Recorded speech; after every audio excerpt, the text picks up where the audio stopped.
What's going on, PINGAS Masters? My name is Raven J64 or Raven Juukurogi, as well, whatever you prefer. But anyways, yes, this is more of a test stream because I'm wanting to kind of see what the limits are for this thing and how much this computer can in fact handle.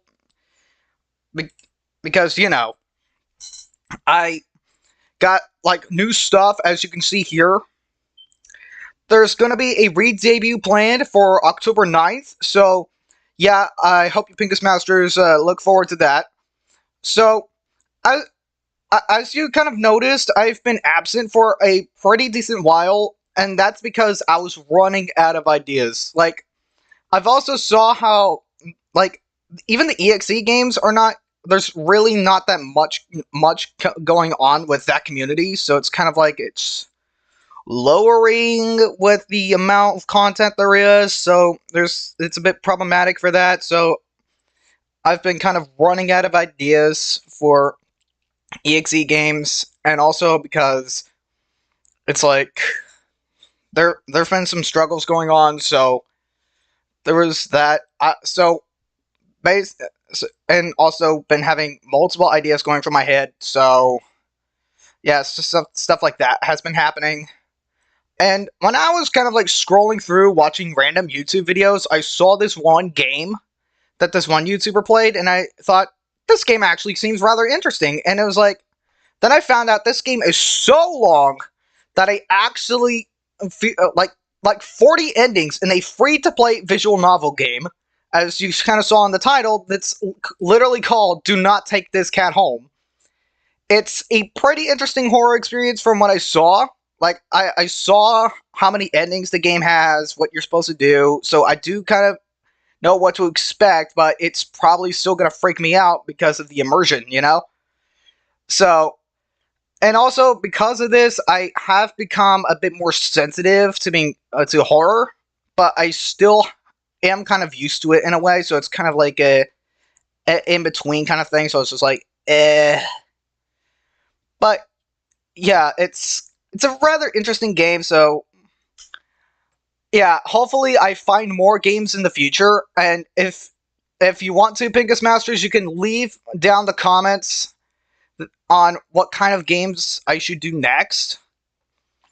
So this can actually help me keep this channel rolling and, prevent any more setbacks or issues in the future. So it's like I can keep pushing out more content, And I know there's there's even times when I feel like I don't feel like I am capable of entertaining you guys fully, because from what I've seen in analytics, it's like you guys only stay here for at least like a minute or so. So it's like, if I'm doing anything wrong, please let me know, because I want to make this as truly entertaining for you PINGAS Masters as possible.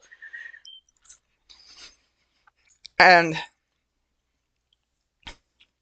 I also want to make sure that I can be the best, like, comedian and entertainer, the best one that I can possibly be, and push myself and strive for greatness. I really want you guys to know that. I deeply care. I really care about you PINGAS Masters. And also me being involved with other things, so it's like, yeah.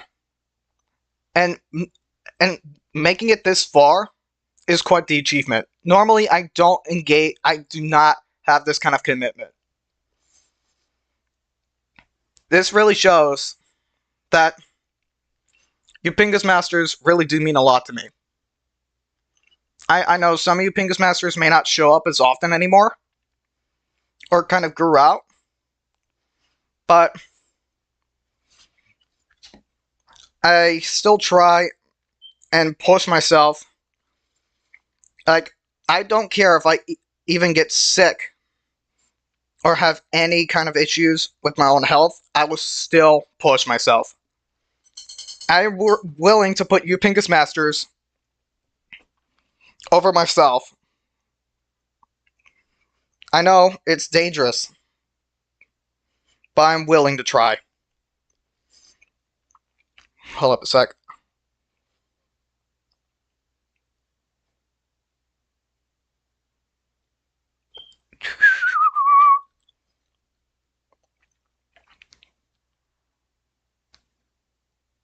Yeah, I had to make a Twitter post, you know.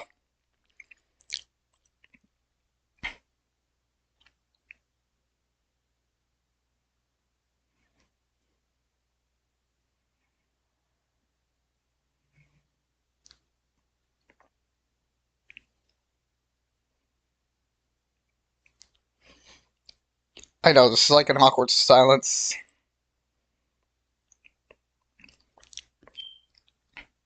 But sometimes you'd have to do some things, you know? Mute my phone so I can get the link. I can only get the YouTube link, unfortunately. So that's a damn shame.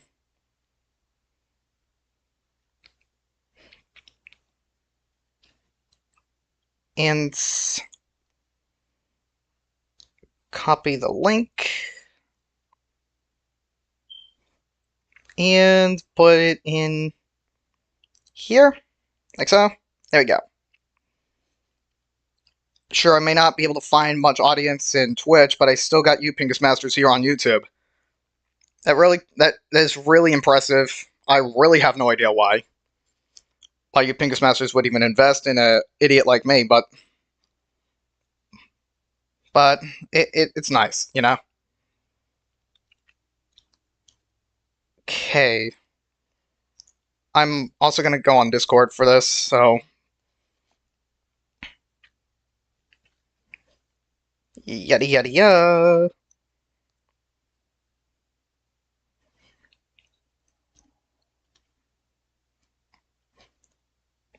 Okay.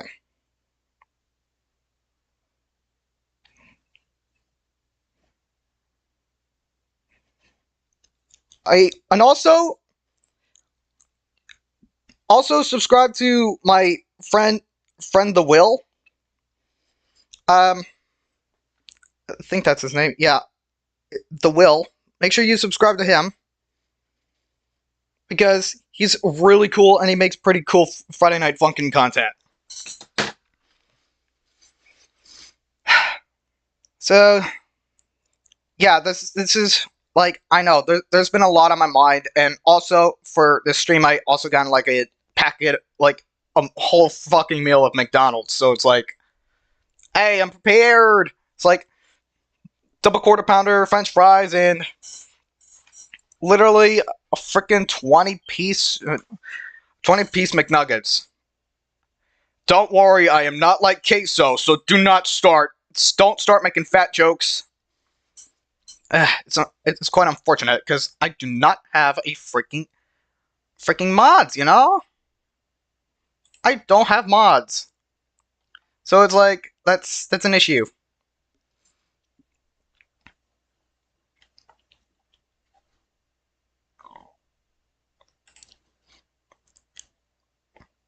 So, yeah, it's crazy. So, yeah. So I might as well close out my Google Chrome. I'm gonna try and optimize everything, so this is gonna take me a while before we actually start the game. I am going to ensure that everything is optimized properly, because this thing is using a lot of power. It's like this thing is literally having me use a lot of RAM just to pull this off.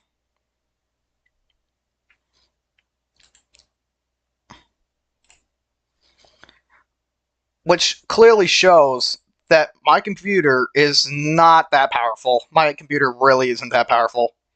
It's probably one of the most weak and pathetic computers you would ever see.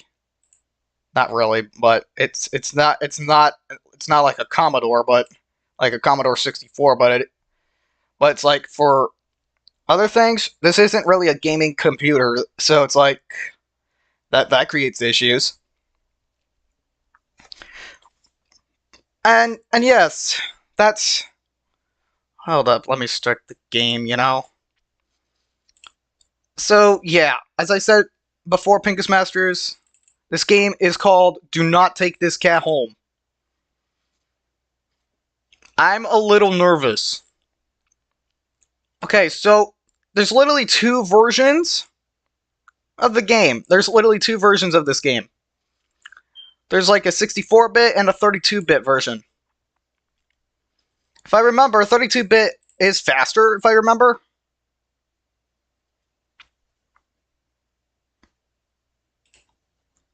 My heart is racing. That is not a good sign. This literally means that I am actually genuinely going to be scared about this game. I'm literally just... This game is genuinely going to scare me. That is not a good sign.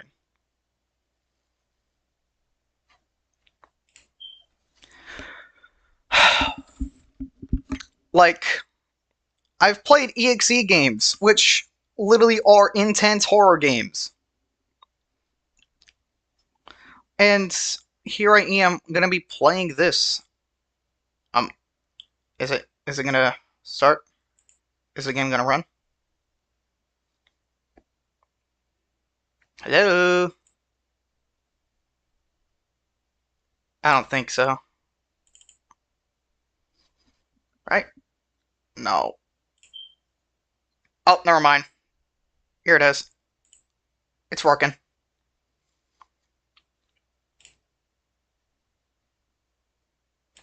I'm gonna shrink this game a bit. Got it. Here's where this game is going to be put to its... Here's where this computer is going to be truly be put to its limits.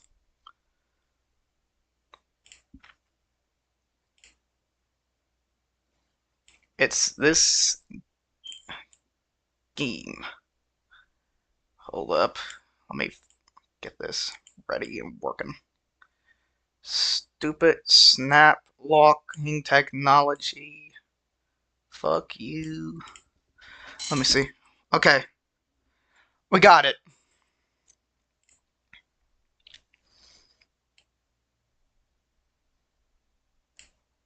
The insane lag. Okay. The lag on this, though. Okay. Here's our warning. This game is not suitable for children or the easily disturbed. That's not me. Includes depictions of horror elements, human/animal violence, and death, abuse, abusive relationships, disturbing images, loud noises, flashing images, lights, and more. There's also jump scares in this game from what I've remembered. Individuals suffering from anxiety, depression, or certain fears, phobias, may not have a safe experience playing this game. So PINGAS Masters, if you're sensitive to any of this shit, get the fuck out. This is not the game for you. Okay, so for full list of content and trigger warnings, go to the About section in the game's main menu. Please, take care of yourself.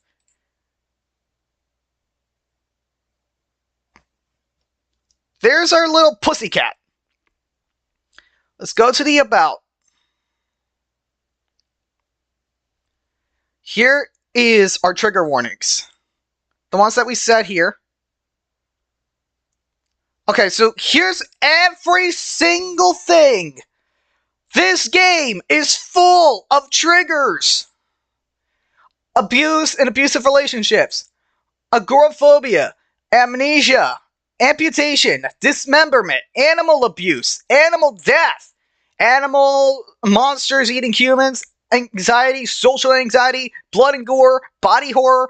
Body injury. Cannibalism. Child abuse. Cosmic horror, dead bodies and body parts, death and dying, decapitation, depression, disassociation, doll animation, emotional abuse, entrapment, flashing images, hallucinations, heart attack, intrusive thoughts, isolations, kidnapping and abduction, loss of vision, loud, sudden and or repeating noises, manipulation, gaslighting, mental illness, mind control, murder, paranoia, poison, venom, psychological horror, scary, disturbing images and messages, scolopophobia, seizures, self-harm, stalking, suicide ideation, tense situations, gameplay, thalassophobia, tense gameplay, violence, and vomiting. And this is literally made with Renpai. Did you get all that, Pingas Masters? Yeah, so this game is truly fucked up. But I do not care, so let's begin. You're not having a great day, as usual.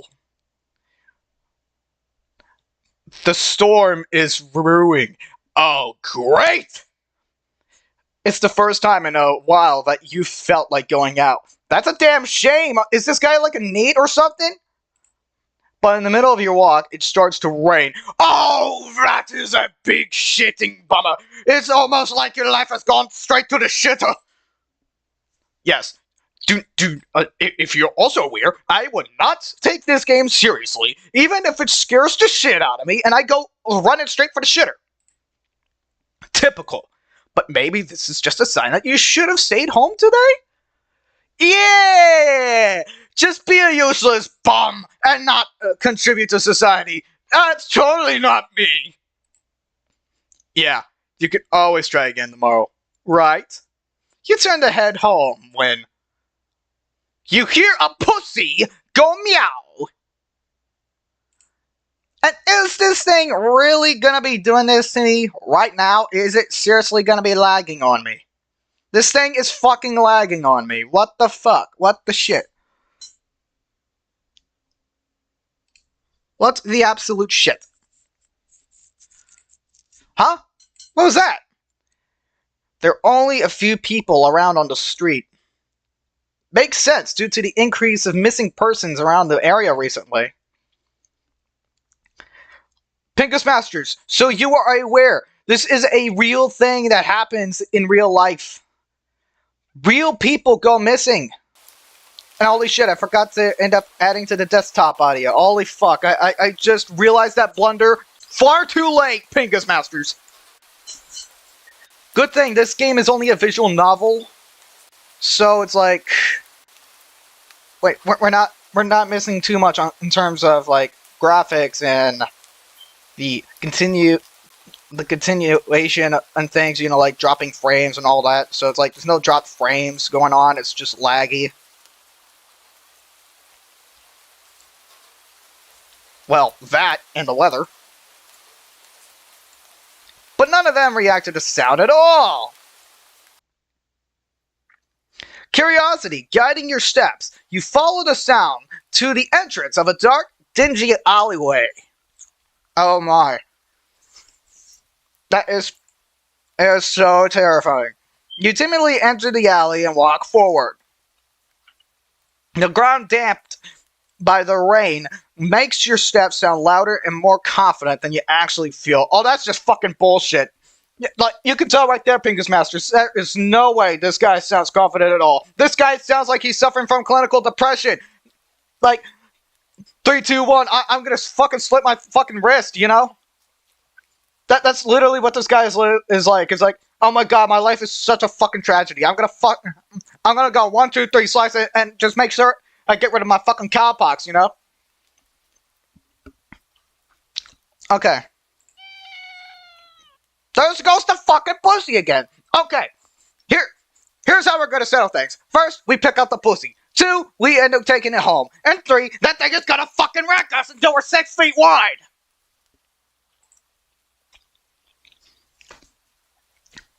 Finally, the sound source comes into view in the cold, dim light of the alley. At the end of the alley, in a big cardboard box, lays this motherfucker, is a cat. Huh. Guess that should have been obvious. No shit! Like, seriously, there are people that literally abandon kittens and put them in a box and say, kittens for sale, I don't want this piece of shit, so come on over, take it, like, $10, $10, and this cat is yours. I've got too many cats filling up my house, so get this little rat, get this little two-ear meowing little rat out of here, so out of my life, because I don't give a fucking shit. You know, that's literally that's literally how these things work when it comes to putting animals in a box and then just throwing them out. They're just abandoning them. It's an interesting looking cat. Its pretty yellow eyes shine like gold among the dark sea of its black fur. I heard something. I think it's the game. Okay, it puts its front paws up on the edge of the box. It looks up at you. It's so cute! It's adorable. I want to hug it. And it definitely knows it. You've never had such an opinion one way or another about cats before. But if they're all like this one, it's a shock they haven't already found a way to rule the world. Oh, buddy. That's gonna come a lot sooner than you realize, you dipshit. That cat is not normal, you dipshit. Mmm.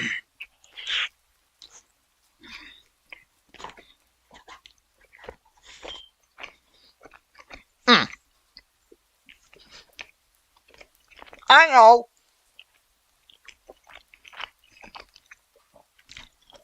You're weirded out of the fact I'm literally eating while playing a game that's going to make you throw up.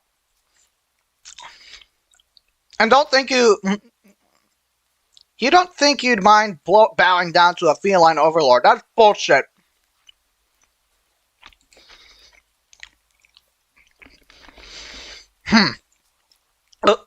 You look around the alley with a small frown. Who leaves cats in cardboard boxes these days anyway? Won't they just jump out and leave the box eventually? Cats love boxes. That cat is not gonna leave that box unless you pick it up. If they comply. The cat doesn't answer you. Obviously. Like, no shit, it's a cat! Cats don't talk. It also doesn't do as you suggest and leave the box. It's just looking at you, as if waiting for you to make the next move. You take the cat home, because we would not progress the story if we don't. You know what? You reach into the box and pick the cat up, holding it out in front of you. Why not? You're all alone, and well, I'm kind of in the same boat myself, so you bring the cat close. You didn't realize it was shivering until just then, but it slowly breathes easier as it presses into your chest. Why not stick together, right? At least for a while. Oh boy, you have no idea what we have gotten ourselves into. Get ready for some eldritch horrors, PINGAS Masters, because that cat is a fucking demon. You think a little while will probably be more like a day. You'll be responsible and take it to a shelter tomorrow, but for now, let's get you out of the rain, okay? That cat is like, I'm gonna slit your throat in your sleep. You stop by a local pet store for some cat food, then head back home. You live in a modest apartment. 1 bedroom, 1 bathroom. 1 you living alone in it like a basic piece of white trash. Like yours true, like my creator. Please, dude, like, I know Twitch is gonna get mad at me for me saying that. YouTube is gonna get mad at me for saying that. People who are overly sensitive are gonna get mad at me for saying that.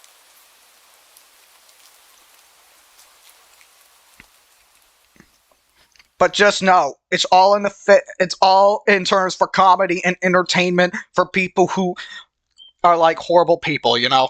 Like, not horrible as like those sickos, you know? Like, get the fuck, like shut the front door, you know? Like, shut the fuck up. That's not what I mean. So it feels weird having another living being inside it after so long.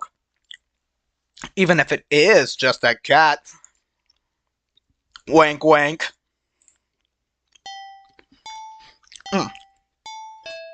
After locking the front door and placing the cat on the floor, you watch for a moment as it curiously explores the new environment. Like cats normally do. It's a really good deception. Leaving the feline to its own devices, you set about making both of you some dinner. You take out the can of cat food and open it with the tab on top.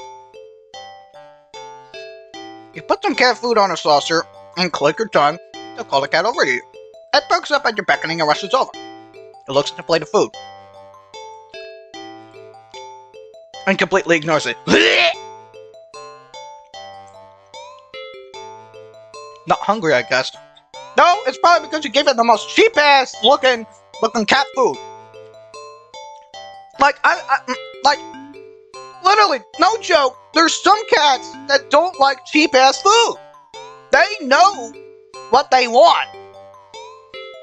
And you, as a cat owner, have to comply and give them the food they want. Because they won't eat otherwise. Cats are picky. You try not to let it annoy you. Cat doesn't understand the concept of money to appreciate that you spent your hard-earned cash on it. That is true. It's just a cat after all. State of the obvious, motherfucker! Just leave it here if you get hungry later, okay? That cat is not gonna eat it. But hey, at least it's happy enough to know that he cares. But later do you know, it has a weird way of showing it. You smile. That's enough of a thanks for you. It follows you into the kitchen as you start on making your own dinner. You decide that you have enough ingredients for a sandwich. I'm open to make some sandwiches, Pingas Masters. I really am. Wink, wink. Wink, wink, not judge. I'm available, but not looking.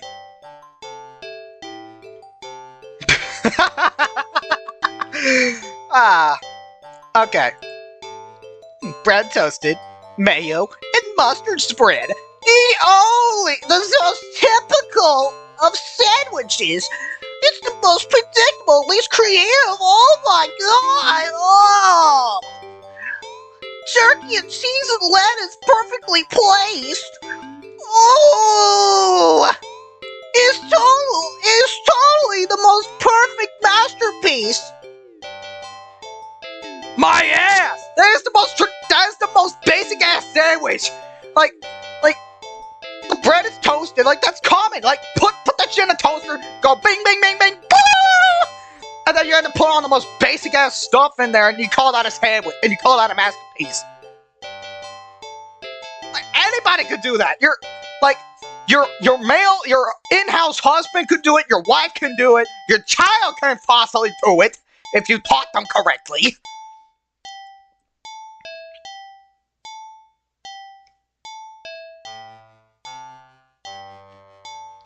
I am apologize for that outburst, but tomato sauce. Oh, there goes the flashing lights. That was what it was warning you about. Ow! You wince as you cut your finger on the knife while slicing a tomato. Yes, I sometimes say tomato, sometimes I say tomato. Judge me, or mind you, or forever hold your peace. I am not from this world anyway, so I do not know the concept of how humans talk. Stupid! You feel a little embarrassed for such a blunder and sigh, tossing the knife onto the cutting board. You're about to head to the bathroom for a bandage when the cat hops up onto the counter, sniffs at the knife, meows almost pointedly at you. Don't worry, I'm alright. It was just an... What the fuck? You watch as the cat starts to... lick lightly and enthusiastically at the blood on the knife. It's got the taste for blood. What the fuck is going on?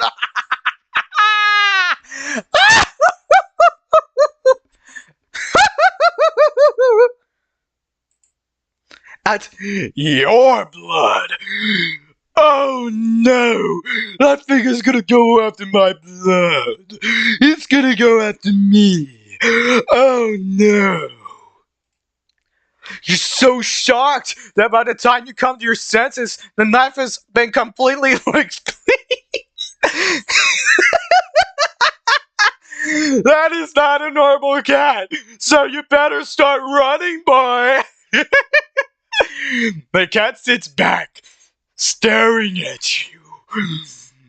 I want that blood off your penis.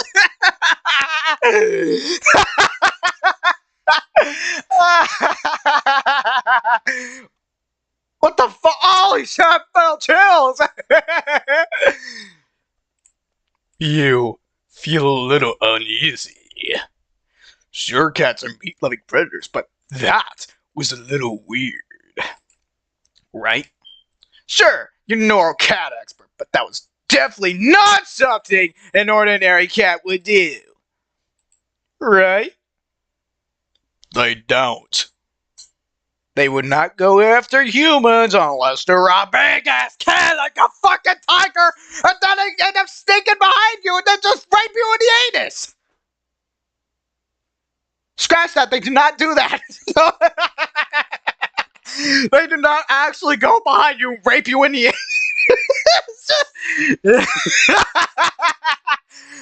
But they will eat your ass, though.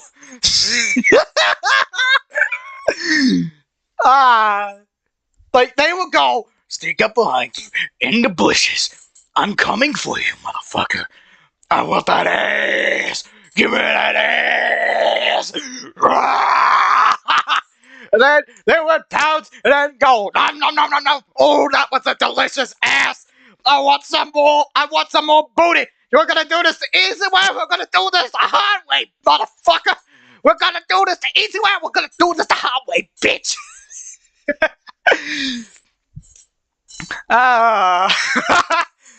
Okay. Okay, so hold on. Let me see if I have some water left, because you get PINGAS Masters gonna be hearing me just go on like wild pop off, you know. Get my charger while I'm at it too, so make sure my chat way of seeing chat doesn't fucking die. Like, hold up. Let me put on a save. Like so. Be right back.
Okay, I'm back. PINGAS Masters, I'm back. No need to be worried. You're crazy psycho dude. Turn. Right. There goes that fucking cat again. Oh, regardless, you're not about to abandon a cat in need while it's still raining outside. Not after all your efforts. What efforts? You literally cut yourself on accident and the cat's just going fucking apeshit over it. How is that effort?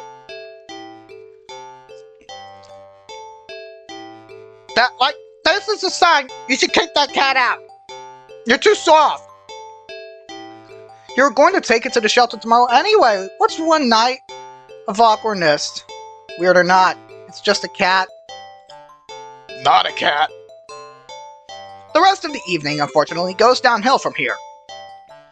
Even after covering up your fingers cut with a bandage, the cat keeps trying to lick at the wound while you're eating your sandwich.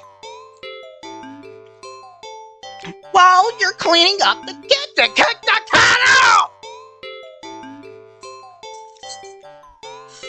God! How could this protagonist be so stupid? It's a horror trope! See something wrong, get rid of it! Do not keep it in! This is how you get your dumbass killed!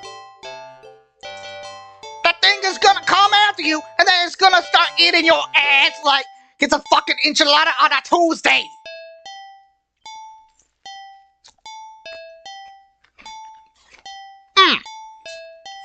Okay.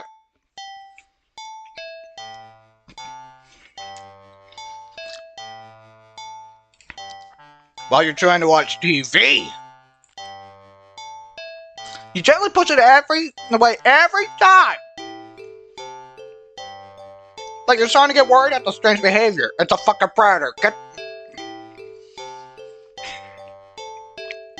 I'm tweaking, bro. I'm tweaking. What if it's got a taste for blood and thinks you're food now? You're not sure what you'll do if it starts to get more aggressive? You keep thinking about the cat food sitting at the corner, untouched. Bop, bop, bop!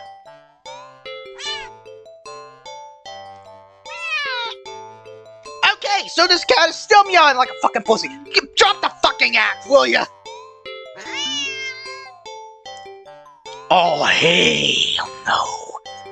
Oh, come on, enough already! You shove it away, with a little more forcefully this time, out of annoyance. You pissed it off now, asshole! You feel bad immediately, but before you do anything, the cat meows sharply at you, and it dashes off around the corner into the hall. You sigh deeply. At this point, you're just worried that it's going to take a bite out of you in your sleep. That cat is just gonna come in there with a knife and says, "Oh my, human, you're asleep. I hope you don't mind if I slit your throat in your fucking sleep, because you were so dumb to keep me inside. So I'm gonna go inside you." Maybe a vet will have an idea on how to calm it down. You can only hope you don't have any other options left other than tossing the cat out in the rain. Out in the cold. Into the deepest darkest night.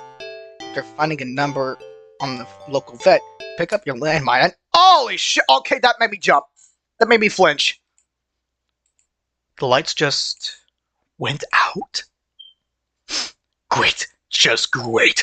Rain must have knocked out the power. Check your cell phone, only to find out it's out of batteries. Ooh.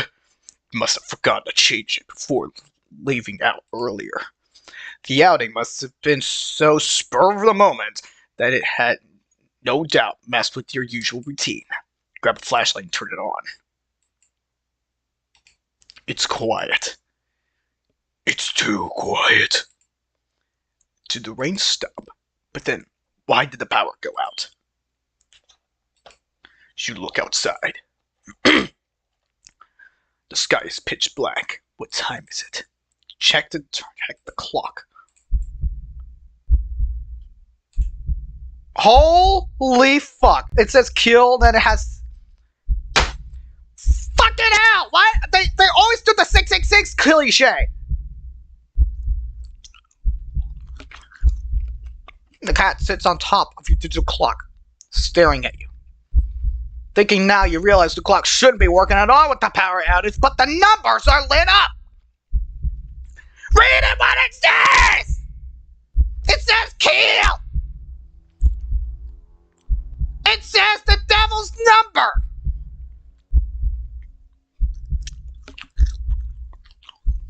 Like seriously, look up random footage of the game. And then pause it at certain intervals at this exact scene. How much shit can you find? And going completely haywire. The cat stares at you, completely still. You think it was a statue if you didn't know any better. It's not giving off any indication that it's alive. It's not blinking, it's not even breathing, but its eyes. It isn't normal. You're afraid. You want to run, but you're afraid of letting the cat out of your sight. You consider tossing the cat out after all. But as soon as the thought enters your head, you feel a sharp urge to vomit. Those eyes. Its eyes hold you still. Even your flashlight trained on it. Its pupils are large. Round ink. Holy shit, what the fuck? See, the flashlight flickers. Oh, hell no! And the cat is gone. Fear immediately grips your mind. Holy shit, no, that cat, no! Even experiencing it myself, I'm nervous. I'm experiencing it myself and I'm nervous. The silence punctuated with the rapid pumping of blood in your heart. It's overridden as your ears slowly start to pick up the sound of static all around you. How's the clock working with no power? You don't know why such a question enters at the moment. Matters at the moment. But you feel as if the answer will make sense out of everything that's happening. That order will be restored. But no answer comes to mind. You back away from the clock and feel as if the air itself coils tightly and abruptly in response. Like a predator prepared to pounce. But waiting for your next move. But you're afraid to move. You're afraid to even take a breath. But you can't stay still forever, right? Whatever is watching you, you can already feel its impatience. It's too eager. You don't know how you know this, but you can sense it as clearly as if it had whispered. Oh, hell no, that was voice acting!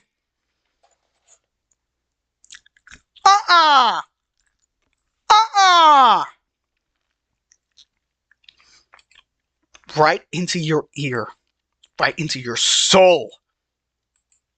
It won't let you wait it out. Not that you could, even if it did. You can't stay here. You have to run. This thought, a sudden primal instinct awakens within you. This is actually a really good start to the game. Make you tear yourself into a hasty burst of movement, of action. But you're still weak from the fierce grip on your mind. Your legs take... Okay, I thought there was a spacing error, but no, it's just me. Your legs tangle together under you in your haste, and you fall to the ground. Oh, I heard that one. A sharp pain explodes in the center of your foot. At first you think you've broken your ankle, but something warm and wet trickles down the length of your foot, pulling underneath it. Oh, buddy, that is blood. Somebody slit open your foot. Whence from your fall, you look up in a daze to see the object, glinting in a strange light coming in from the outside. The light pouring in from your now open front door. Thoughts of how, when, who, what in regard to your inexplicably open door screech to a halt. As your brain finally identifies the metallic object you've been staring at. it's your kitchen knife. It's always a kitchen knife. Like, how many horror games and horror stories use a fucking kitchen knife? Like, there's literally games like Alice in Nightmare Land. I plan on playing that game eventually. It's a short game, so. And also because of it having really loose stuff, I'm like, I still have demonophobia on this thing, but I'm gonna have to look at a walkthrough because I have no idea how to play the fucking game.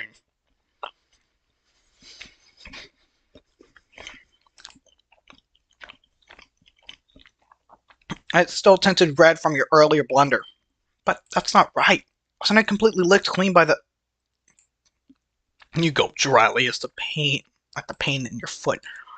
Barely have time to wonder how the knife ended up on your living room floor to be stepped on, instead of resting on the cutting board in the kitchen where you left it.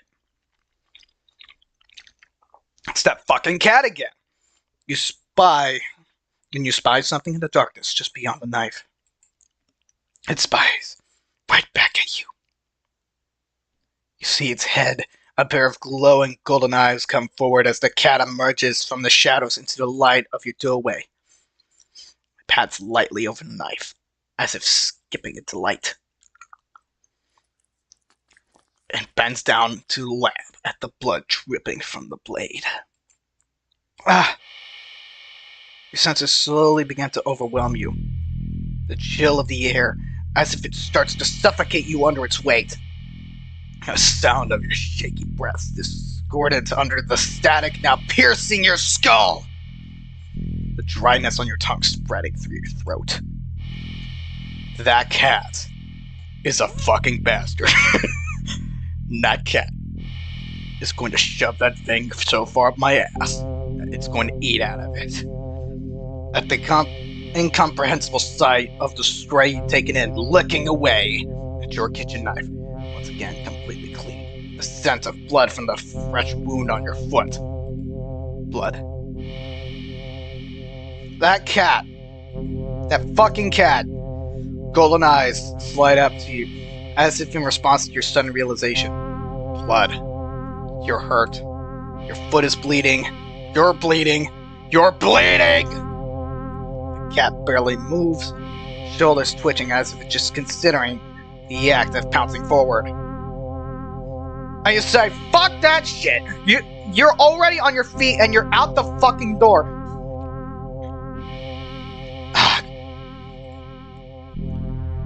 You run, or rather limp, down the empty street. Holy shit, you're literally going to fuck yourself over. You're dead. You're dead. The sky is black and bleeding red. But there's a... Like, seriously, look at the background! That's not normal! But there's a strange light emanating from nowhere that casts everything else in white. The houses, trees, the road, even you are monochrome, like you were in a 1930s movie. You feel like you're fucking Mickey Mouse.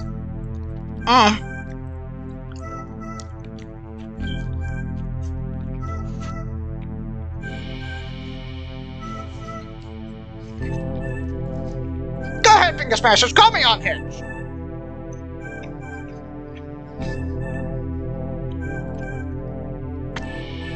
Everything. Except your blood. You can just barely glimpse the bloody imprints to your injured foot.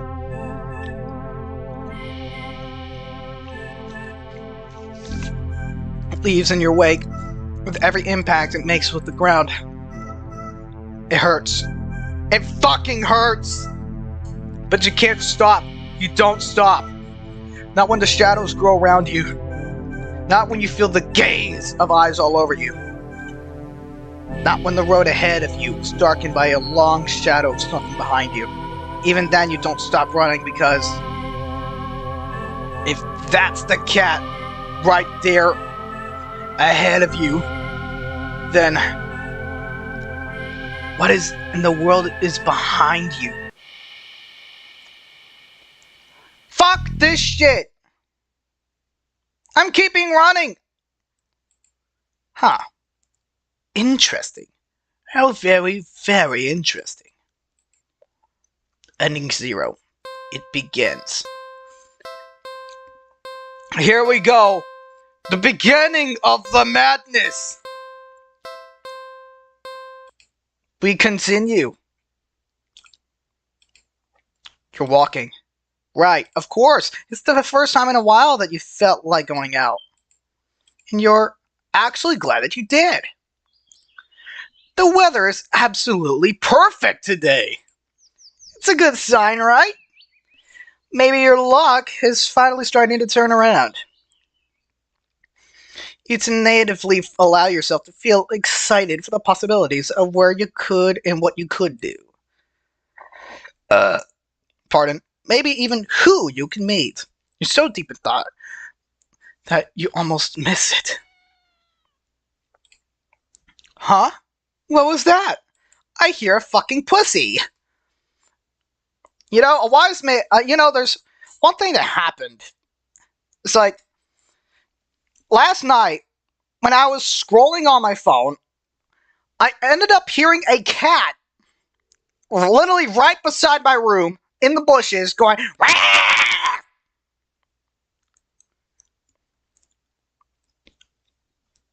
You know, it's like, come on, I was scrolling in peace, I was watching some videos on YouTube, you know, and it was like, and then I hear a cat. It's like, the cat ain't there. The cat isn't there now, but it was like, that was an interesting night for that cat. The sunlight only just manages to reach down in between the tall buildings on either side. You timidly enter the valley and walk forward, the loose gravel and scattered debris on the ground softening your steps. You hear meowing. Finally, the sound source comes to the view. The warm, almost ethereal light of the alley. At the end of the alley, in a big cardboard box, is a fucking cat! I guess it should have been obvious. And it meows at you. It's an interesting looking cat. Its pretty yellow eyes shine like gold among the dark sea of its black fur.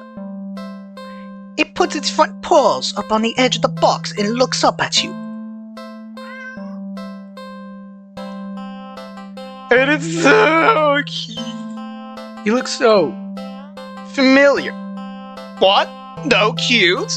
Not the word cute? Really? You don't use the word cute? You use it at the beginning of the fucking game!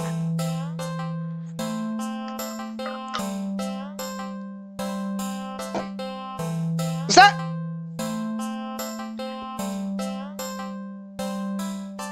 Hold up. Is that beatbox? Did they use beatbox? I think they used beatbox or something similar.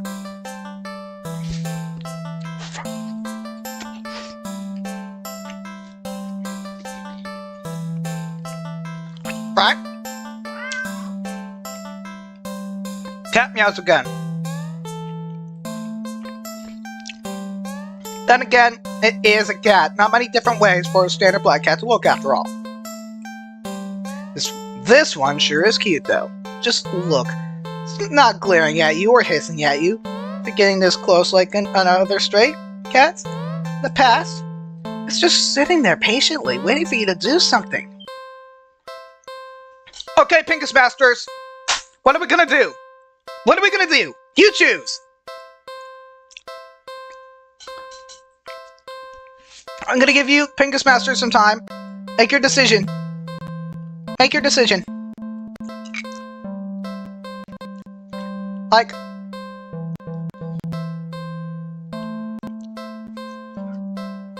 I'm giving you, PINGAS Masters, the power to choose. Because we need you.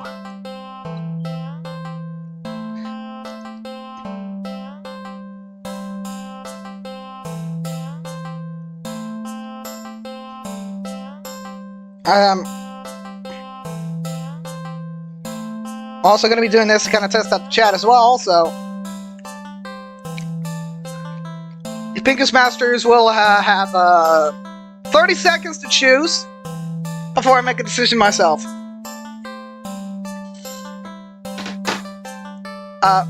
Starting now. So yeah, this is an interesting decision. So it's like, you got these two choices. You take the cat home, or you don't take the cat home. And that ends up creating this large-ass, big-ass branch where it just ends up giving you all these different choices. You ready, PINGAS Masters? Because you got 5 seconds left to choose before I choose myself. Okay, so I'm not gonna take this cat home. Sadly, as cute as the cat is, you would never bring this thing home with you. Okay, that was dark. But you can't just take it home with you. You're a responsible adult. The cat blinks and just ends up questioning your mentality. You are. With rent and bills to pay for, not to mention you need to buy food and survive too. There's no way you could care for a cat long term, right? You could barely afford a little outing on your day off. But that cat is persistent as fuck! What to do? Okay, so PINGAS Masters, I'm giving you another 30 seconds to choose before I choose myself. Starting now!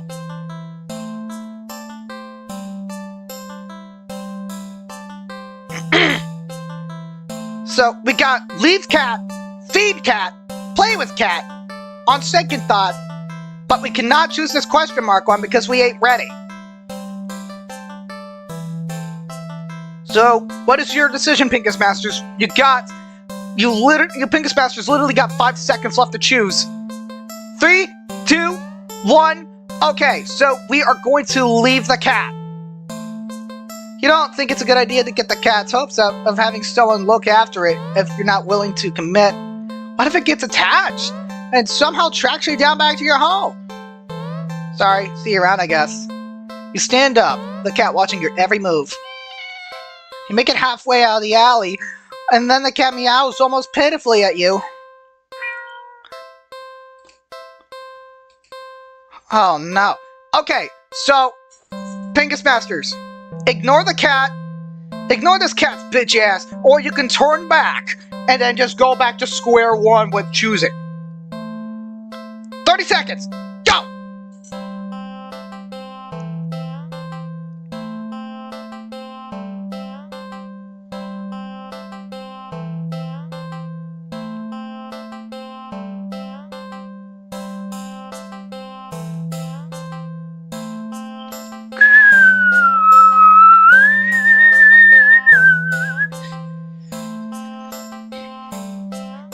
You PINGAS Masters have 5 seconds left. Okay, so we're just gonna turn back. Oh, how are you supposed to walk away from that? What kind of monster would you be if you could? You sigh a little and walk back to the cat. It looks almost hopeful. Its tail swishing faster as it leans up more towards you, as if eager for your next move. Now 30 seconds! Go!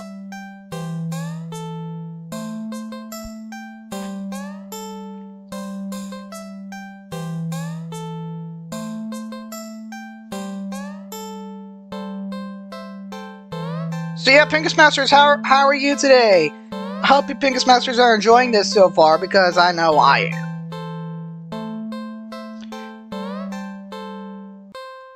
Okay, so we are just going to stay. It's strange. The more you hesitate to leave the alley, the more you find yourself wondering. What's the point? You'll go where? Do what? What's the point when you're already doing all of it completely and utterly alone? Even going home to your apartment won't help, would it? 1 bedroom, 1 bathroom, and one you living alone in it. It's been like that for so long. So long! You're startled when you feel impossibly soft paws press lightly against your wet cheek. That's so sweet. Kinda makes you forget that this thing's a fucking monster!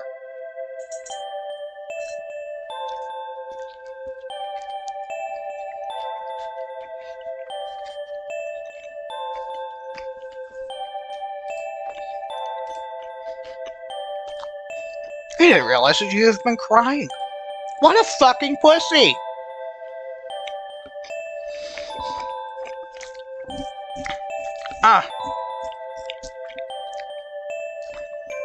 So you're telling me you've been crying about this shit?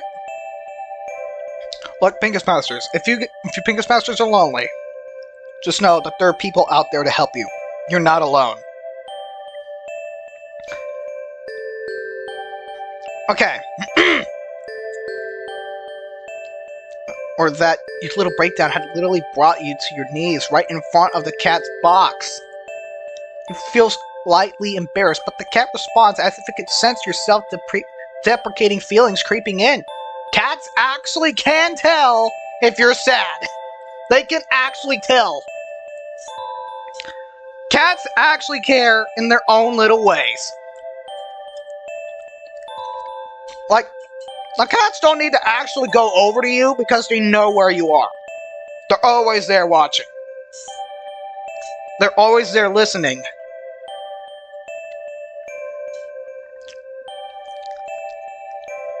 They always hear you.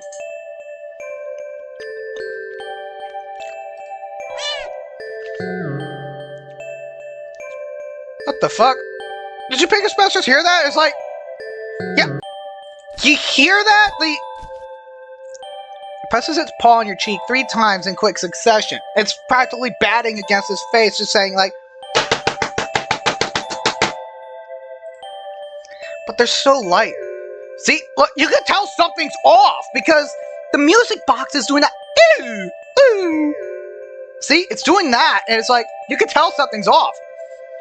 But they're so light, the slaps feel more like getting gently and eagerly petted. You can't help but laugh a little. This guy is falling for the snake's tricks. I cannot be fooled by such entities. Pardon me. You smile and show your gratitude with a scratch to the cat's chin. The cat purrs. Oh! And so you PINGAS Masters know, you can find this game on itch.io. Like, you can actually give the creator money, so like, and name your price to support the game. Unfortunately, my broke ass can't actually do that. Unfortunately. But this game is really good. Thanks, I'm fine. Really, it just happens sometimes. How many times does this fucker cry? Like, how many times do you cry? Are you fucking wuss or something? Are you fucking pussy? Are you a fucking pussy? Like, this is a sign when you need to either get some pussy or get some dick, like, depending on who you are. Whoever this protagonist is.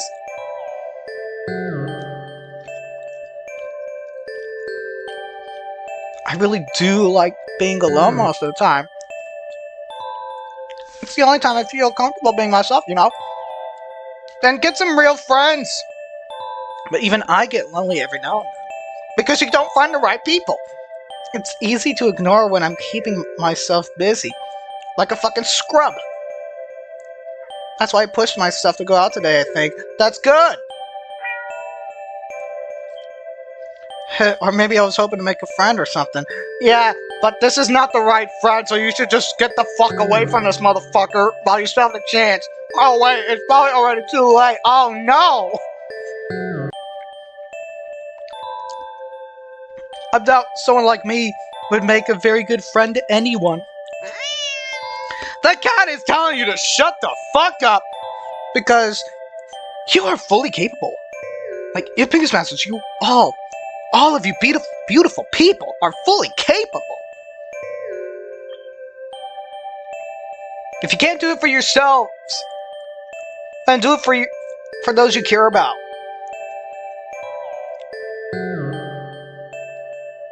But mainly, do it for yourself.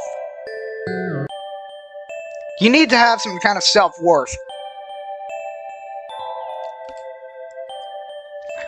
Okay, maybe I won't go as far as say that, but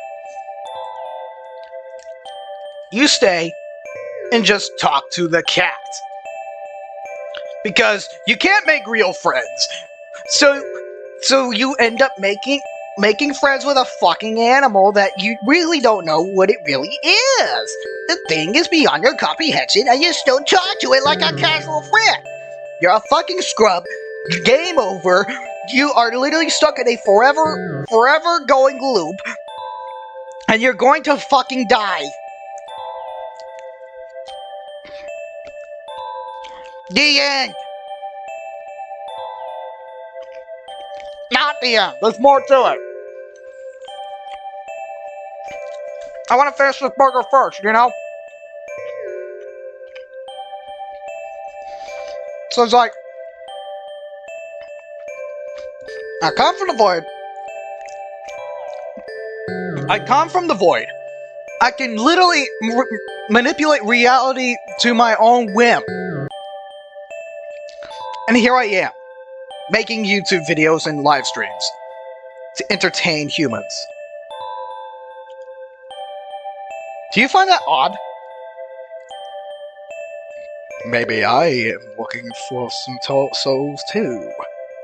Not really. I'm just trying to find a sense of purpose, you know? Because I don't even know why I exist. I just do. My mere existence is a glitch through the entire fucking universe. Like, what you're seeing right now isn't what I really look like. I ain't showing you that. You'll be scared out of your mind. You probably wouldn't even understand what you'd be looking at. You would look at me, my real form, and you'd think you'd be in the episode of fucking Twilight Zone.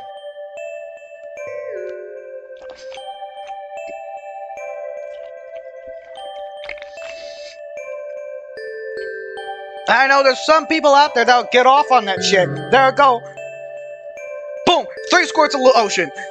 Or 3 squirts of lotion. And they'll go, and then they'll make a fucking mess in their whole room, you know?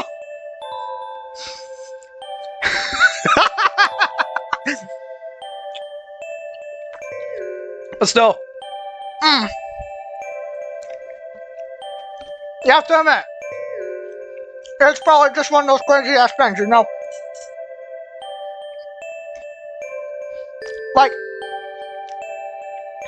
Like you really have no idea what's going on.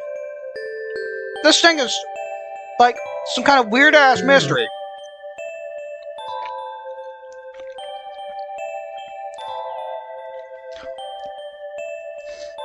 Like you're dealing with things far beyond your comprehension. Holy shit! I fucked up.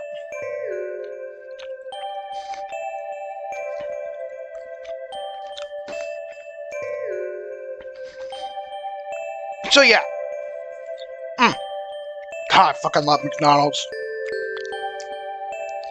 Why did it cool down? I put it in the microwave. It should have been warm. It should have been hot to the touch. It should have burned my fucking hands off, but it didn't.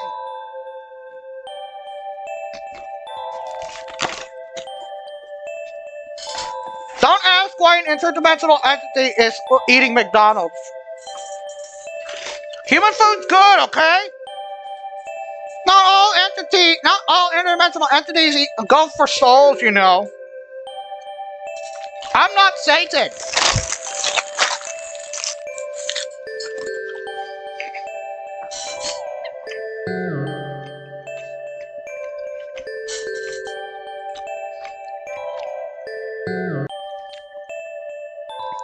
But anything that comes to mind, your isolation, your loneliness, your many fears, the fact that you're a fucking virgin, your losses, your emptiness. Although, the longer you stay there, the smaller that one significant emptiness. It's been so long since someone you just listened. Your words shift to gentler topics, your hopes, your dreams, happy memories of the past. the hopes that you would get a girlfriend or boyfriend, but you never will.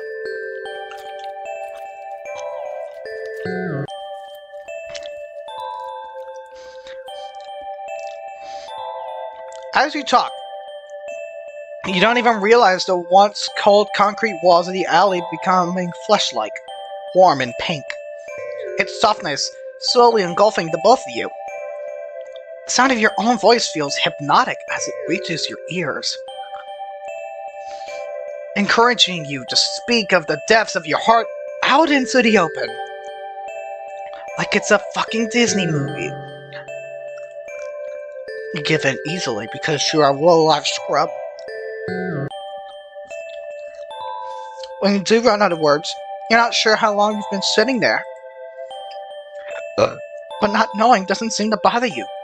Still, a strange question enters your mind. Leave and go home. Why would I want to do that?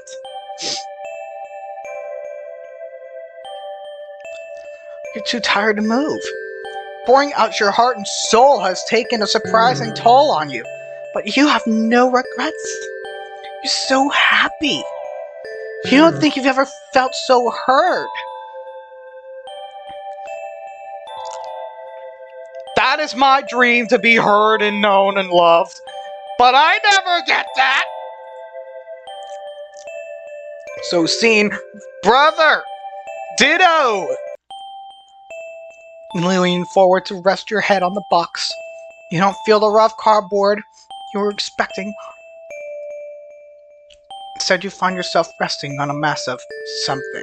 Something soft and slightly damp and warm. That's fucking flesh. That's energy you're eating! But you can't find it in you to care on what it could be. You're so tired. And you fucking die and get digested. And then you get the feeling that they'll probably never... Oh, yep. So yes, this is our other ending. All that all-encompassing warmth encases you slowly, completely.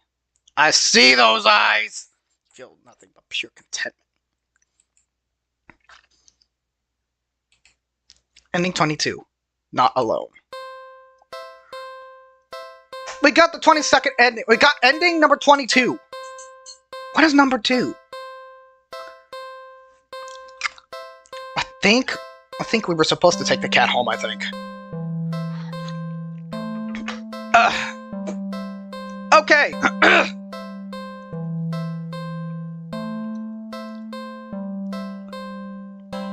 So, we got that.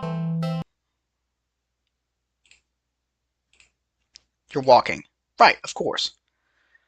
It's the first time in a while that you felt like going out. It loops. And then... yeah, it loops. So...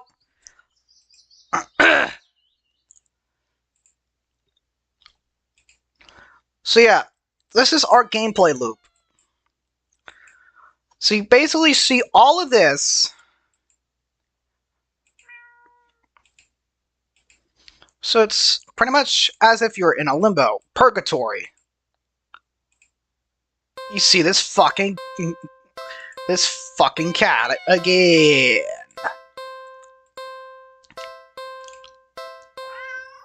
So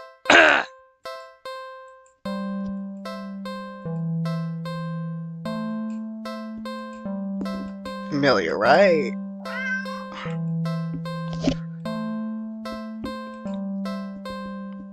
Okay. Cutie. Okay.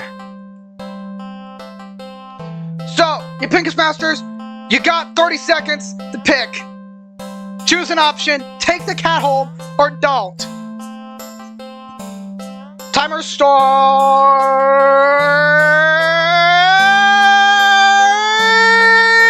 now!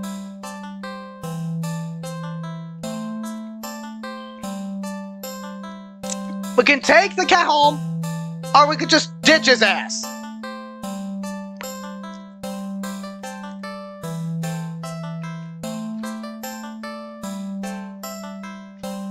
What are you gonna choose, Pingas Masters? What are you gonna choose?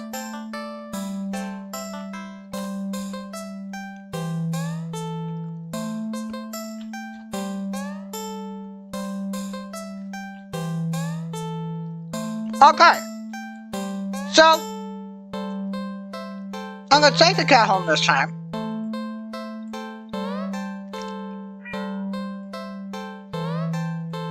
Well, why not? Right? You barely reach out your arms before the cat eagerly leaps into them and climbs up into your shoulders. It butts its head into your temple, nuzzling against it. It purrs, giving you the hint of deception. You can't help but smile at the cat's enthusiasm. It's a trap, so you better drop that fucking thing right now and immediately. Let's get you out of here, yeah? The cat seems happy. On the way home, you briefly consider getting cat food. But that would be a waste of time. You shrug at the odd feeling and move on. You live in a modest apartment. 1 bedroom, 1 bathroom, 1 you living alone is. It feels so weird having another living thing inside after so long, even if it is just a cat.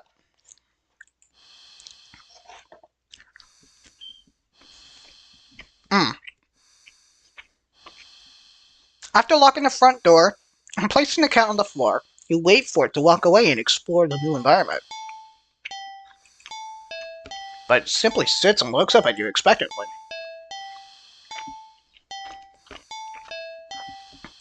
Okay, Pingas Masters, 30 seconds. Go! Do something inside, do something alone, or do something with the cat.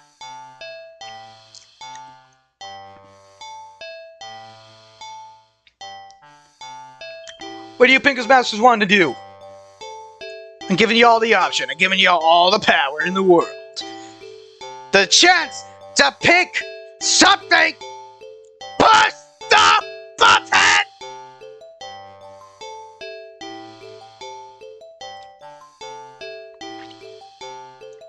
You sweaty little... Okay, you know what? Fuck it. We are gonna do something alone. Like what? Okay! Pick something! Pick something! Clean apartment, watch a movie, take a nap, 30 seconds, go!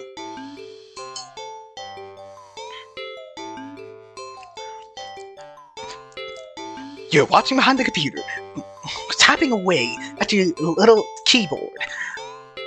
You're on your little phone, just typing away,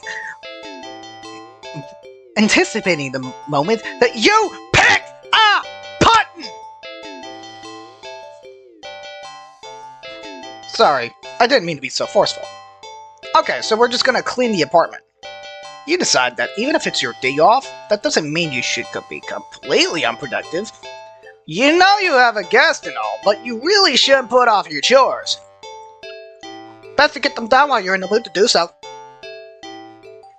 For now, you get dressed, roll up your sleeves, and get to work on cleaning the apartment. At least, you try to? You sweep the living room. You wipe the kitchen counter. Okay, you don't make your bed, but who actually does that? I do! I do! It makes the bed more comfy that way! Sure, I forget to clean the sheets, but still. Still, you notice that no matter how hard you clean up, you keep finding more messes than when you started. You peek over the cat. You suspect that it might be the culprit behind this mystery. Look at him, sleeping as if he did nothing wrong, so innocent. You don't... It would be impossible to think that it was him who was behind this madness. Which makes him the perfect culprit. But every time you rush to check in on it, or catch it in the act, you always find his bitch ass sleeping in the living room. I am so going to get banned.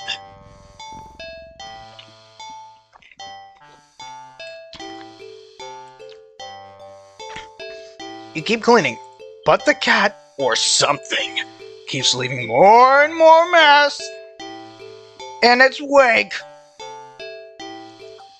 30 seconds! Keep cleaning or catch that fucker in the act. Go!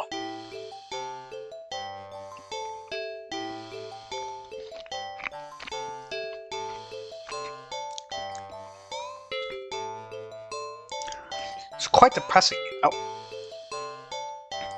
It's like you never suspect that this cat could be something evil. You know? Okay, we're just gonna keep cleaning. You keep cleaning, but there's just more messes. And more! And more! You finally stop and look around you. It looks like a fucking junkyard. You don't even recognize your home anymore. There's piles of junk everywhere. Do you even own this much stuff? You don't remember even buying or receiving most of it. The piles tower over you. You feel claustrophobic. The stench of garbage is overwhelming despite your hands feeling raw from all the cleaner fluid you've been using. Your eyes still burn from the bleach. You need some air. You need to get out of here. Hark! You hear a crash and see a teacup you're certain you don't own smashed on the floor. It's that cat, I tell you. Look at him. Them little beady eyes. Staring down upon you. You look up and see the cat perched on a teetery pile of china and kitchen appliances. Carefully nudges another teacup from the pile, sending it careening to the ground. You don't even flinch as it shatters. Instead, you start to chuckle. Suddenly you're laughing. It's so hilarious. I knew it was you. You did this, didn't you? You pick up the largest piece of chromatic from the broken teacup, Didn't you? And threw it at the cat. The cat dodges by leaping off the pile. The pile sways. It sways. It's falling. It's falling towards you. There you go! There's another death! You can't move. You're buried. The pile fell on top of you. Broken shards of fine china and sharp utensils are piercing your skin. Your organs. Your bones will feel loose and limp, crushed underlying the heavy appliances. Warm liquid pools under you. You can feel the thing pierce your fucking penis! It's deep in your vagina! You can't make babies! That cat just ruined your entire family life! It caused a cross-generational damage.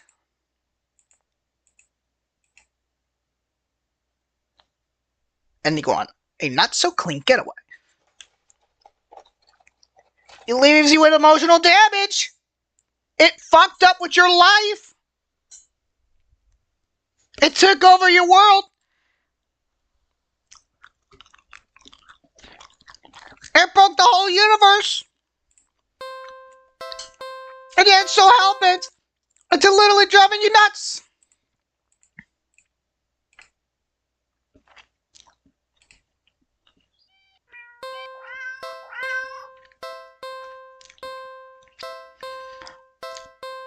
Okay, so we take the cat home.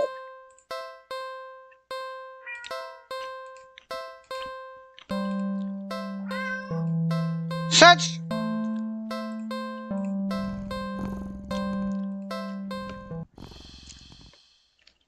okay, PINGAS Masters, I'm giving you the power again. Do something alone or do something with a cat. 30 seconds, go.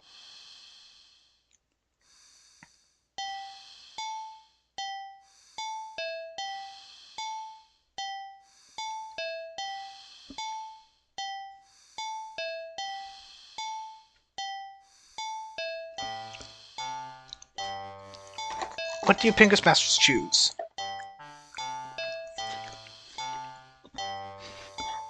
Okay, we're gonna do something alone again. But what? Any takers? No? Okay, gonna clean the apartment again, and this time we're gonna try and catch. Instead, we're gonna catch this little bastard in the act.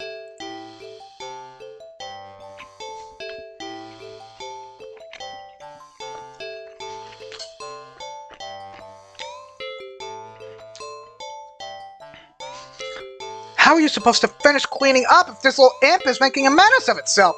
No. You know that cat's the culprit. You consider locking it up in the bathroom at least until you clean the rest of the apartment. It just doesn't seem fair when you don't actually have any proof. You need to investigate this further. You need proof. Not just for the sake of your sanity, but more importantly, for the sake of cleanliness! You start to clean up again and peek around behind you, catching mere glimpses of a paw here and a tail there. But as with earlier, when you rush back to the living room, the cat is still sleeping, the sneaky motherfucker. Little sneaky bastard. Okay, you want to play, cat? Then let's play! This time you decide to lay a trap. One your feline friend won't be able to resist. You tackle the kitchen island counter and give it the works. It's glistening by the time you're done. It's so clean. You dropkick anyone who even thought of eating off it. The perfect shot for your little cleaning saboteur. Oh, buddy. I have a feeling that you're gonna go in for some deep shit. You whistle innocently as you exit the room and hide around the corner of the entryway to the hall. From the angle you're at, you have the perfect view of the cat in the other corner. There's no way you won't catch the culprit in the act now. Really isn't the cat, so maybe you'll give it a treat as an apology for your suspicions. As you stop to the grocery store to get some fish, the cat starts to... What the fuck? Shift? It's back. That was rising and falling every moment a few moments ago. It's now rippling to small tremors like an agitated wave on a black sea. It's shuddering. It's about to have diarrhea. Look at it. It's bubbling. It's getting open. It's bulging. It's bulging. Oh, what the... Okay, that is definitely not normal. That is not a normal cat. What the hell? You gape in disbelief as another cat bursts out the still sleeping feline you've taken home with you. You're fairly certain that's not how cats give birth. It's not! They need to have some hot kitty sex, and then the mama would just end up laying down and go, eek! You know? Like normal. That isn't normal. That is some alien shit right there. But more importantly, you watch cat number 2 shake itself off before leaping up onto the counter, rolling around on top and leaving its fur grime in its wake. Probably should have given it a bath earlier. You feel like your mind is lagging behind the reality of the discovery you just made. But you don't seem to be capable of thinking beyond smaller observations. For example, though the hows and whys of what you're witnessing elude you, the pertinent question that strikes you is what the original cat, that if the original cat is still sleeping, and the clone cat is busy making yet another mess, then where are the other clones? Ah! Holy shit! That got me! Oh, fuck! Suddenly the two cats look directly at you in perfect unison. Their eyes pin you to the spot with their intensity. But You realize with the familiar, sinking feeling of being watched from behind that they're not the only ones looking at you. You slowly turn around.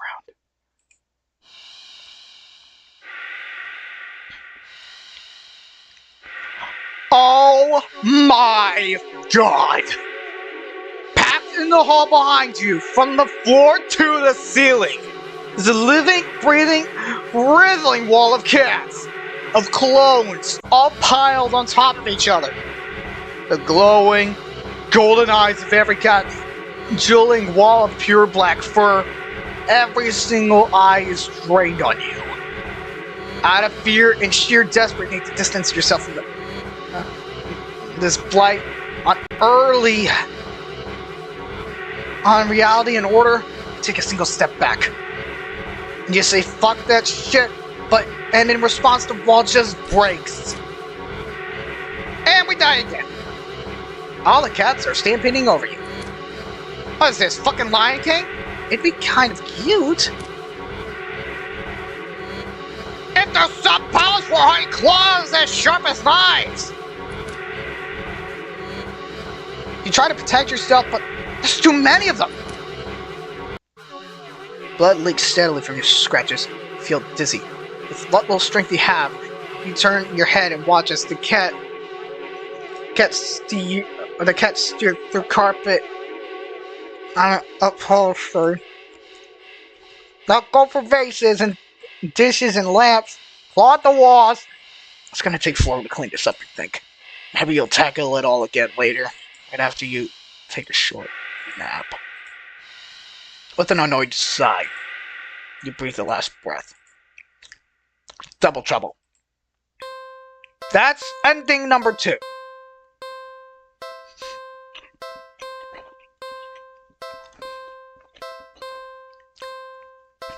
Did I forget to tell you this game has 40 endings?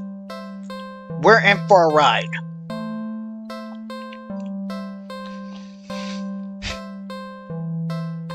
We are in for a crazy ass ride.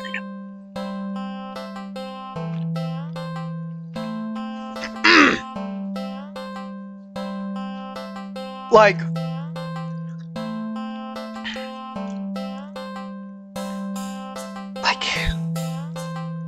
how? And I really want to know what gave this creator the idea, because this is actually interesting. Because it's like, different things happen, so it's like, how much creativity and free time did the creator have? What was going through their head when they were making up with it?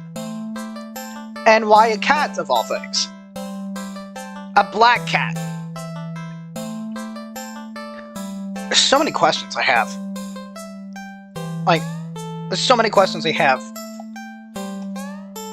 And what is this cat really? What is it really?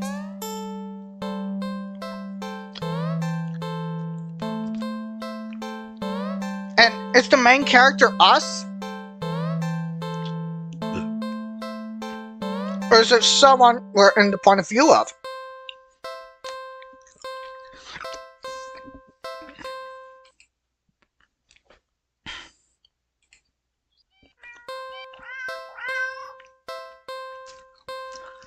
Okay. We're not taking this cat home.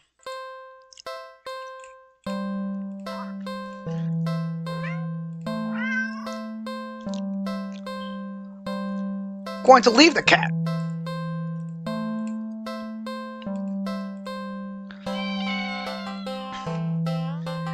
Okay, we're doing the right thing. We're just gonna ignore this bastard.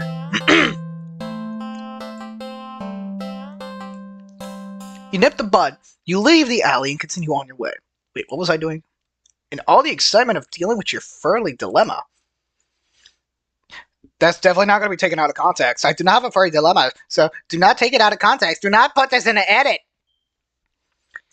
You'd forgotten that you still haven't decided on what you were going to do for your day off. Oh no, the choices, the decisions. Okay, PINGAS Masters. We got 3 options here. Go watch a movie, go to the carnival or go to the dog park. You got 30 seconds to choose and go. Remember, it's to go watch a movie, go to the carnival, or go to the dog park. You choose, Pingas Masters. You choose.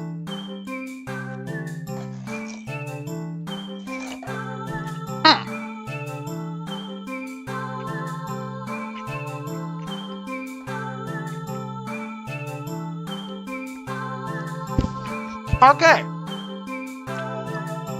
We are gonna go to the carnival. Oh boy.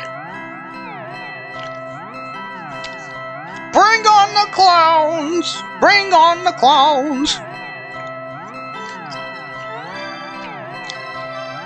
We spend the day at the carnival. Ferris wheel, roller coaster, pharaoh boat. Rides you've been on before. It's the most predictable place in the world where every game is rigged just to mooch you out your money. Hoops, coin toss, balloon darts, games you've played before and lost all your hard-earned cash to because the games are fucking rigged. Funnel cake, popcorn, cotton candy, everything that is made to give you diabetes. Food you've eaten before, all the things you enjoyed before. You're surrounded by groups of people all having fun together. Laughing, playing, taking pictures, making memories, and even having failed dates with your girlfriends.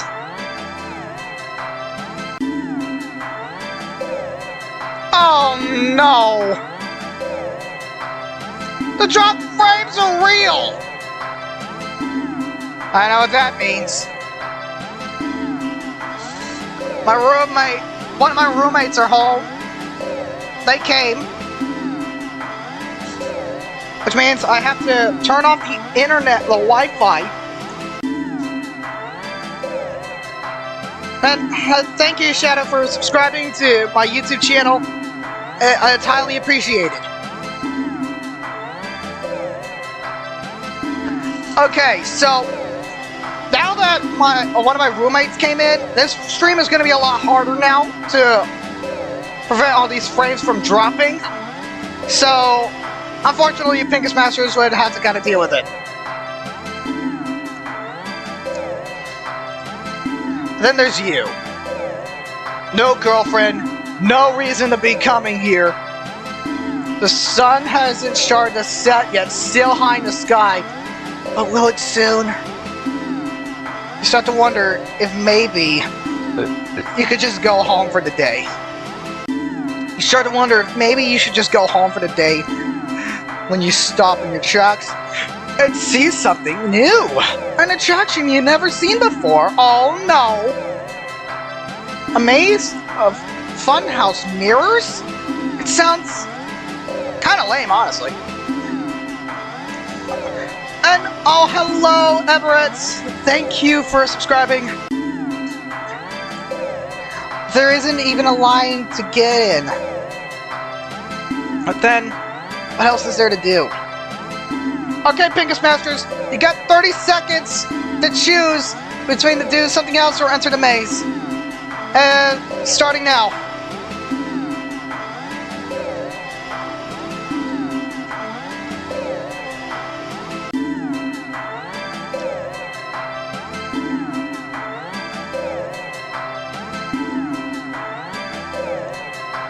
Okay, so if you Pingas Masters don't know, doing something else will take us back to square one. Okay, so I guess we're just gonna enter the maze. You enter the maze like a fucking fool. A few rooms in, and you notice the mirrors are all weird. Some of them just show you looking back at yourself, which is a fucking ripoff. A little bored, a lot tired, and so very, very... Maybe this was a mistake. What did you think going to a maze of mirrors was a good idea? Even if that was something new to experience, you're pretty much screwing yourself over. You doomed yourself over. You're lost. You're lost. You're fucking lost. You're trapped in a maze where you can never get out. It's a fucking It reference. Like, don't you have that fear when you go to these little funhouse mirror places and then you get ultimately stuck and trapped in these places? So it's just like, oh my god, what the fuck did I just do? I just fucking killed. I just caused myself to suffer. I doomed myself to fucking death.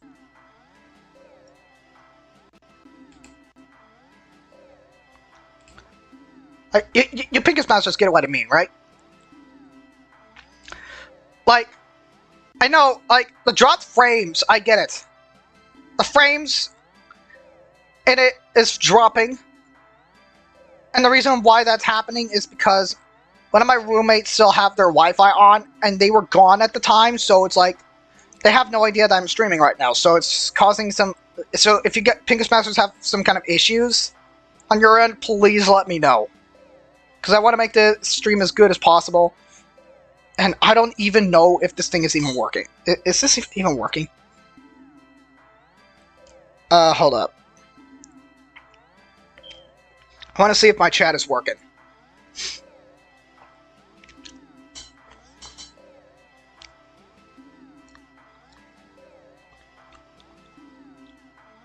Okay, so it is working.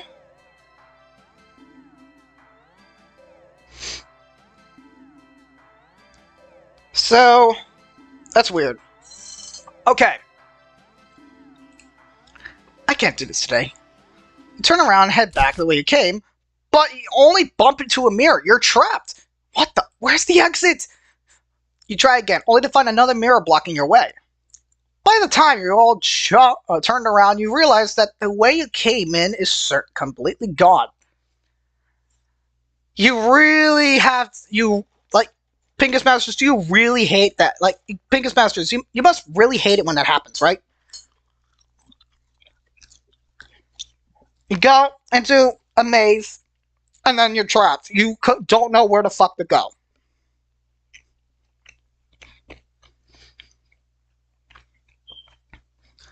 Like, do you PINGAS Masters hate that feeling? Like, your PINGAS Masters are ultimately lost inside of a maze, and you don't even know where the fuck to go? It's crazy. Like, you PINGAS Masters have no idea how horrifying this will be for some idiots, you know? Oh my god, I turned off my phone again. This is what, like... It's a habit. It's a habit. It's a habit I got to fix, but... okay, don't panic. I just have to keep moving forward, right? You step forward, the only opening you can find, nearly trip over something on the ground. Bend down and pick it up. Rule number 1, if you're in jail, do not bend over. If you get attacked in that kind of way, you thrust your ass and say, "You cannot have my booty!" If you PINGAS Masters know where I got that from, yeah, leave it in the comments or in the chat. Let me know. What the Sigma? I know. It's crazy. I'm aware. In your hand rests a worn-looking flashlight. Curious? You flick it on. Huh? Oh my god. Okay, so this is interesting. Crap! The lights! So how are you doing, Everett Solers? Welcome. Did the power go out? Or did the attraction operator forget you were in here?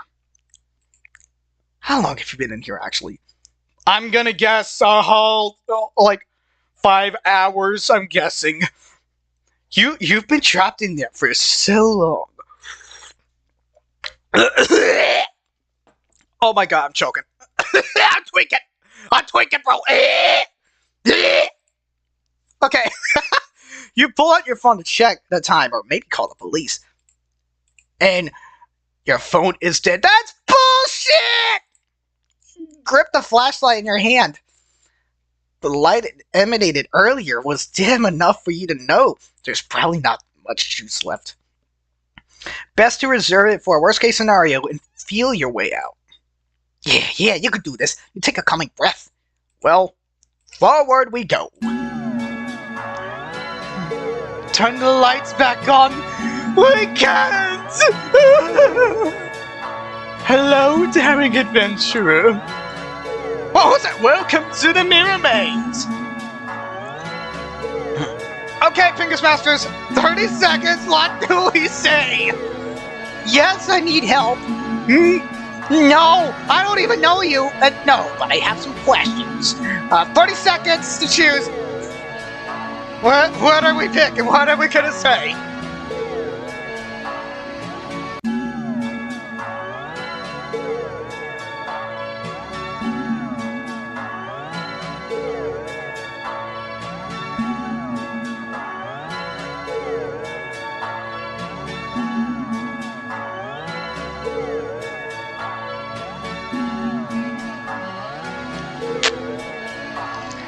Okay, so I'm just gonna say, yeah, we're gonna need some help. Oh, wait, forgot. This stream's delayed by 15 seconds, isn't it? Damn it, I forgot! I'm sorry. Once again, welcome to the Mirror Maze. You're in a bit of a jam, but don't worry. You're in good hands. Yeah, right. Rather, good paw. I knew it! It's the cat! It's the cat, bitches! See these little cuties here? Huh? I don't see what you said, Everett Solars. I'm sorry. See these little cuties here? They'll be doing their best job to guide you through the maze. So, this is what happens.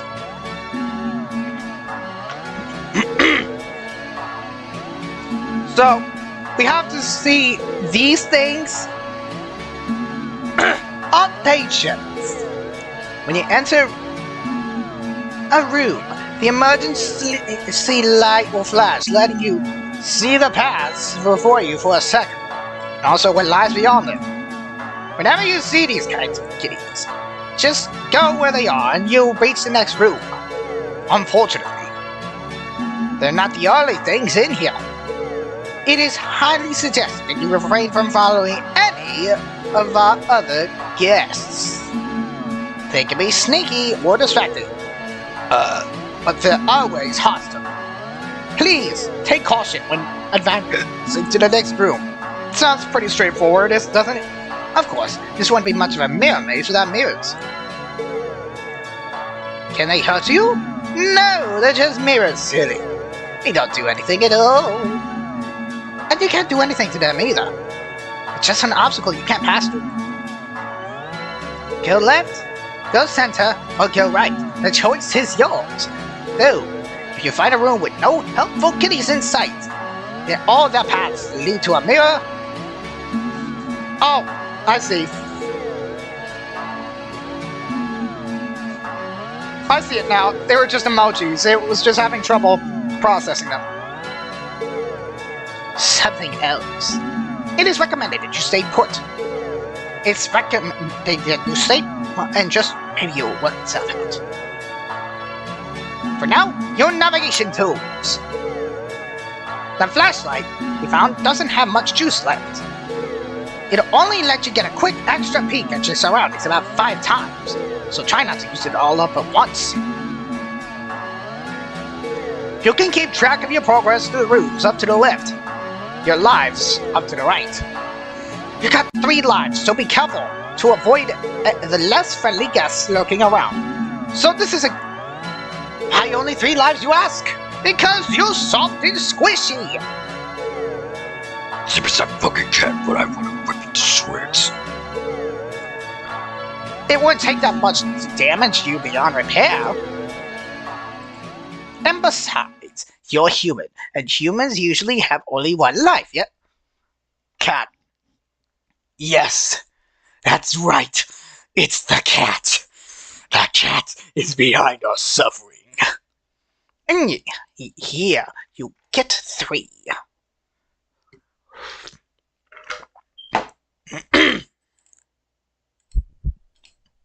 Don't you think you ought to show a little more gratitude? Asshole! And that's the end of the tutorial.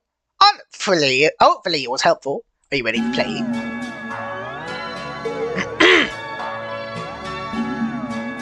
Okay. We are ready. We know what to do. Okay. Evil cat. That's right. 3, 2, 1, go! Okay, here we go. Okay, we go right. Okay, next room. We go right again.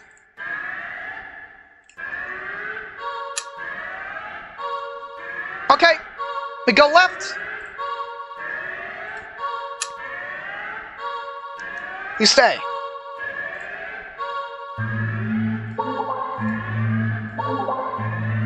This is easy.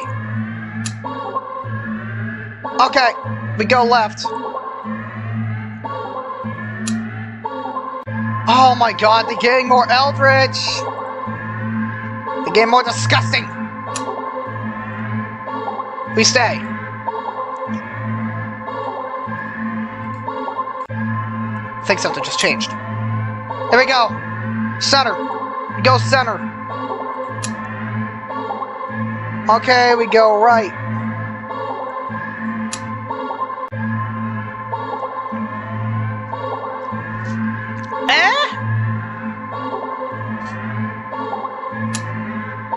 Okay, so we go right. Things having trouble processing, Everett. Okay, we go right again. Why do we keep going right?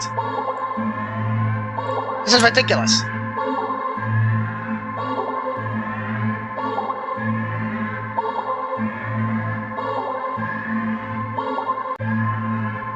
Guys, everyone say hi to YouTube. Oh.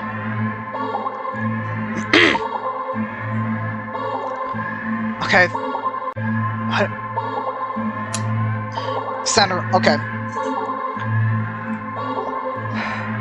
Next room, here we go. Center again. There's literally no way for me to go, so I have to stay.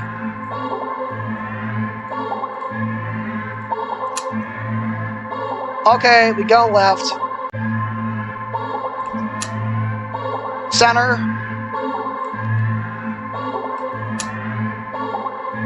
Okay, we go right. Center again. Oh my god. This is an easy maze. Oh, it's just spamming cats. Okay, I think we go left, right? Yeah, we go left. Center.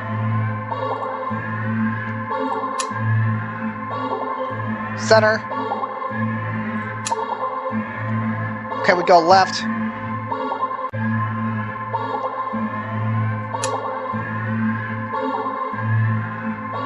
Left. Stay.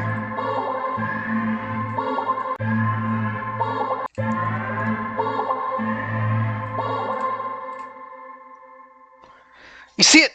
The exit! Forward, but as you do, the scenery shifts slightly at first. You're running too fast to stop yourself from colliding into the glass! And you die! You don't quite go into the glass. You don't exactly collide with it either. You simply pass through it. On the other side, you see an endless white void and purgatory yourself. Dozens of you, hundreds of you wandering around, aimless, faceless, and empty. So empty and listless, they don't even acknowledge your presence. You try to turn back, but the glass doesn't give. Past the glass, is this motherfucker? A familiar black cat walks up and looks up at you. You think it yowls at you, but you can't make out the sound. It tilts its head, then walks away. That little bastard. The glass goes dark.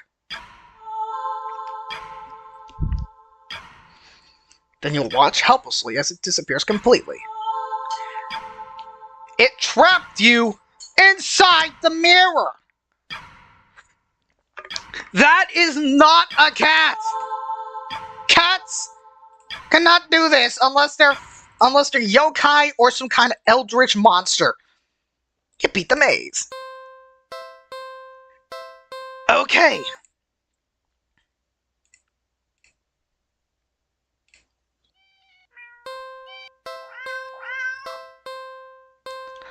Okay. So, PINGAS Masters, you got 30 seconds to choose. Take this cat home or just dish his ass. Go.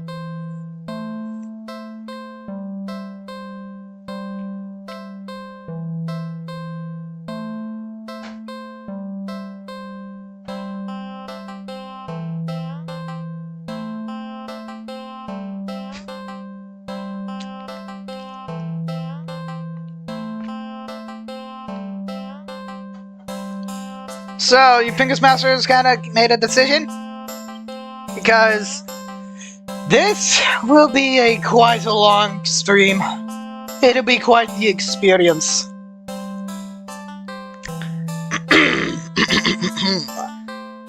Hey, oh my goodness. Okay. So, we're gonna take this cat home, I guess.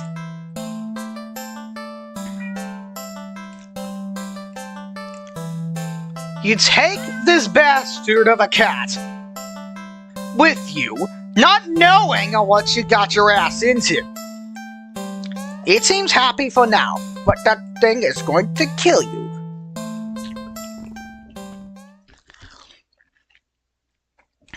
Once again, it goes through all this shit. Okay. So, what are we gonna do? We're gonna do something alone, or are we gonna mess with this cat? Any decisions? Any takers? Any ideas? Decisions. BRB. Okay, see you later.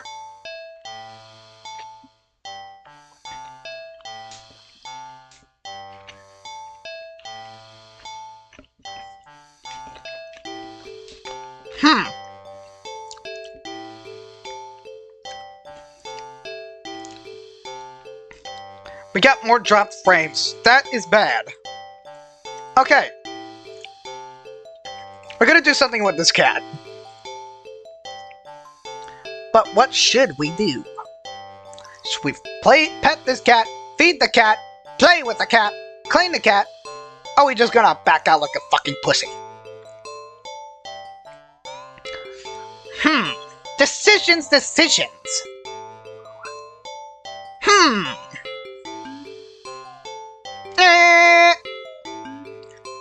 We are going to pet the cat. It's not every day you have access to a cute, fluffy animal. What else is there to do but to pet it to your heart's content? You sit on the floor in your living room and click your tongue to call the cat over. The cat dashes over to you, immediately climbing onto your lap. Poor thing. You just want some attention, don't you? Ada. Alright. Carefully pet the cat. Look at those look at that cute little face. You can't make you forget the testing that Eldritch monster that's gonna kill you!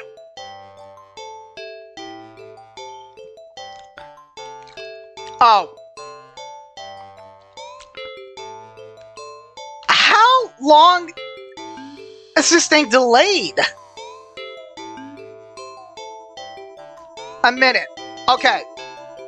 So, that ought to be a reference. So, I have to wait a full-on minute. So, now I know. What to do? Okay, so this is probably due to the latency, I guess. It's my first time kind of doing an interactive. Carefully pet the cat. A rub behind an ear. Carefully pet the cat. Yes, I know. It's like a minute behind with the chat. So we sweep along the back. Good. The cat is happy. But then, it starts to get restless after a while. We're gonna do something else. We're going to do what you said. Feed that cat. You head to the kitchen and click your tongue, ensuring the cat follows after you. It leaps nimbly onto the kitchen counter and watches as you search for meal options. Let's see. You find something you expect. A can of tuna in the pantry. What the sigma? Some leftover meatloaf in the fridge, and... What the fuck is that thing? You realize there's a tightly sealed Tupperware in the bottom shelf of the fridge.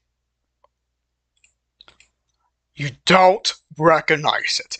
That is a bad sign. A foul odor is leaking from the container. It smells like your mama's ass. Whatever's inside can't be safe for human consumption, and it glitched. That's another sign. That cat sounds awfully happy about it. I called it! It's practically salivating over it. Tuna. Okay. Still, you're the caretaker here. You're the only one who decides it's best to feed a hungry cat, so you'll feed it tuna! Okie dokie! Cats like fish, right? Shrugging, you take the tuna out the tuna for the cat and the meatloaf for yourself. You put the frankly ominous container back in the fridge. The cat looks disappointed. It looks pissed. Though, you'll need to dispose of that weird whatever it is later. You open the tuna and spoon it into a small saucer. You put the saucer on the kitchen floor next to the cat. You don't think that you should be encouraging it to eat up there. But you figure it'll make up for likely not to feed it the toxic goop it wanted. It literally looks like something that would come straight out of your ass. The cat questions my mental state. The cat looks like it finds the tuna acceptable. You'll take it. Eat up, kitty! As the cat digs into its meal, you go about heating up the meatloaf in the microwave while setting the time you hear. What the shit? What the absolute shit? You turn and see that the plate is completely empty. Well, that was quick. You need to pace yourself. That cat is a fucking glutton. Is that cat okay? Is it okay?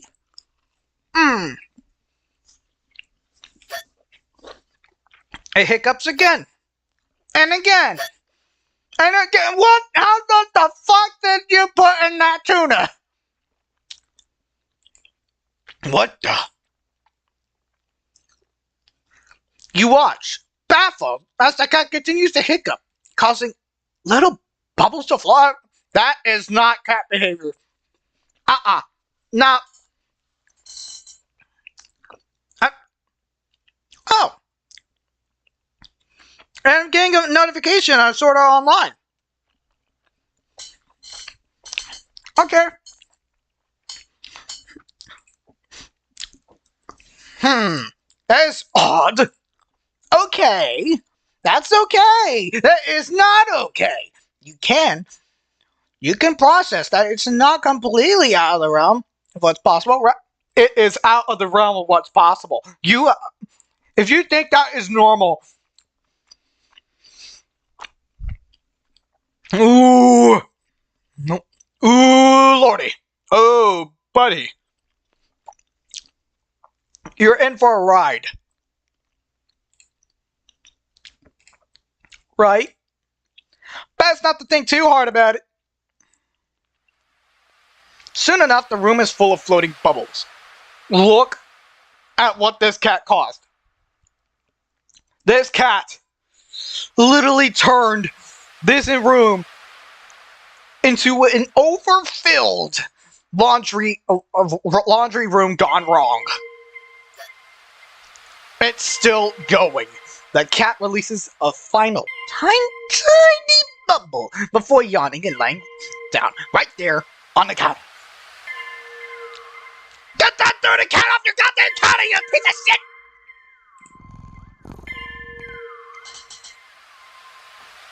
Oh my god! Well, glad you enjoyed it, you little shit. Well, once I find out what this bastard really is, I'm going to rip it limb from limb. I'm going to show it the true power of Eldritch monstrosity. Sorry. The bubbles haven't left the room or popped. They seem to be pretty resilient. Wait, what? What's that?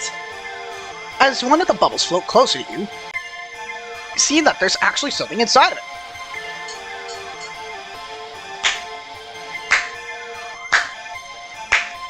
It had babies! It had babies!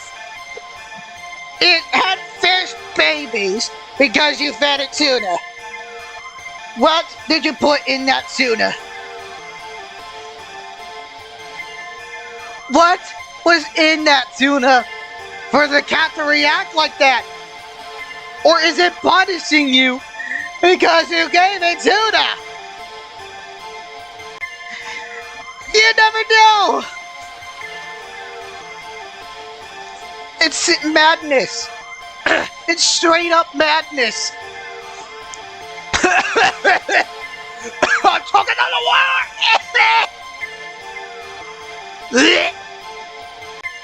It's just kidding. Still, you can't help but marvel at the impossible wonder in front of you. You lift a hand. You extend a finger towards the bubble. Carefully press it against the surface, and then it bites the fuck out of you. The bluefish lashes out viciously, inking tiny fangs into your finger. It doesn't really hurt that much, but then... Oh, my bones! I should have called it.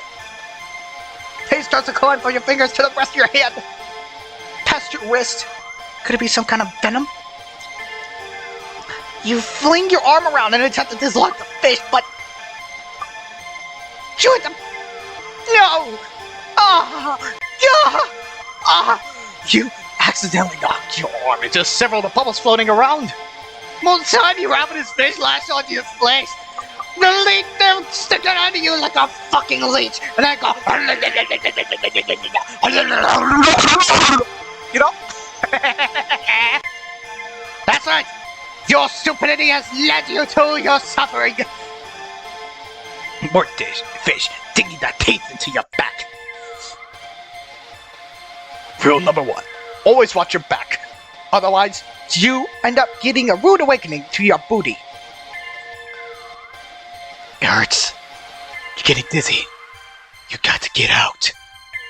You deliriously try to stumble out of the kitchen. Okay, I'm sorry about my shadow impression. And yes, it's a common trope for me to fuck up my voice just for the sake of entertainment. That is what I normally do in these streams. You deliriously try and stumble out of the kitchen. But the entire room is filled with deadly bubbles.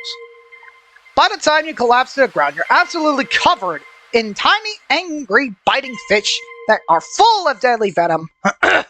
Your legs, your torso, your arms, your face, your penis!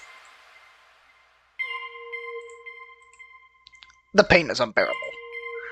You can feel it in your skin. your teeth and your eyes and your hair and your... And it's so consuming you can't even feel yourself convulsing or crying. You don't black out. Your eyes are still rolling into your skull when you gasp out your last breath. Fish out of water. Ending number 8. Okay, so that was ending number 8. Hum num num num num num. There's something up with this cat. There's something up with this cat. I do not trust it. One bit.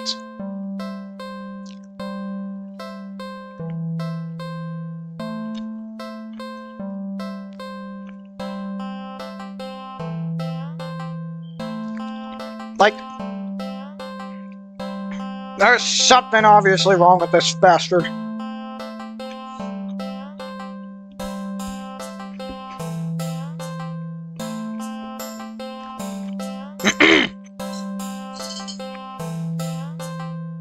Okay, I'm going to continue.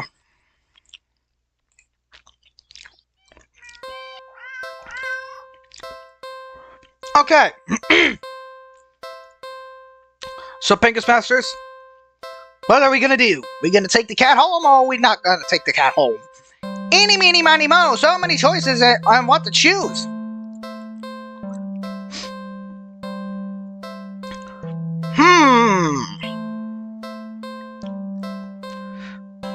Fuck it. I'm taking the cat home.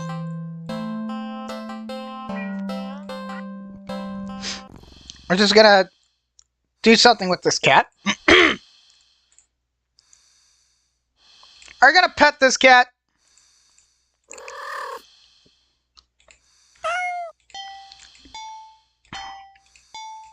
And do all this. That cat starts to get restless after a while, but we keep petting. Here we go. You're not quite ready to stop. You feel still calm. The repetitive action soothing your usually overworking mind. Keep petting. The cat is mad. It's a petting zoo, not heavy petting zoos. The cat leans away from your head pat. It's trying to get out of your lap. You keep petting. When you scratch under the chin, it bites at your fingers. You might be bleeding, but really it barely hurts. More of a warning than anything. Its eyes are glowing. Cat struggles in your hand. It's watching you closely. Seriously, let's do something. That's the cat talking. We keep petting. Keep petting the cat. It bites. It rips your finger off. The cat bites off your finger. It hurts. You're definitely bleeding now, but for some reason, you just can't stop. You don't know what it is. It's so much softer than you realize. You think that it would be a shining in the faint light of your living room, but it's as if the darkness of the cat's black coat is sucking in all the illumination around it. That is a bad sign. You can tell it ain't a real cat. Because black cat fur don't absorb all the light. They still create a reflection.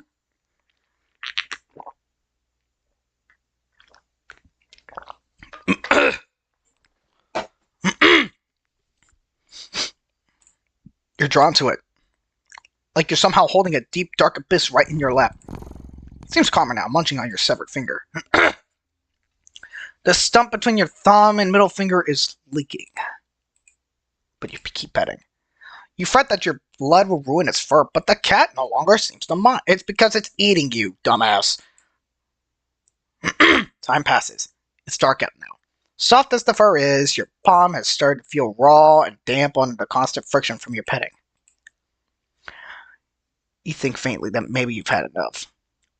But no. You start to lift the hand from your cat, and when in a flash, boom, it said, fuck that shit. You keep petting because you are my slave.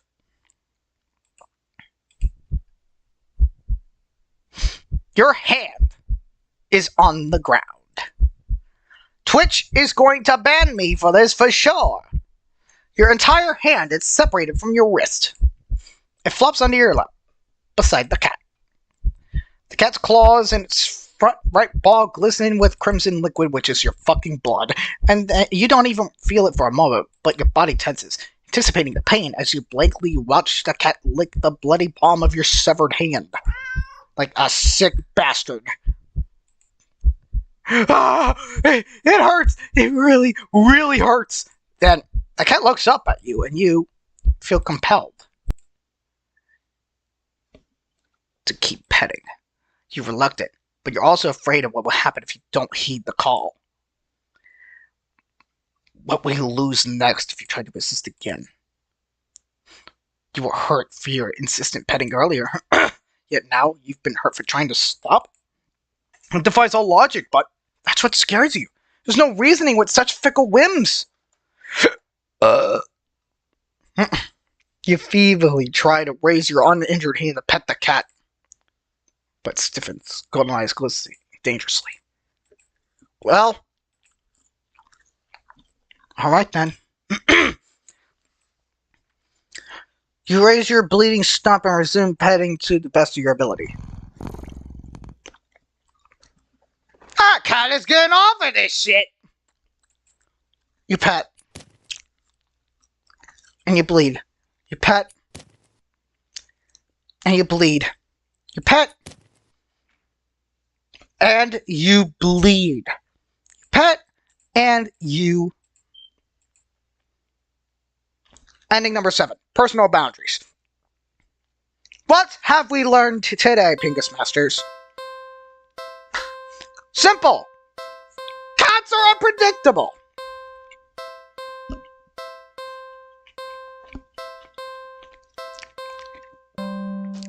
That's the lesson.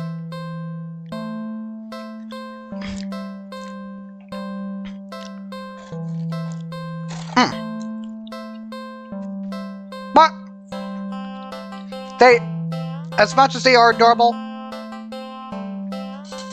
they can be just as dangerous. And we gotta respect cats.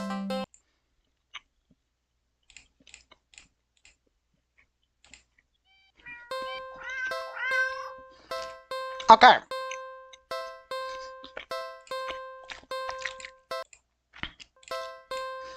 We're gonna ditch the cat.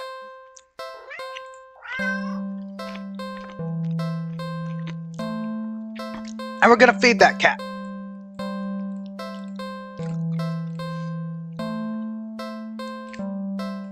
Fuck. You can't exactly enjoy your day knowing you left behind a hungry cat. Especially when you could have done something else to help. So, what to do about the hungry kitty? See, look. There's a missing option because we aren't that far in the game yet. We check our pockets. You dig into your pockets. Find a small piece of string in your left pocket. Not very helpful. The string is far too short.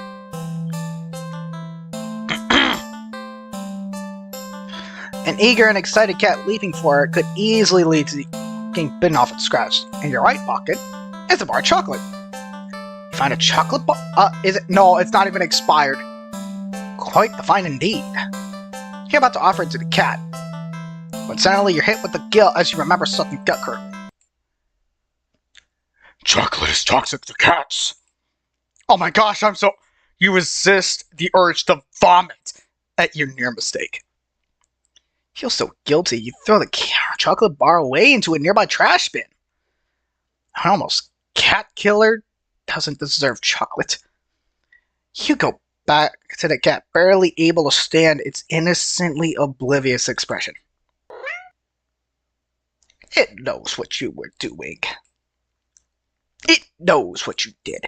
Do not fall for this trick of this cat. It doesn't even know what you almost...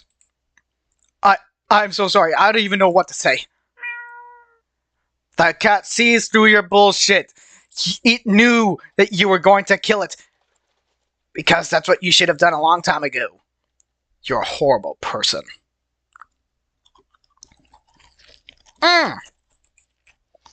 Well, Stay here. I'll be right back. You leave the alley. And return with a whole fish you brought at a nearby grocery shop. It was a bit pricey, but it was the least you could do. The cat eagerly accepts your offering, munching happily at the fish after you place it in the box. That cat looks happy as hell. You want to smile at the sight, but you feel so awful. Sorry again. The cat seemingly pays you no mind as you slip back out of the alley. Not feeling like you deserve a peaceful day out, you decide to just head back home.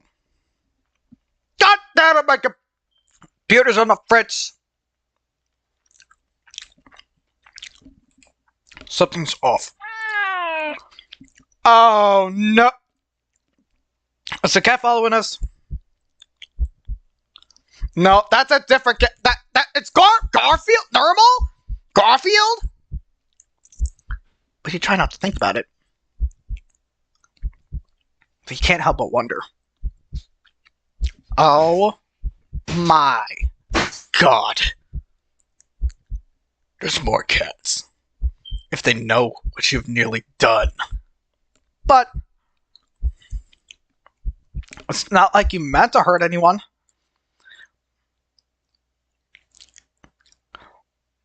Right? The eyes! I see the eyes! I see his eyes! You finally reach your apartment building. You're about to unlock the door when... Oh God, this is the assault of my eardrums! And holy fuck, look at all of those cats looking at you. They see you feeding the cat in the alley. Did they see you feeding the cat in the alley? And thought that you had more food for all of them? I'm sorry, I don't have any more food for you. None of them move an inch. You're starting to feel a little unnerved. Finally, that was my roommate. Okay, you're starting to feel a little unnerved when finally a single cat pushes its way to the front. Oh, it's you. Oh, fuck. It's held carefully between its teeth is the chocolate bar you'd thrown away earlier. It knows. It knows. It places the chocolate bar down in front of you before looking back up at you. All the cats look up at you. You can feel their judgment. You feel your sins weighing down heavily on your back. That was a missed opportunity. Like, okay, that was a missed opportunity for it saying you feel your sins crawling on your back. You know, that was a missed opportunity. But I can see why. But without the money to buy food for all of them, you don't know what to do. Okay, PINGAS Masters, are we gonna beg for forgiveness like this thing's a freaking god? Or are we going to go inside and just ignore that bitch ass? The choice is yours.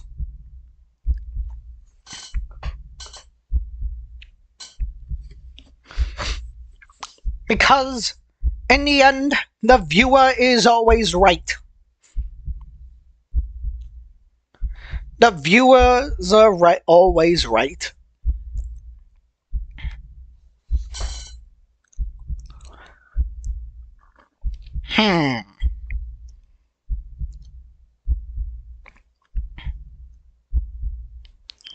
Such choices. We are just gonna go inside and say, fuck that shit. You decide to cut your losses and head inside. Your sins weigh down on you, but you are only human. What more can you do? Jeez. You try to ignore the yowling of the neighborhood cats as you go about your chores. You consider preparing dinner. How could you enjoy it knowing how hungry those poor cats outside are? The ones you've wronged. You feel like an awful piece of shit, so you decide to take a bath and go straight to bed without dinner. A fitting punishment for someone like you. As you forgo the fancy bath bubbles because you don't deserve them, and sink into the water with a sigh.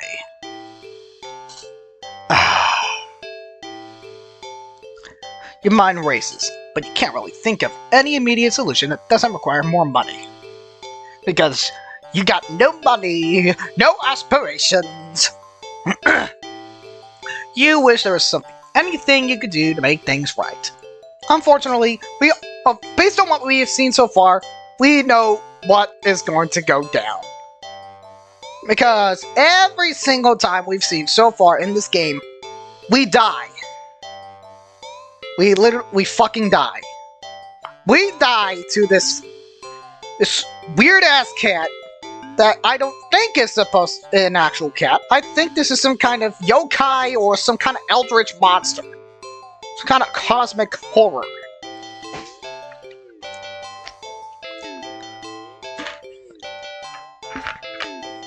So, if there are people who are scared of cats, yeah, this game's a nightmare for you, and if you are scared of cats, you're going to hate them even more. I love cats, I love dogs, I love them both, and this game is not going to change my perception of them. But still. But when it comes to cat girls... What? An entity can dream, right? Suddenly, your legs start to feel really itchy. You try to lift one to see what's going on, but what rises out of the water isn't a pair of legs. Am I a mermaid? Am I a mermaid? You feel dizzy at the sight. Maybe you're hallucinating from all stress. As an eldritch entity myself, I know damn well that is not a hallucination. You are changing. You try to climb out of the tub and cool your head, but instead of your hand rising out to brace itself, its wet fin stretches out to plop on the rim. It's too weak to hold your weight, and you're so startled by the sight. You die! No? That you slip and smack your head on the side of the bathtub, passing out almost immediately. You're awake. You think anyway. You open eyes and you're underwater. You must have slipped beneath the surface of the bathwater. You gasp instinctively, except not really. A bubble simply floats out of your mouth, up, up, up to the surface. You're broke as heck, so you know your bathtub ain't that big. Did you shrink? But how? And even if there was a reasonable answer, it wouldn't have explained how you haven't drowned yet. That cat turned you into a fish, that's why. That is what happened. Ooh! Nothing beats McDonald's. You can never go wrong with McDonald's.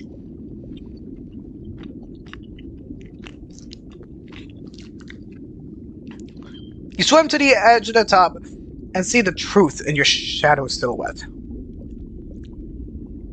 You've been turned into a fish? This is impossible. You don't get any time to ponder over this, unfortunately, because just then, a shadow looms over you from above. You look up and see the cat. It peers down at you from beyond the water's surface. And then you realize, this is the answer. This is how you've meant to atone. With a heavy heart, you swim up to the surface. It grabs you out of the water. It scoops you up, tossing you out of the tub and into the bathroom tiles. You flop around as gasping for air or water. You realize the cat wasn't alone. Dozens of hungry eyes peer down at you. You can hear the yowling of what sounds like hundreds of cats outside your bathroom window. It brought the cats from around the world!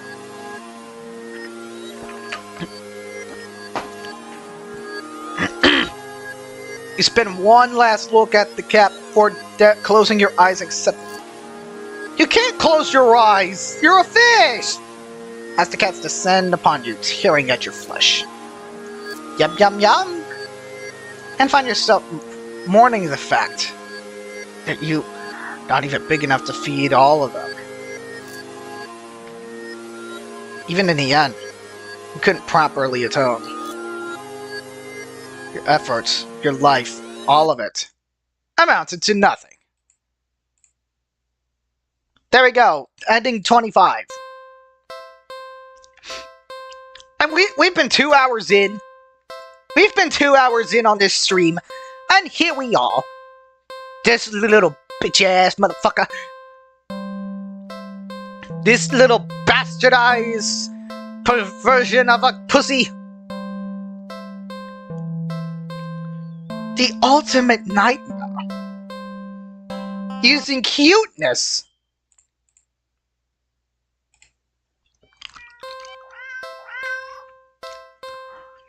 Okay. So we're not taking this cat home. Again.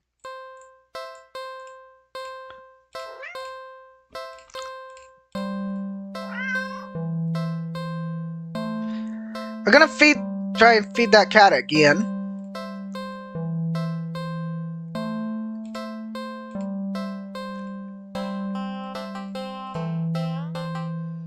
We're gonna check our pockets again, so we're gonna go with the other ending.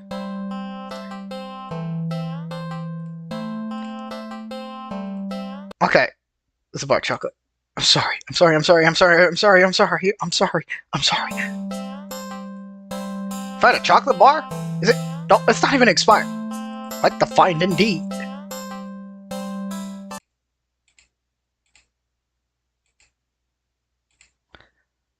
So yeah.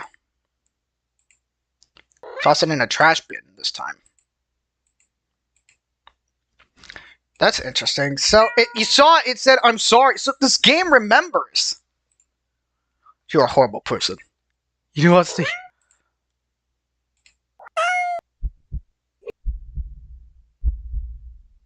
We beg for forgiveness this time. You collapse to your knees and bow down low as you start to earnestly beg for your forgiveness.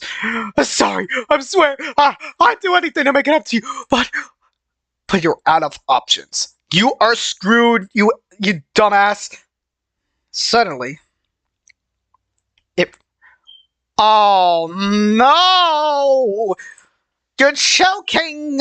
You feel something stir in your stomach and swim its way up your throat. You are about to get an orgasm. There's something coming out of your throat.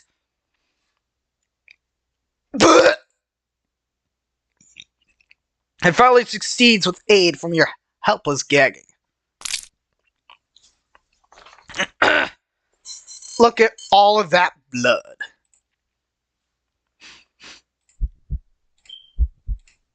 What the? Lying on the ground in front of you.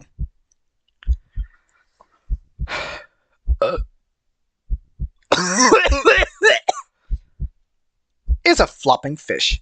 You just threw up a living fish. What the hell? Is this the feeding of the 5,000? No, it really isn't, but please do not make the... please do not remind me of me making that joke. Please. The cats come rushing forward, all tearing hungrily at the fish. You're happy to finally help, truly, but how? That cat is making you barf up the fish. You threw up another fish. And another.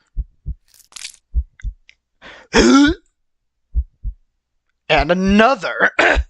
It's gonna keep going on and on and on. It's gonna be an endless cycle. You're going to solve world hunger for pussies.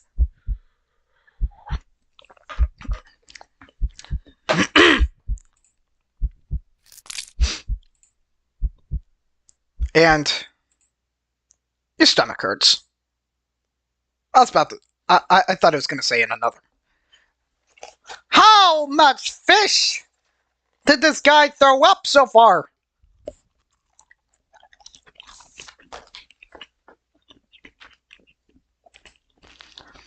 You're getting dizzy. You fall to your knees. Tears and snot are streaming down your face by the time you cough up a final tiny bloody fish and collapse forward. How much fish did this guy puke? How many?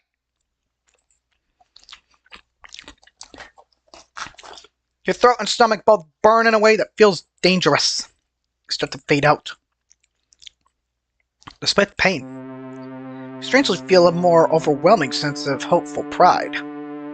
You've made up for your disgusting actions. That you've been forgiven.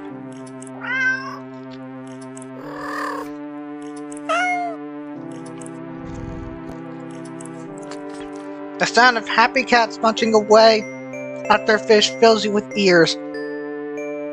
PINGAS Masters, how many of you get off to regurgitation? Because if that's so, you're fucking weird. Then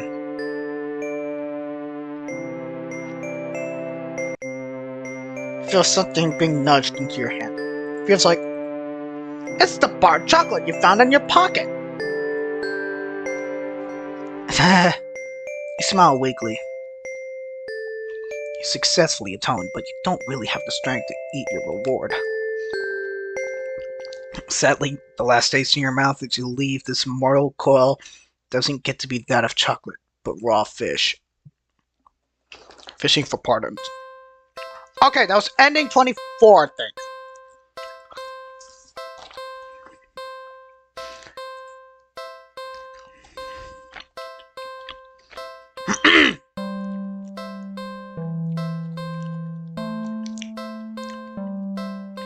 So we got 9 endings so far.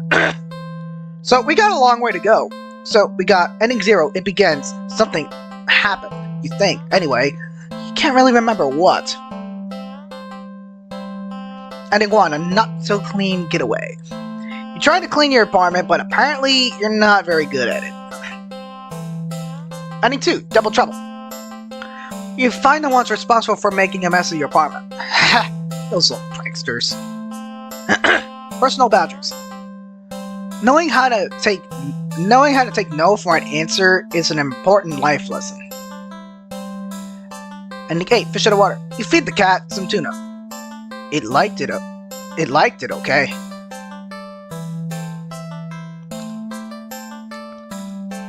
Okay, ending 19, you beat the maze. Congratulations, you beat the maze.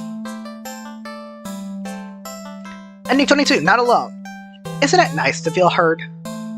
Fishing for a pardon. Silly you, chocolate is bad for cats. But you knew that, didn't you? You kindly feed some poor hungry cats fish. How nice of you.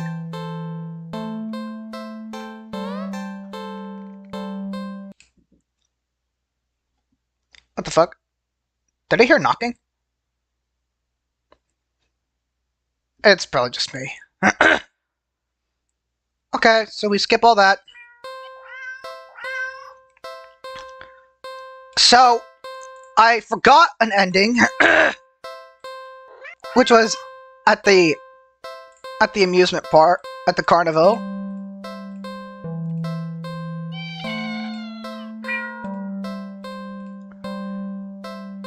Which was, we had to die.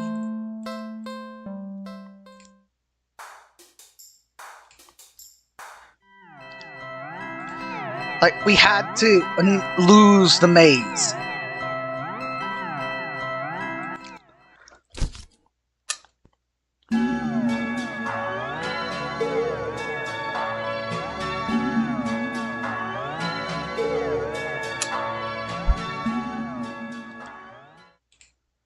Okay.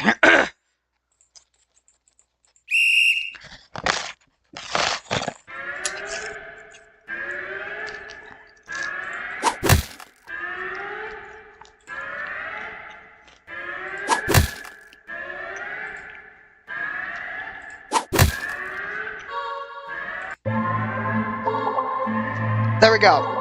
You just had to die. Speed run. Suddenly, the lights turn on. Your eyes burn from the sudden brightness. Your vision adjusts to see that you are completely surrounded by mirrors. The reflections look grotesque in unique ways. Look nothing like you. Ew! But they do look hungry. You back up. You don't know where to go. Was there even a way out to begin with? You bump back into a mirror.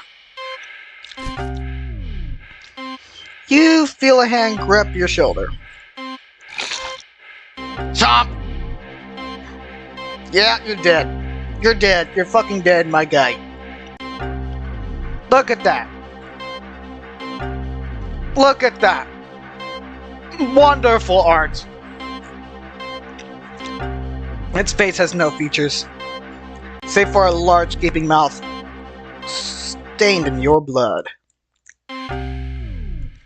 Looking around in a panic, you think that the mirrors feel closer than before. The path you come in is long gone. You're surrounded, and every time you blink, you could swear the mirrors were getting closer, closer, and closer. Your horrifying reflections looking hungrier and hungrier and dead. Ending 12. You failed the maze. Frowny face.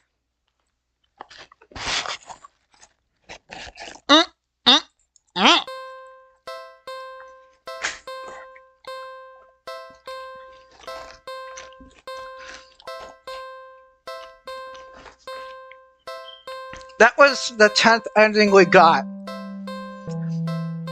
We are a quarter way through this game. It's quite the achievement.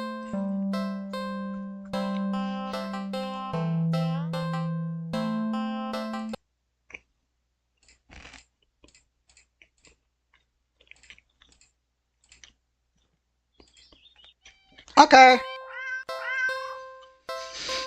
This time,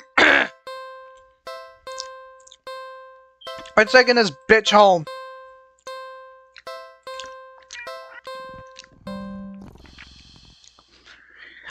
We are going to be doing something alone. And watch a movie. You just decide to watch a movie. You get dressed in your favorite pajamas. Make some popcorn with an obscene amount of butter and head over to your armchair. How much butter did this person put in their popcorn? There is a specific amount. You humans are really bizarre to me sometimes. But alas, I love you all. Only to discover that the cat is already napping on it. You frown a little in thought.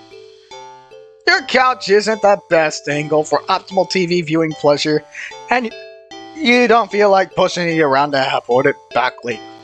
The only options you have left are to sit on the floor or move the cat and reclaim your throne. So, PINGAS Masters, what's your option? What's our option? Sit on the floor, or do we reclaim our fucking throne and overthrow the cat god? What is our option? What do we choose? Because it is quite an interesting moral dilemma, don't you think? I say fuck that shit. I ain't dealing with this crazy cat, so I'm just gonna sit on the floor. You decide to sit on the floor. The cat is a guest after all.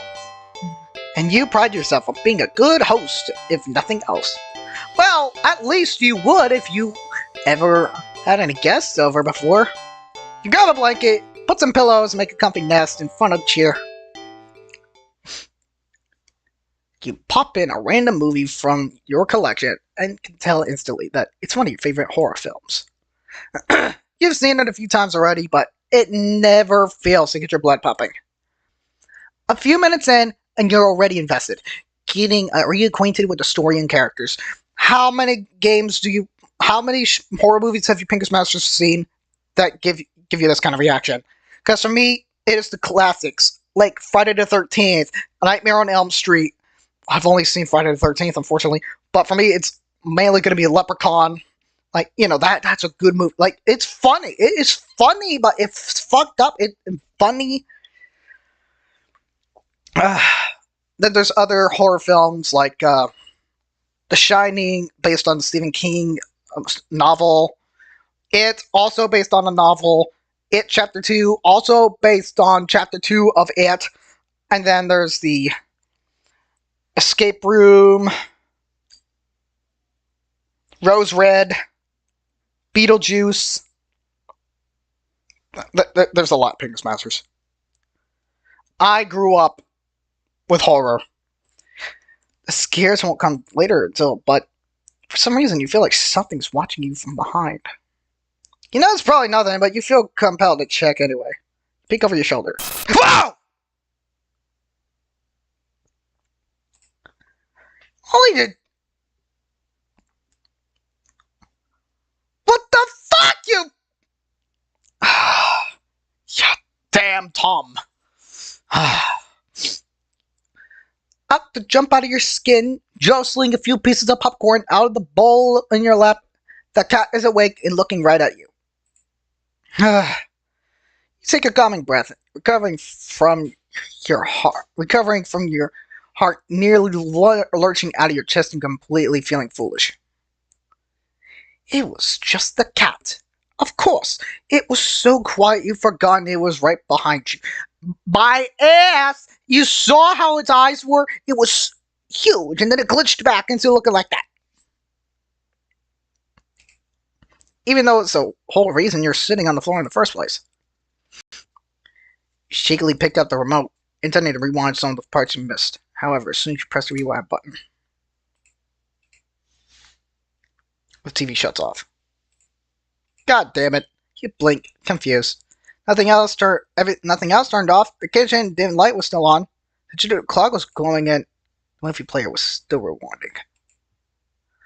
The power didn't go out, so why? You feel a chill run down your spine as you catch the cat's reflection on the dark TV screen. It's still looking at you. Cats stare silly. It's kind of their thing, right? Your new addition in its life, of course, is going to study you closely to see if you're trustworthy. As you mentally reassure yourself, you turn the TV back on. What? The TV's on, but the movie's not playing on screen. It's... What the fuck? It's you! You watch yourself frown on screen as if you feel your brow furrow in tandem. It's like footage of you in real life, like you're being recorded. You feel the familiar sensation of your mind focusing on small details to avoid the bigger picture of your current situation. Avoiding the questions of how this is happening, of who or what is doing this, and why. Oh, hell no. Suddenly your mirrored self smiles and waves at you, all on its own. You don't wave back, you're too stunned to move. It's the cat. The you on the screen doesn't seem to mind, though. Then it stands up. It walks out of frame. And... Ah! Terrified yell rips out of your mouth before you can stifle it. On screen in the chair is the cat. But it's so wrong. Oh! Fuck! Look at this thing! It's so ugly!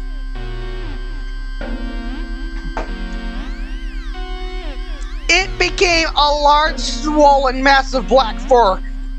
Its twitching pulse is rhythmical with a slow, almost methodical breaths. Its mouth is a yawning entrance to a black abyss framed by a set of teeth that look very, very sharp. Glowing eyes bulge all over its body. And it's still looking at you. Doesn't even acknowledge your on-screen persona as they walk back into frame and pet it almost lovingly. Then, the you inside the TV screen touches one of the cat's fangs. You flinch at the sudden sharp pain in your palm. Look down, and sure enough, your hand is bleeding. You're not particularly afraid of blood, but for some reason the sight of it leaking out of you sent another chill down your back. Thought clear and terrible flashes across your mind. It's not just the mutated cat on TV that's watching you, is it? Don't look behind you, don't look behind you, don't look behind you, don't look behind you, don't look behind you. You watch helplessly as your on-screen self smiles and nods at you, almost encouragingly. They stand in front of the cat's gaping jaw. They look into the dark depths as if you're torn between the horrifying realization of what's about to happen and the gripping wonder what they see looking back at them from that deep, deep darkness. They jump in. Darkness is a sudden presence all around you, pressing in, holding you down, and yet you somehow feel weightless. You can't tell if you're falling, but it doesn't feel like you're laying down or standing either. You feel warm. You feel cold. You feel everything. You feel nothing. You feel nothing. Ending 3. Silent film. That's an interesting way to die. That cat clearly ate you. Nom nom nom nom nom nom nom nom nom nom nom nom nom nom nom nom nom.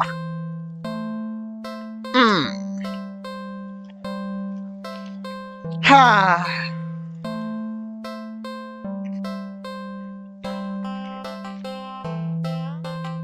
That's 11.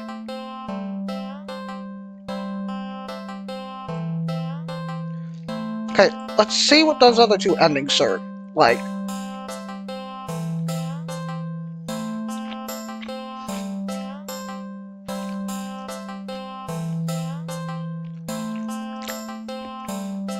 This was our 3rd ending.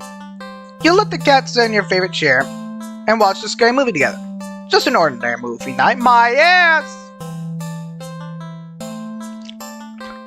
Okay. You failed the maze. Better luck next time. Okay.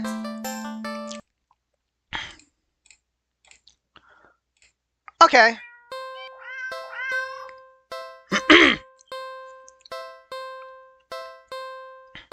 We're ditching the cat.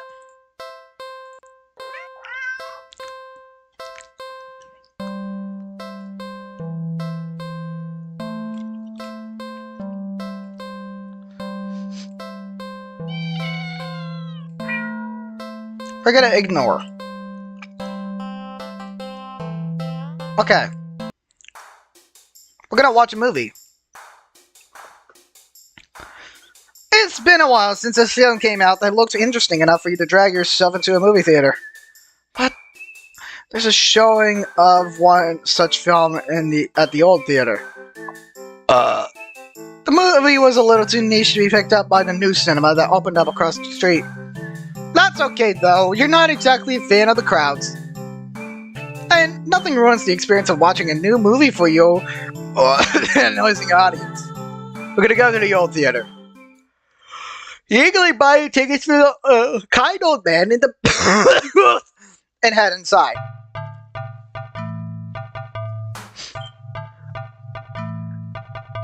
It's barren of any trace of other people, and the decor looks like it hasn't changed since the 80s. Maybe even the 70s. And it's what you were counting on. You consider buying some popcorn, but can't help but be concerned that everything at the concession stand might be expired. You move on and walk through the halls, finally locating the theater designated on your ticket stub. As expected, the theater your movie will be playing in is completely empty. Perfect. You pick a spot right in the middle, even counting the seats, taking into consideration the gap of the staircase. As you settle in, the dim lights fade away, leaving the room pitch black for a few seconds. Before the screen flickers on, no commercials or trailer pops up. The movie just begins. I wish I was in a movie theater like that!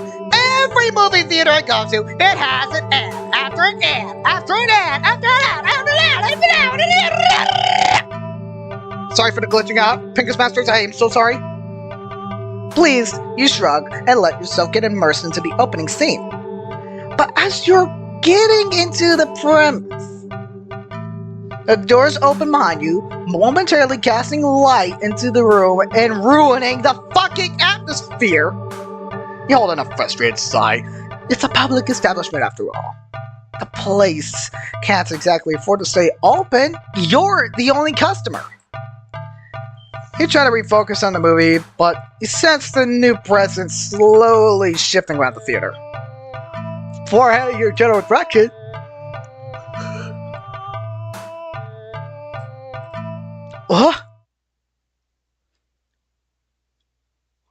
this asshole! You gape in utter disbelief as the stranger shuffles down the aisle, only to sit right in front. That fucking prick! You prick! There's no one else here and plenty of places to sit. The stranger's also unusually tall. Even with the stadium-like arrangement of the seats being on the somewhat deep incline, they're completely blocking your view. I'm moving. You don't want to risk escalating the situation further. This whole thing is already making you uneasy. Why would they choose to sit in front of you? Surely they would be able to see past them. Shaking your head with a passive-aggressive scoff in the stranger's direction, you reluctantly pick another, less perfect seat in the theater. But as you settle down, see the stranger person get up, only to once again sit down in the seat directly in front of you. This fucking bitch. You look around somewhat helplessly, as if waiting for someone to silently agree with you with how odd this all is. Or to inform you that this is an elaborate prank. But no one else here with you. That's how you've always liked it, but you can't help but think that maybe it would be nice to have someone else here if it meant to not be alone with this weird jerk. You move again.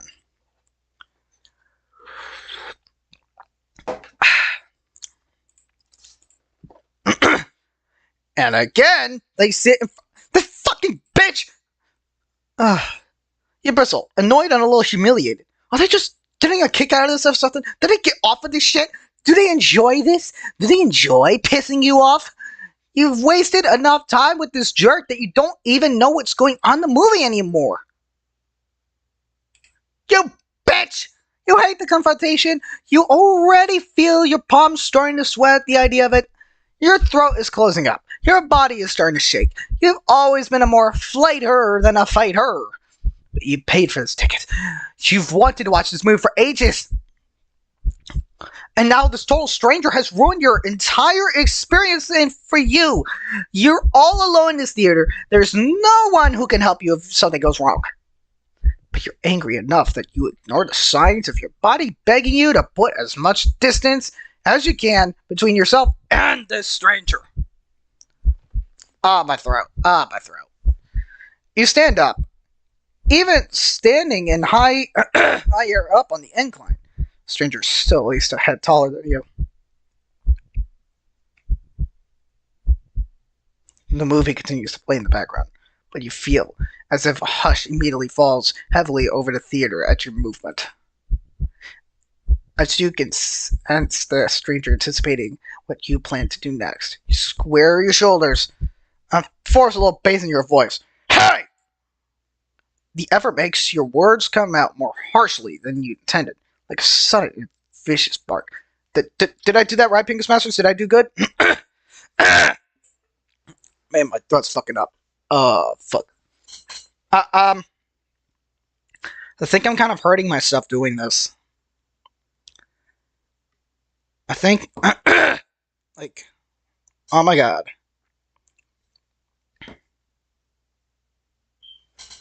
Okay. But you figure they deserve it anyway. You're being a real jerk, you know that. You know that? What? What are you playing at, huh? Are you trying to piss me off? The silence that follows your words is deafening. So much that you glance at the screen only to find that the movie has paused. What the hell? Your attention is ripped back to the stranger in front of you as they shift slightly. Like a small animal trying desperately to anticipate the moves of a predator. You don't move an inch. You don't look away. You don't dare to blink. Instead, your eyes widen as the person's head turns. It turns some more. And turns more beyond what should be possible. Neck bones cracking. To face you directly. You can't move. Wide, glowing eyes resting above a wider winning gaze. Grinning mouth, gaze down at you. The stranger opens her mouth and what comes out is something impossible to comprehend.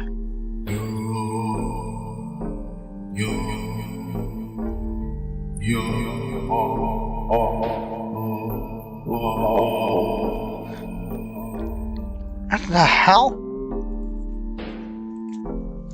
The voice is endlessly deep and creaks like a weighty door, foreboding and oddly melodic. Alluring.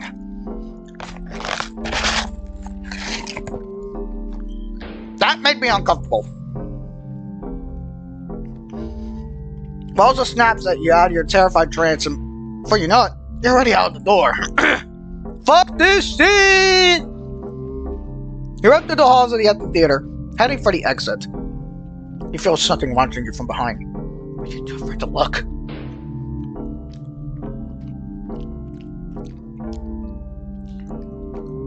The exit now in sight. You sprint toward and burst through the doors. You look around frantically and spot the crowded cinema across the street. People! That's what you need! Safety in numbers and all that.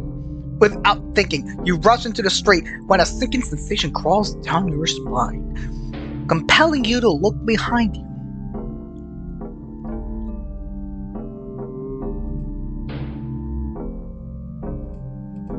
Despite your resistance, you feel your head turning to look back at its own accord.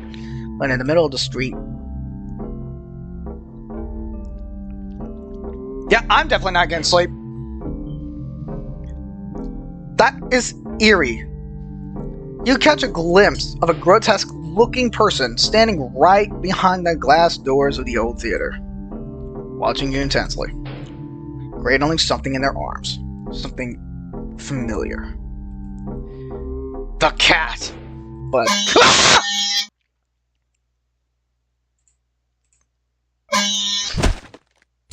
Oh, god damn it! I got scared by a fucking truck! A glimpse is all you get, as the truck speeds forward and crashes into your body.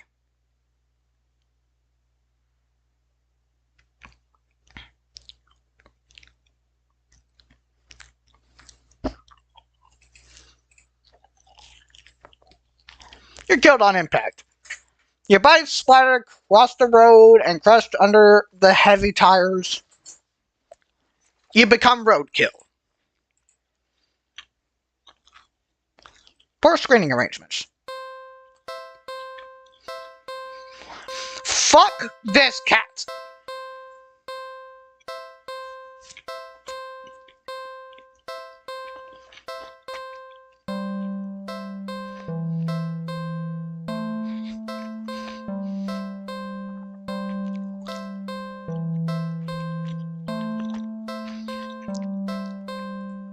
Let's look at the endings.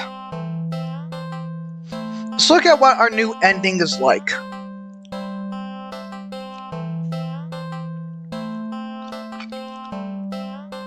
Okay, here's what our ending 16 is described.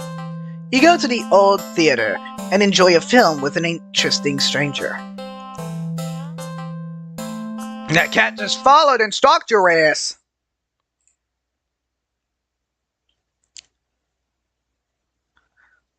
The hell? Eyes.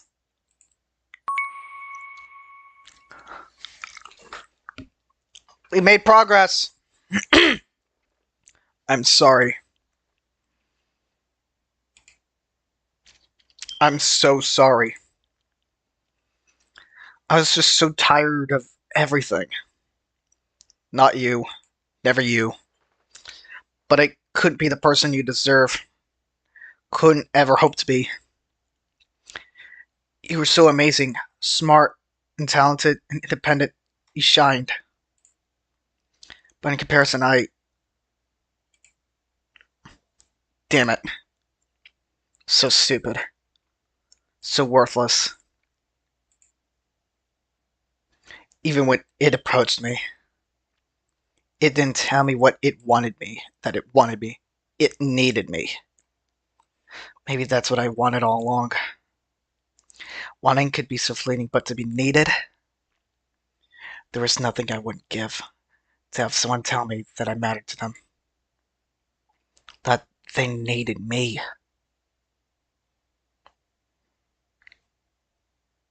Okay, so let's begin our brand new route. The weather's absolutely perfect today. It's a good sign, right? Maybe your luck is finally starting to turn around. Tentatively allow yourself to feel excited for the possibilities of where you could possibly go that could do. Maybe even who you can meet. So... Oh. I thought the dialogue would be different. I'm taking that cat home.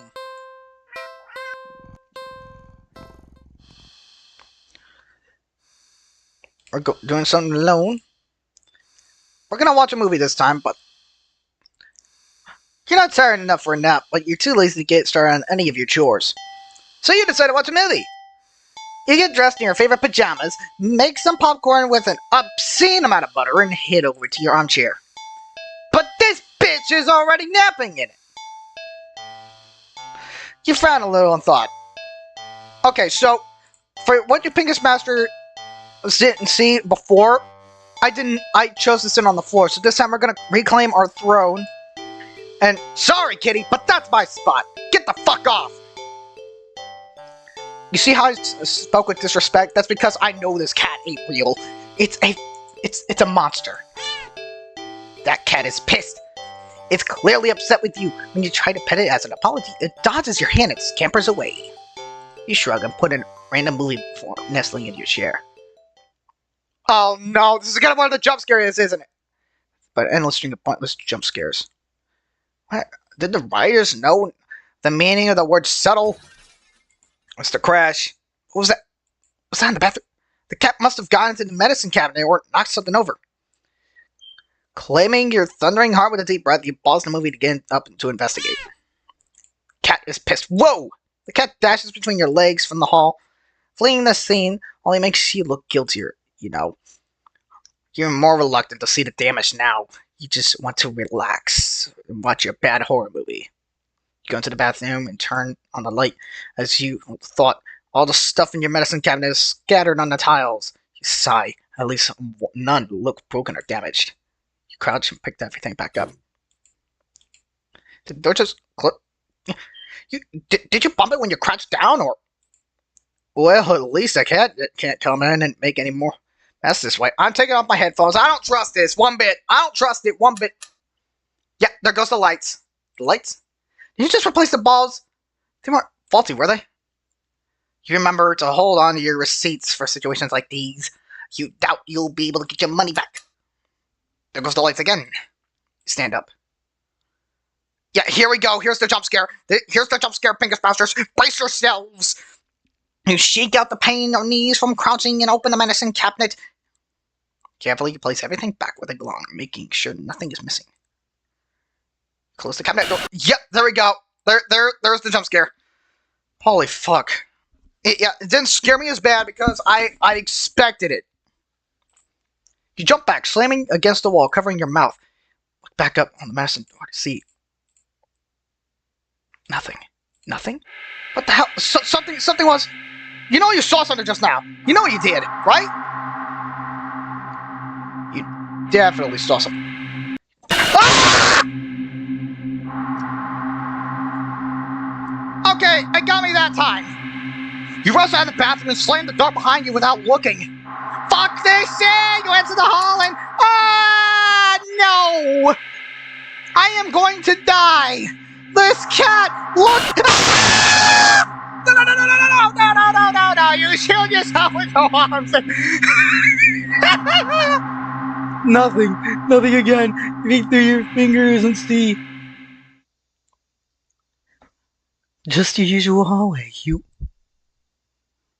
don't feel very good. You need to sit down. Carefully make your way back to the dark living room, trying not to overwhelm your senses anymore. You already have. Maybe you should watch something a little more lighthearted. Just lie down and sit. You don't know. It's a little hard to think. You just need to sit down. Stumbling forward, you reach the chair, but...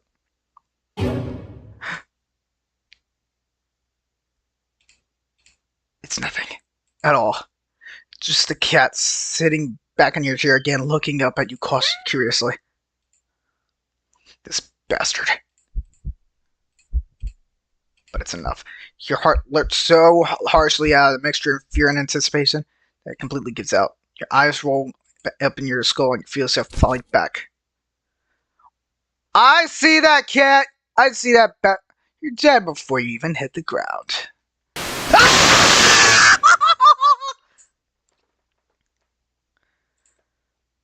Real subtle.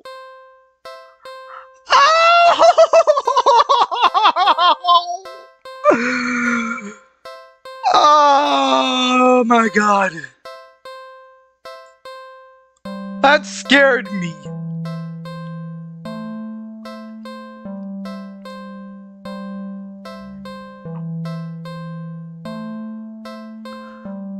Okay, ending 4. Real subtle. You look back. You took back the chair from the cat and enjoyed some silly little jump scares alone. Hell yeah, I did!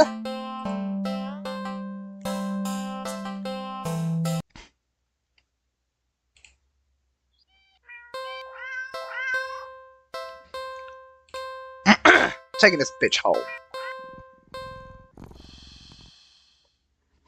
Doing something alone again.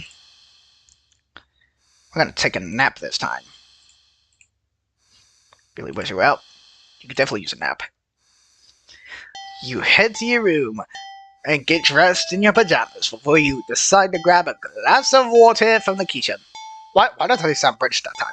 You head to your bedroom, ready for a much-needed nap. Whoa! Only for the cat to race past you through the open door and jump on the middle of the bed. It takes time, netting at the streets before settling down and closing its eyes. Well, that was fast. You frowned thoughtfully. Now that your mind's on it, you find yourself really craving a nap in your own bed. There's no way you're settling for sleeping on the couch, certainly not the armchair. That just means you should. Move the cat, or sleep next to it. We're gonna sleep next to the cat. You shrug. What's the harm in sharing a bed, right? You both have a long day, after all. You try to carefully avoid jostling the cat as you lay down, but immediately scoots over and curls up against you anyway. Seems happy. Holy shit, we've been at this for 3 hours! You smile. Sweet dreams. Huh? You feel like you slept for a long time. You feel a warm weight on your back. You don't feel... I hear the... Oh. Mystery solved then. You feel comfortable. You consider getting up, but as soon as the thought enters your head, your mind fills with a static and a deep sense of disapproval. I hear the static. I hear static. Pingas Masters, I hear static. Do you Pingas Masters hear it? You hear it? Not yet then? Okay. The cat, jostled by your attempts at movement, neds painfully at your back before settling down again and falling back asleep. You fall back into slumber too.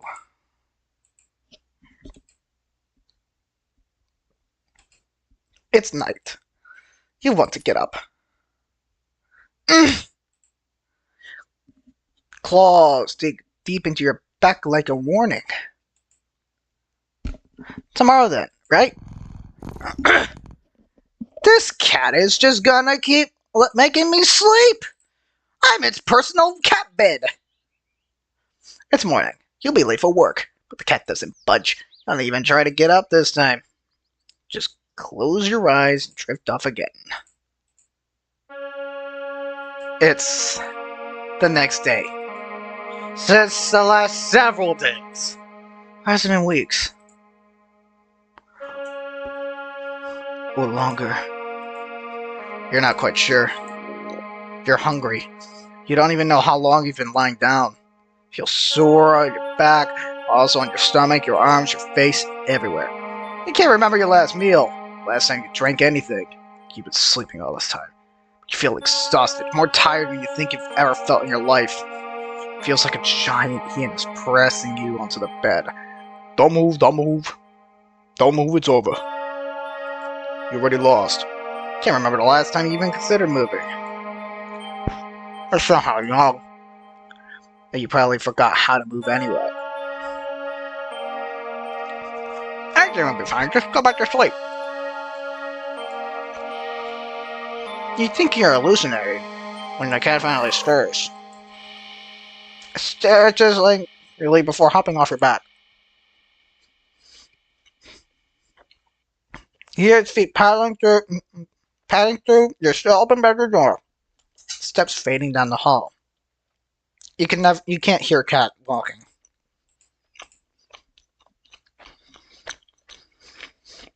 Yep. You're screwed.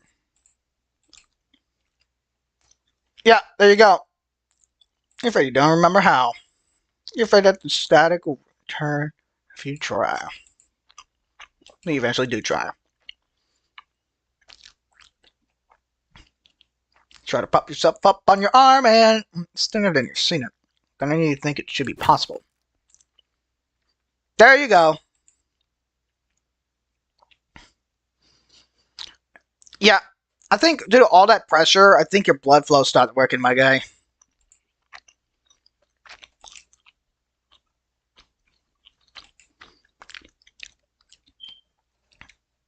Man, that's...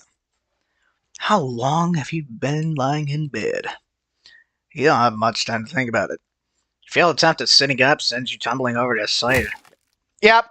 Yeah, you're dead, my guy. You're dead, dead. But you think you're probably closer to being a chromatic doll, as your body shatters instantly upon impact with the floor. Look at that. Look at this. Look at this dude. That is broken beyond repair. Letting you watch as the rest of your strewn body parts crack and crumble, and turns into a broken ruin as your consciousness begins to fade. You motherfucker. The cat strolls into your view, then poking and prodding at the remains of your brittle limbs. Bad kitty, you try to say. But you think your jaw might have snapped off earlier as well. Almost as if sensing your attention, the cat walks over to you. Well, your head at least.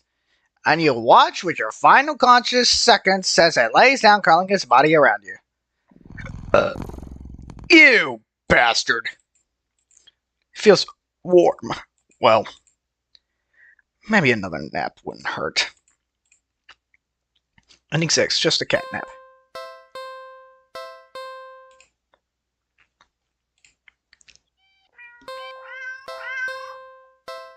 We're taking it home.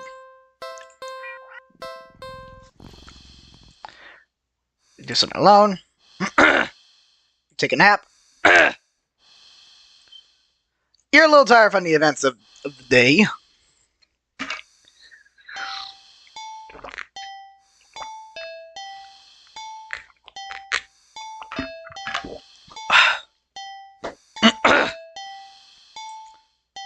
Making life-changing choices like committing to the responsibility of caring for another living creature really wears you out.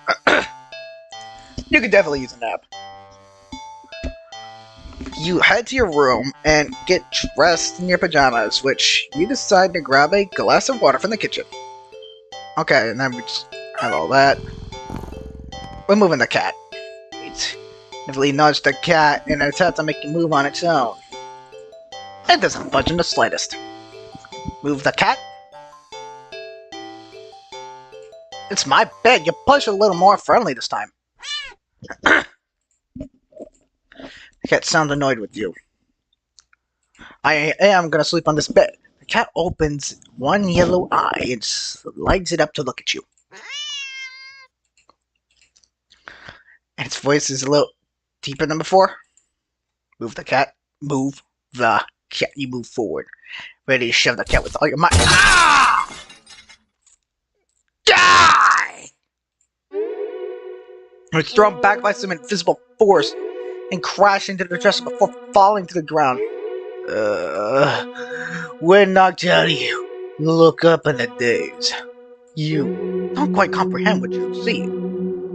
A strong, swirling wind has picked up, throwing items all over the place like a fucking poltergeist, as if a miniature hurricane had just taken form in your room. I understand of it all is the cat. Is it though? Is it really a cat? Or is it some kind of cosmic creature or yokai? I am starting to take it as more of a yokai, hovering in the air above the bed, its eyes open, glowing like molten lava.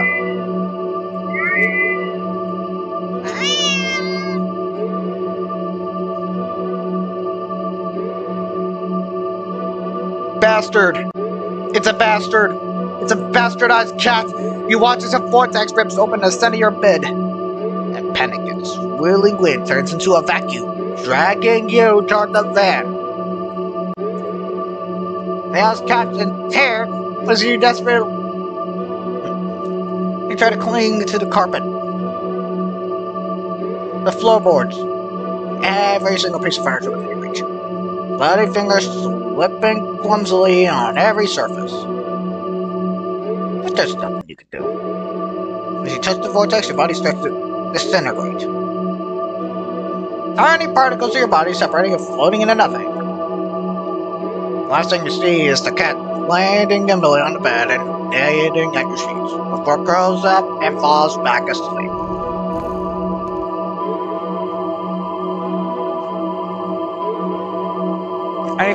Do not disturb.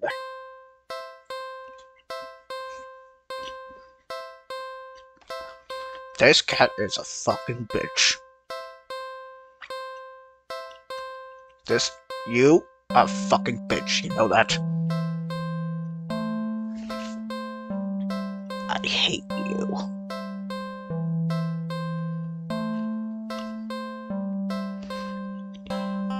You're ruining my life!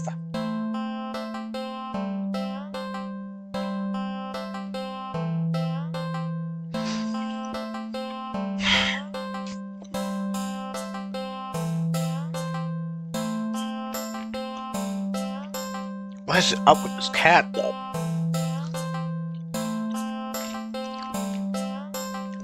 Okay. So,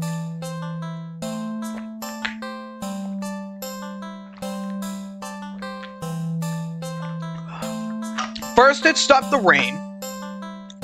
It messes with your electricity. It made a fucking vortex. It made the maze exist. It manifested it. Then it starts gurgling, giving birth to other cats in a weird way, giving birth to fish, making you barf fish, turning you into a fish.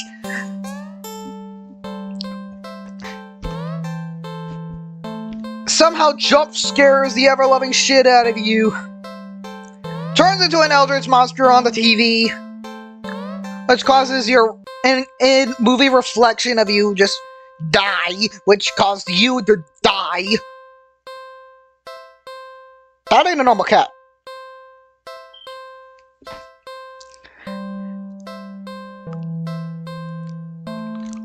That is not a cat.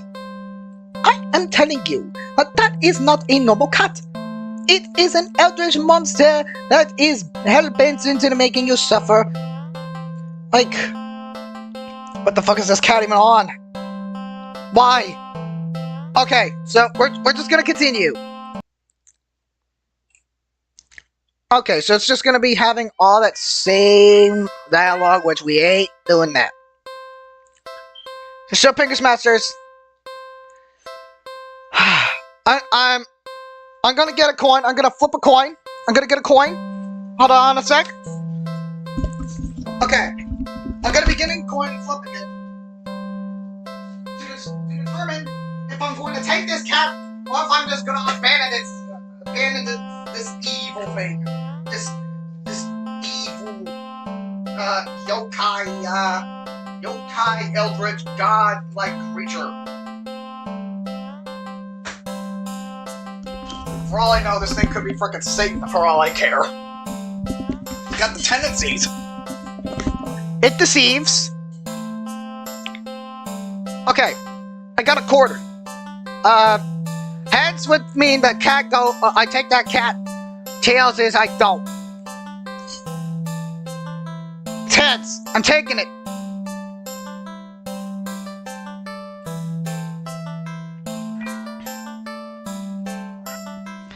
Okay, so I'm gonna be flipping the coin again. Okay, heads is I do something alone. Tails I do something with. Wait, no.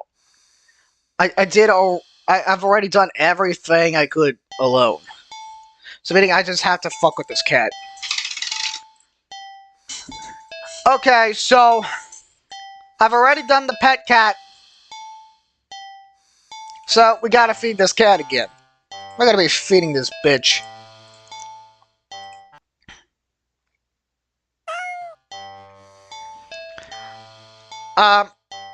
This time we're gonna give it the meatloaf. You get a feeling that the cat won't be too impressed with anything that comes out of the can. You're not gonna feed it whatever the heck that toxic looking sludge is. So it's settled. A tuna sandwich for you and leftover meatloaf for your feline guest. You ignore the cat's disappointed meows as they put the weird container back in the fridge to dispose of later. You warm up the meatloaf in the microwave.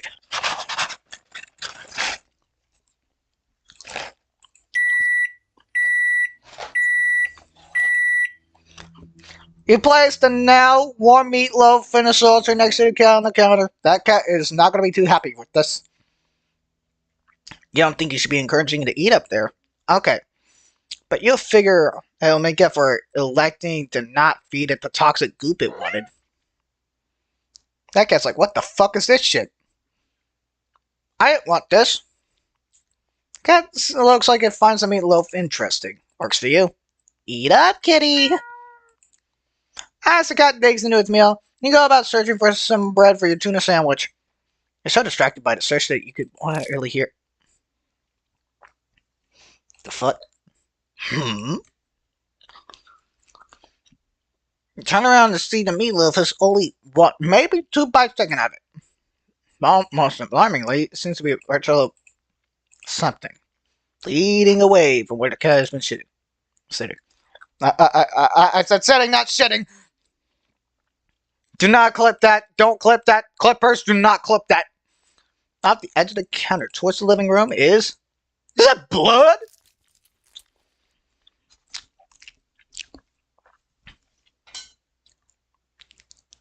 Did we cause this cat to have an anal evacuation?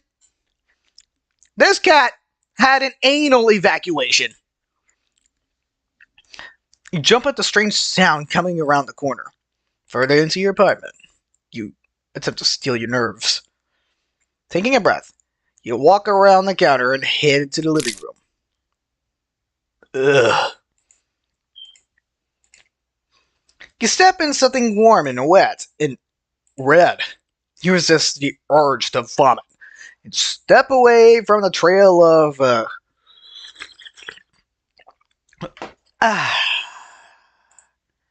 you follow the trail in the living room. It leads into the hall.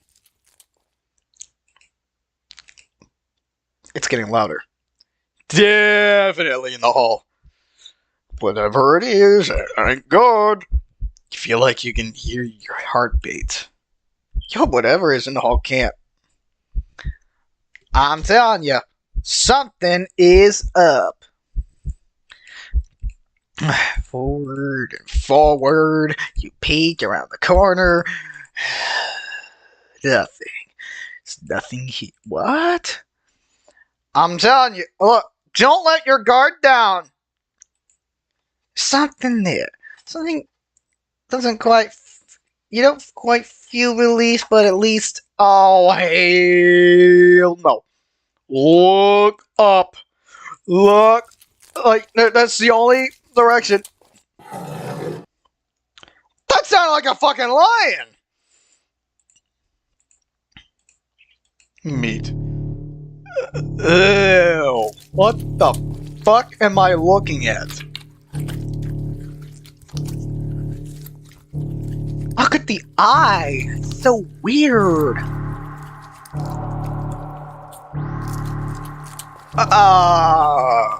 What? It's squarely on. You try to take a step back, desperate to escape the hallway. To escape this thing. But. Oh, yeah! Game over, buddy! Oh, let me go! They pull you up and into the mouth for slowly opening jaws. Yeah. Leftovers. Ending number 9. Do you love this piece of bullshit of a pussycat? 'Cause I sure as hell do.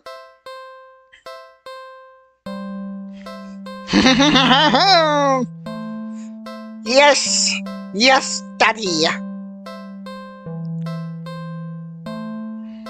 It's amazing.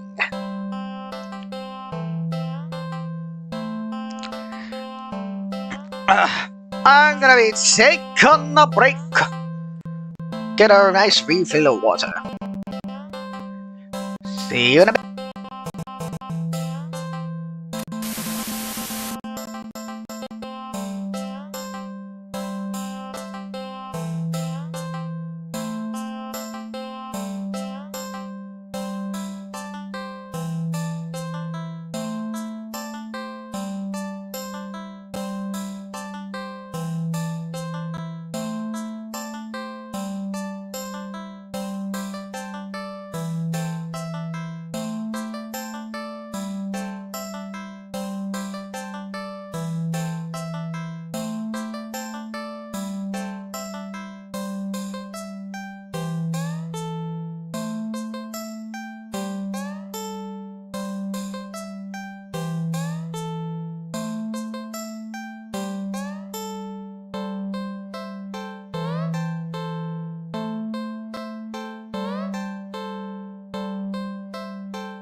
Okay, we are back.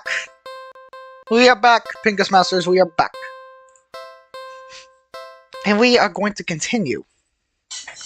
No changes here.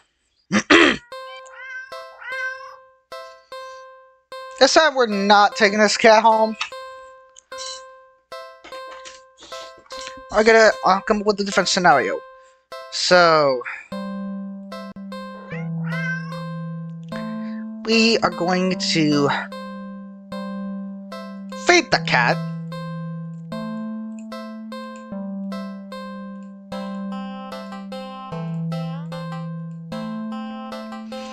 We look around the area. We glance around the dark, dingling alley. And all we see garbage bags, trash bins, empty cardboard boxes, and scattered litter here and there. If there was something for this cat to eat, surely would have found it by now, right? But you don't want to give up so easily. You keep looking. You look, only you see garbage. You sniff and only smell garbage. You listen. I hear something. You just barely make out the sound of a faint scurrying by a trash bin a few feet away. Quietly, oh so quietly, you creep over to the bin, and you lunge. How much you want to bet that the latest protagonist looks is like one of those cats from those jumping fail videos where the cat just jumps and then just like falls back down and just smacks down? How much you want to bet? You weren't very graceful in your attack. I think I was right. Belly flopped.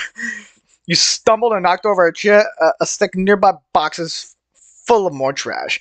But as you stand up, grasped in your hand is a small mouse. So cute. The mouse squeaks and shrieks, distress, wriggling and struggling desperately in your grip. You're holding it too tightly and carefully for it to be able to bite or scratch you through. It wears itself out eventually and looks up at you with black eyes. It's completely at your mercy. Feed it to the cat. Look at its face. It's like, oh, hell no. The mouse looks scared as if it could sense your intention. It weakly starts to struggle again. Get me out of here, it says. The mouse is reluctant. Feed mouse to cat. You feed the mouse to the cat. The cat tears it apart instantly.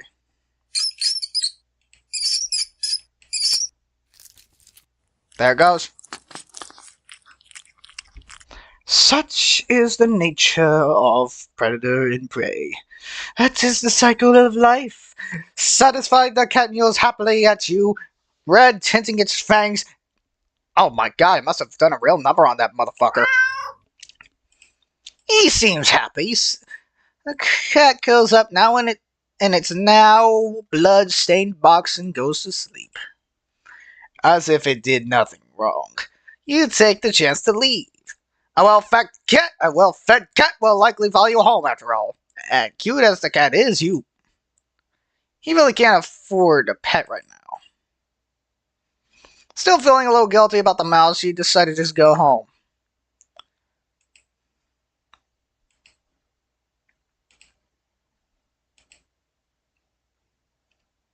Epilepsies. After a long walk home, you finally enter your apartment. You head straight to your room. You collapse into your bed, falling into a fitful sleep. Later, you wake up.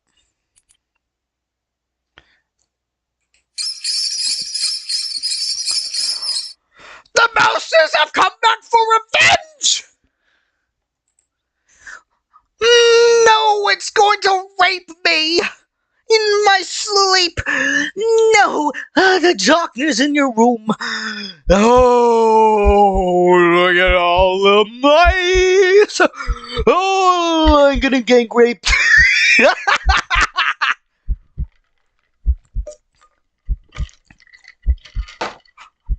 I'm sorry, Mickey Mouse.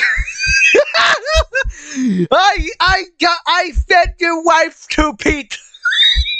You trying to oh, you poor buddy. Oh, you poor buddy. You had to do it. You fucked up. You cry out as to what lances the favors of your legs. You fall off the bed and attempts to escape. The hordes of mice dodging you as you crash into the ground. You can't stand up. Oh, looking back and squinting in the dark, you could just make out the source of your pain. Oh, my goodness. Hey, people who are afraid of small holes, you got to worry about looking at this.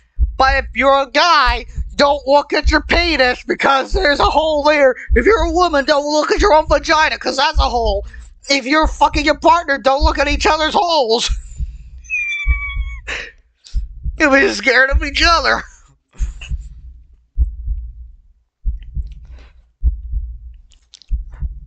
The flesh and tendons of your heels and ankles are mangled, bitten through your socks. Oh, leave me alone!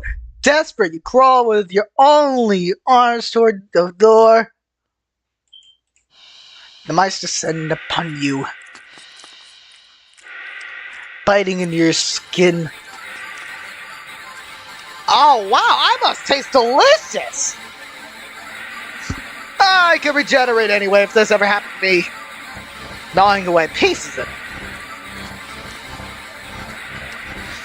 You start to fade in and out of consciousness, but until you reach up the doorknob. Your arm heavy, weighed down by the mice clinging to it with little claws and tiny teeth. You manage to jostle the knob enough for the door to slowly swing open. Bitch!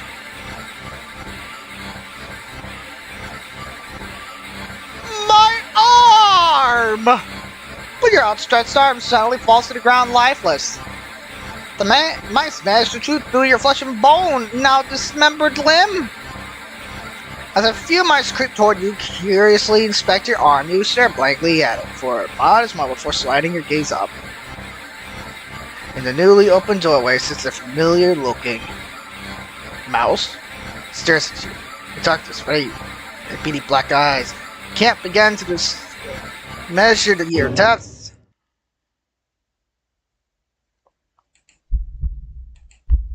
Nor the hatred pouring out from within them. All of it. Aimed at you. Yep, you're dead. You collapse, head hitting the floor, as the other arm is eaten away as well. You're not sure how you're still conscious. The pain should be indescribable, and yet you feel a cold sense of loss. The mice have clustered along your back now, gnawing and ripping away between your shoulder blades. Into your back, into your chest.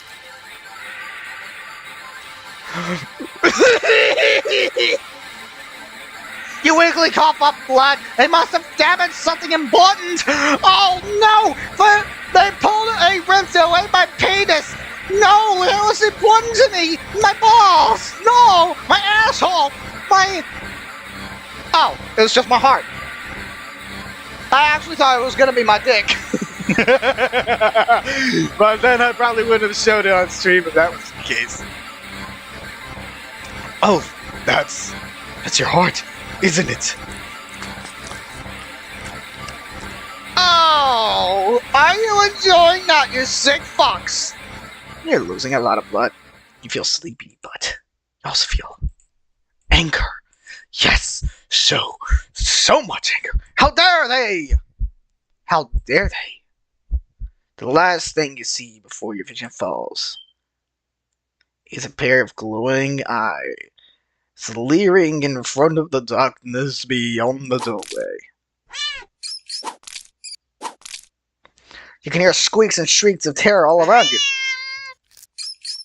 Low yowls, deep snarls, gnashing teeth, tearing flesh. As your remaining senses leave you, you smell liquid with the last of your strength. Something soft, slightly damp, and sticky fur nuzzles your cheek. It saved me! Good kitty.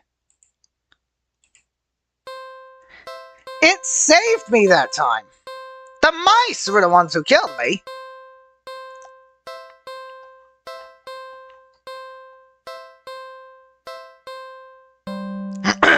Okay, so we got 17 endings so far.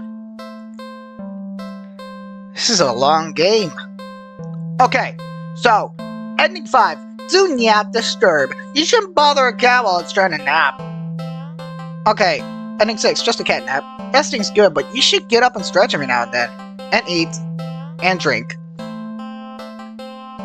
Okay. You fed the cat some leftover meatloaf. It liked it, okay?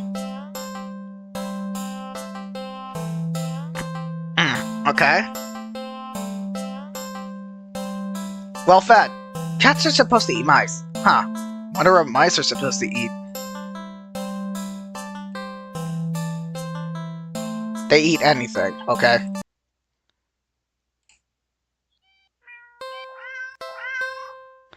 This time, we're going to do the opposite.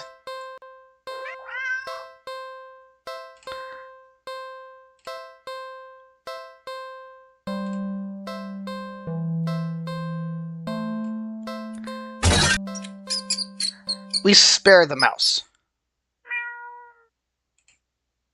Are you sure? Spare the mouse. You can hear the cat's stomach growling. Must be so hungry. Must be starving.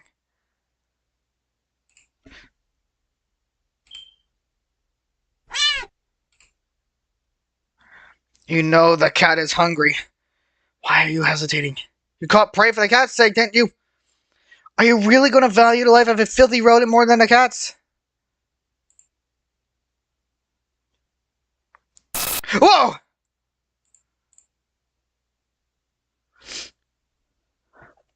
You're mocking me, aren't you? Last chance. Oh my god.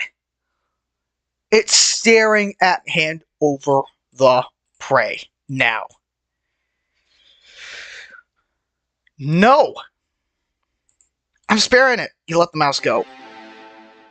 Scurries away, squeeze to a tiny hole in the wall.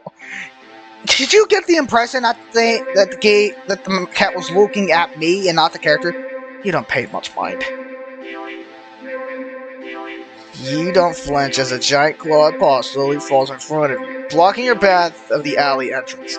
Not only are you having illusions about escaping, the cat is hungry after all. Close your eyes in acceptance. This ball gently pulls you back and back and yeah, die. Scene. A life spared. Oh my god. Is this... Look at it.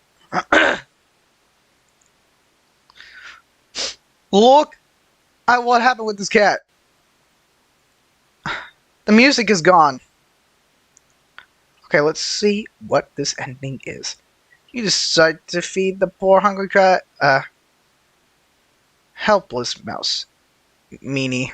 You decide to not feed the poor hungry cat a helpless mouse. Meanie.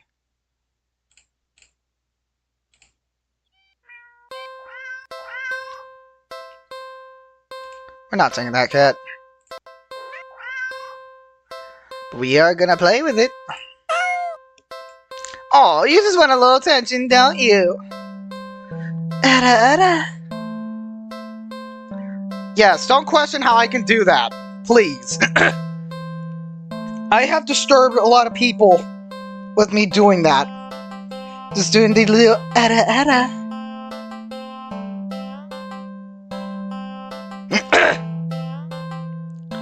Oh.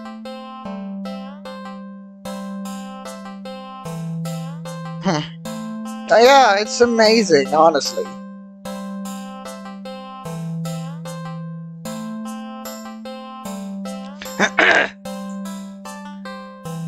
Okay. A cat's purring. It sounds happy.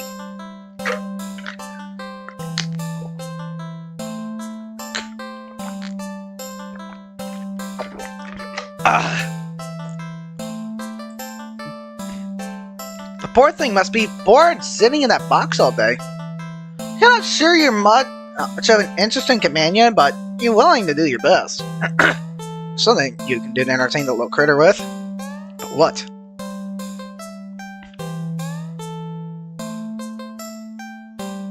Let's check our pockets. You dig into your pockets. Find a small piece of string in your left pocket. Not very helpful.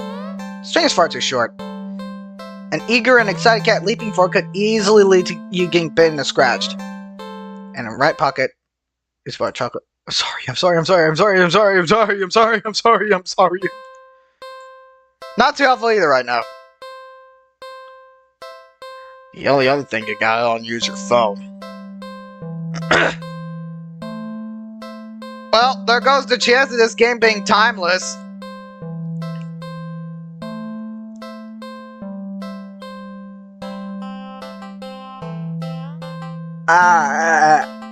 Okay. It's not much of anything the cat can play with, but it's something you can do.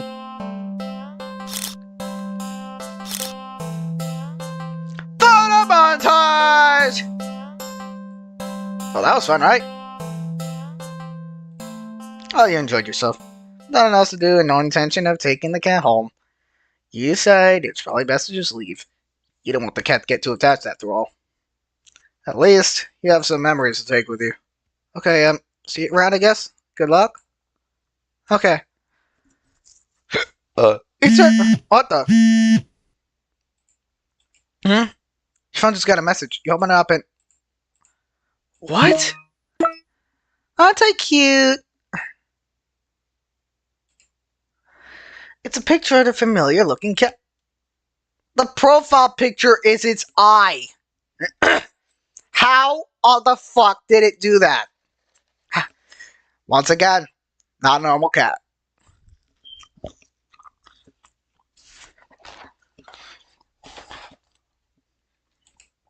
The cat does look cute. Happier in the picture. But it's not a picture you recognize. Did I? You didn't take this picture. Peek over your shoulder at the cat. But the cat simply staring at you. And mews sadly as if pleading you to come back.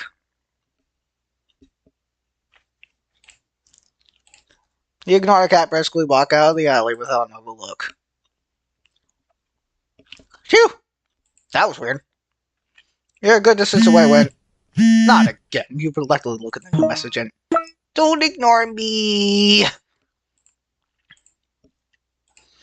Creeped out, you decide to just go home. I know you're seeing these. Come back. Come back.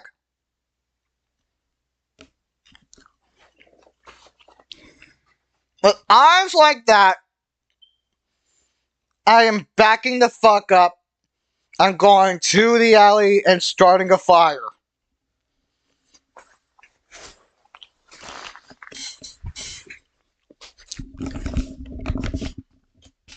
Hold up.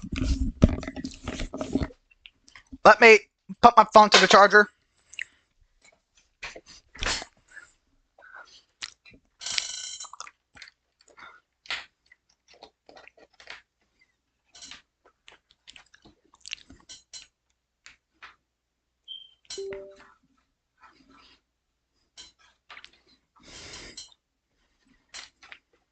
So that way,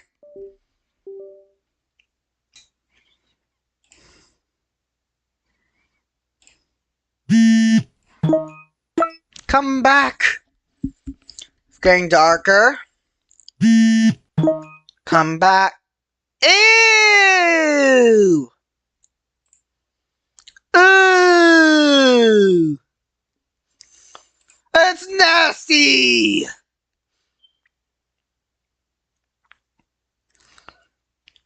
It's photobombing me now. Look at that. It's hyper-realistic teeth. Come back. Come back, come back, come back, come back, come back, come back, come back, come back, come back, come back, come back, come back, come back, come back, come back, come back. Ah!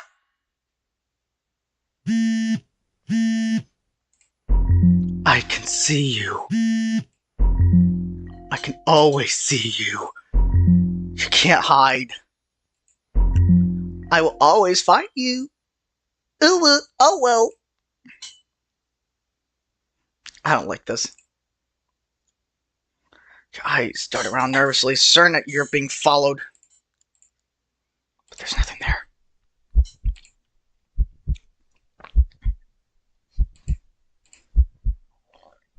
Finally home when you feel too shaken and relief calm you down. Rush to the bathroom, slam the door behind you. Everything's okay. This isn't real. It's just like a bad dream. Everything's okay. You fumble in the dark to turn on the sink and swash your face with some cold water, helping you calm your mind to stop the hallucinations. Because that's what they all are, right? Hallucinations.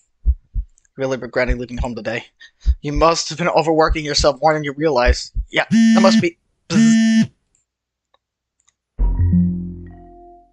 Your message. Check the phone. You're shaking hands, look toward your phone. Hi, friend. Ew! Ah! What? Startled, you whirl around, instinctively jump back. You slip. You're smashing the back of your head into the bathroom mirror. You don't register the pain just yet, your eyes shifting wildly around the room. There is nothing there. Nothing at all. You feel dizzy. You easily feel the back of your head, examining your hand. You can't see anything, but it feels warm and wet. The smell of copper fills the dizzy. Oh my god. It scared me so bad, I jumped back. My head hits the mirror, I break it, and it busts my fucking head.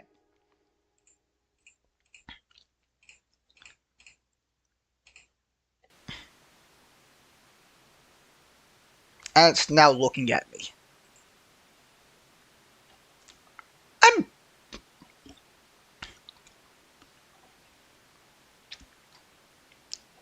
This is how you can tell. I played the game in an unintentional order. Photo bomber. Okay, so that was ending 30. You really nailed your good side in this one.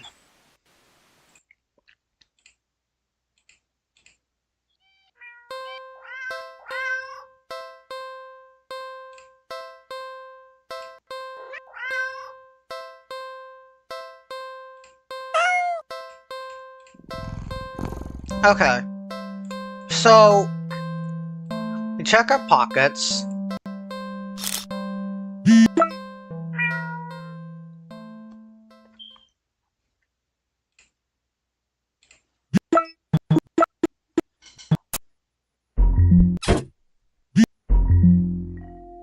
We ignore it this time.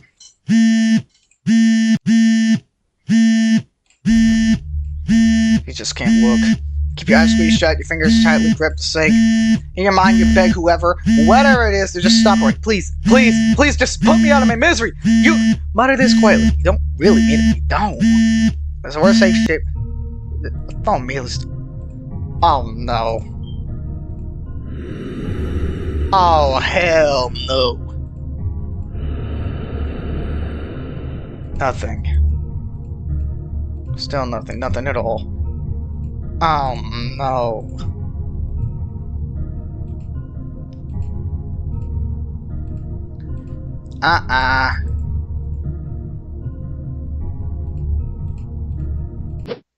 Boom. Dead. Okay, so that was what... As your head is severed from your neck, you're filled with peace. Grateful that at the very least you never had to see it. Whatever it was. Headshot! Okay, so we got 20 endings now, so we're halfway through. We are so close! Oh my goodness.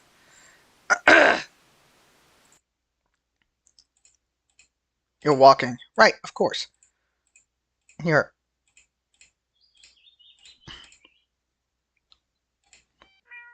Okay, so it's the same. We're taking the cat home.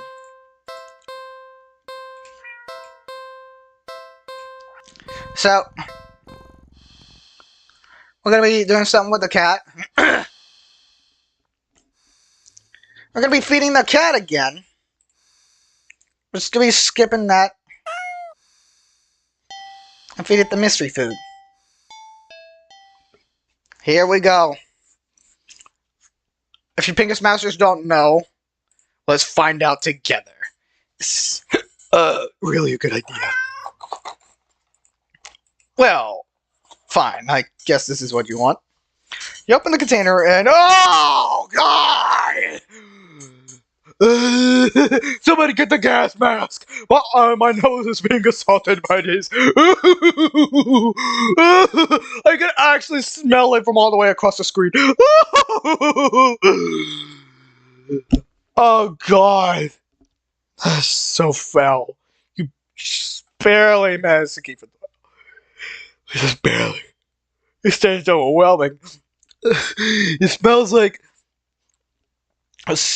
rotting flesh and shit that came out of a buffalo mixed with mixed with your cow with 10-year-old jizz and then your mama's anus. Oh god.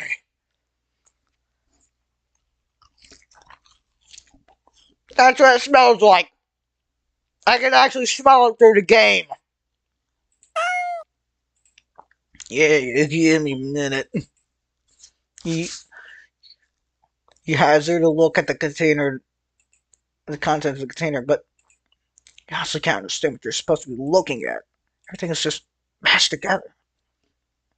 What exactly everything consists of is a mystery you're more than happy to keep unsolved. Different shapes, different sizes, different textures. Not the color though. All of the same color. It's the most unfortunate looking shade of gray you've ever seen. Tinted with a nauseating wet green film over the top. You're supposed to warm this up, or you really don't know how you're supposed to serve it. Utensil or plate. Utensils is getting thrown out immediately. No exceptions. Your hand is going to be scrubbed with soap and hot water within an inch of their lives after this. You decide against putting this crap in your microwave. You thought it would taste better warm. Not wanting to hold it anymore, you shake your head and practically toss the container next to the cat on the counter. The cat enthusiastically dives for the toxic-looking sludge, sniffling as if savoring the scent. Turn the fridge and close it. You've lost your appetite. You're about to head out of the bathroom and wash your hands for the next hour or so when it... Ow! My tongue hurts. A sharp pain on your foot causes you to stumble. You catch yourself on the kitchen sink and look down to see the tip of your sock is red. And the red is slowly spreading to the rest of your sock. Are you bleeding? Quickly reach down, pull off your sock, and see the damage.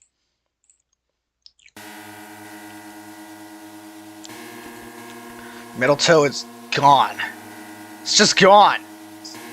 Just a stump is left in its place.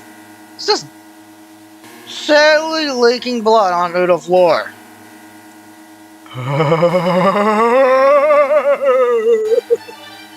You clumsily step back as if it would help you get away from what you're seeing. The blood trail simply follows your movements. 911, what's your emergency? I am the police. You have to call 911. 911, what's your emergency? Ah, my boat! You're talking.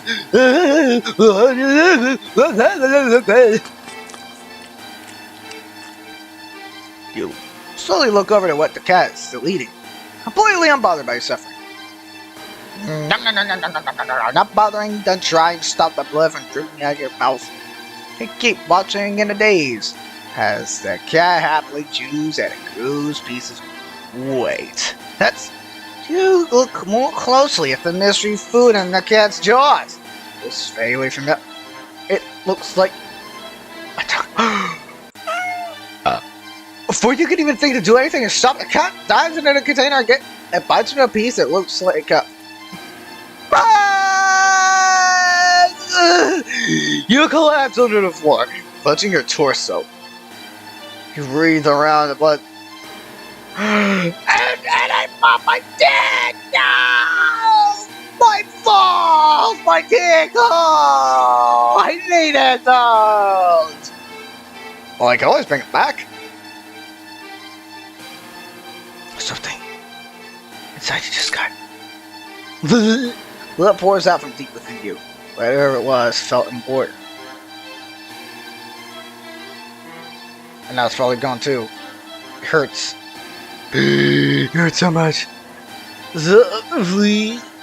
Weakly try to reach out to the cat on the counter above.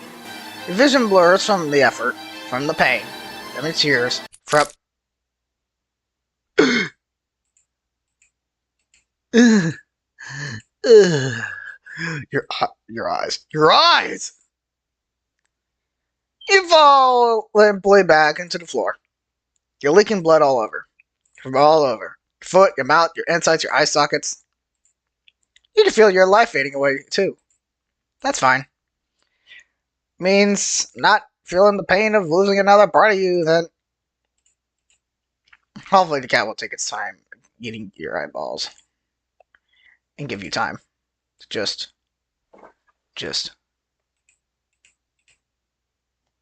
Eddington, you are what you eat.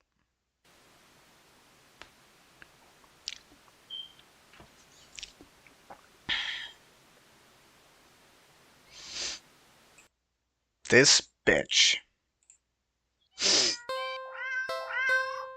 Look at that face. That face is perfect. It makes you wonder.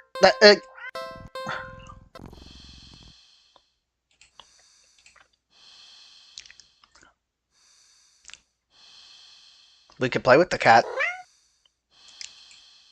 Poor thing was probably bored stiff standing in that old box all day. Just watching crowds of people walking by them, ignoring them. You know, you could have used the word "it" for a cat.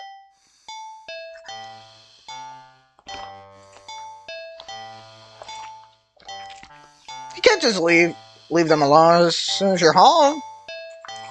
A little interspecies socializing won't kill you, right? I never look at the word interspecies the same. Because immediately once I start thinking that, I start thinking monster girls. I'm a monster boy, technically, but, well, what really counts as a monster or what I count as an eldritch creature? I don't know.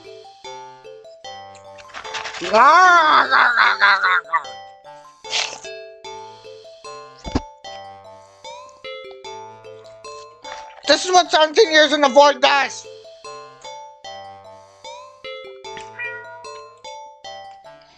Aw, you just want some attention, don't you? You wanna play, huh? Okay then. What to play though? Hide and seek. Laser pointer. Yarn. Decisions. All of the options. Right at my feet. Yarn, laser pointer, hide and seek.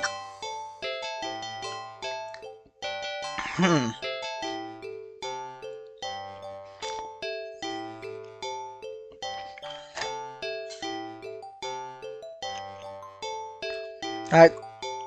Wow.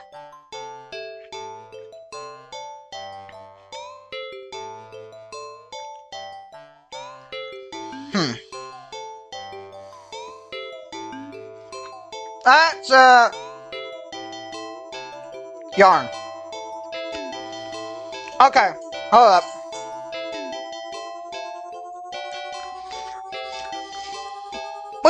I have a feeling where how this is gonna go. It's not gonna end well. Ah, my tongue is in pain! Ow!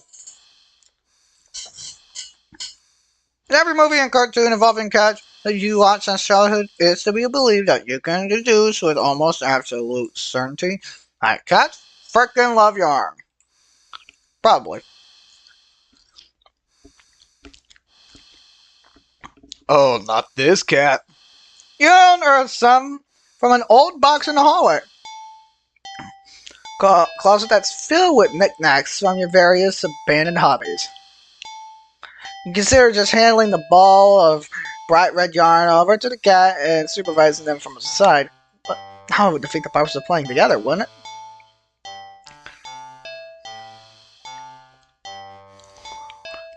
You could off a decent length of storing from the ball of yarn and go back to the living room. The cat is resting on the floor. It's not asleep, but when it looks up at you and enter the living room, you feel like it could doze off right then and there. You'll fix that. You smirk a little, confident with your surprise. And let a piece of yarn dangle just above the floor, pinched between your thumb and index finger. The cat sees it. Sudden shift in the cat's demeanor makes your heart start to beat a little faster. Its posture has barely changed at all. Just a subtle shift of the head and ears. A slight tension in the shoulders. A sharpness in the gait. Oh, okay, yeah, it's ready.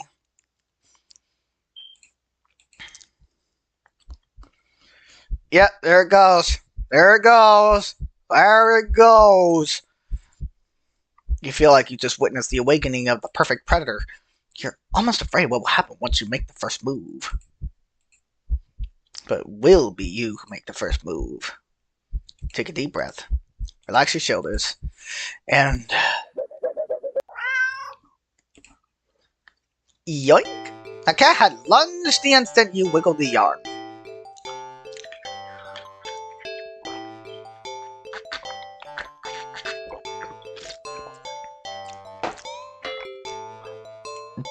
But you're faster. It completely misses as you flick your wrist, making the yarn recoil out of its reach like a terrified snake. Having overshot the landing in its eagerness, the cat stumbles, looks around, and looks shocked at its failed attack. You generously clicked your tongue to help reorient it. The cat whips its head around at the sound, slightly taken aback at the intensity and stare at the yarn. But you persist. You wiggle the yarn again, encouragingly. And yes, it may be a little tauntingly. Yeah, you're just gonna be pissing off this thing. Come on, you can do it. A little condescending, but you can't seem to help it. For some reason, it feels a little good knocking the feline down the figure, too. At least it seems to be enjoying itself. You hope, anyway. Keep going.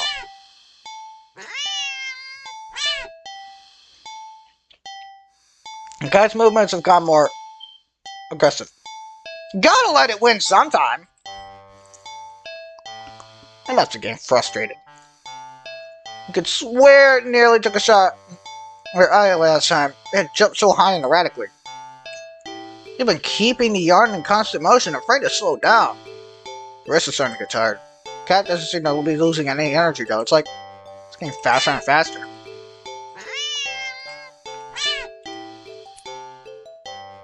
The wrist finally clamps. Oh no. Yeah, there you go.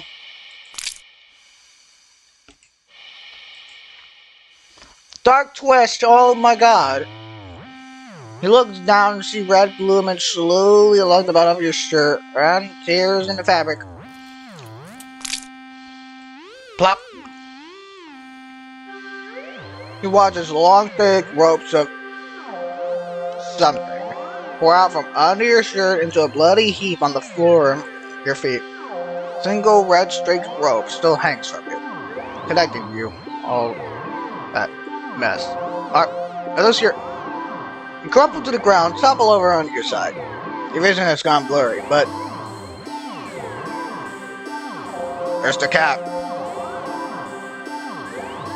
He can just make out the shapes of something small and deep, inky black, as it walks over and inspects your...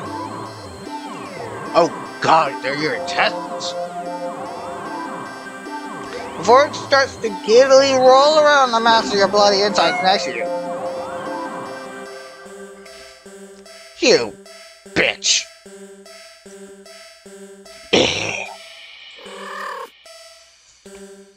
The cat sounds happy.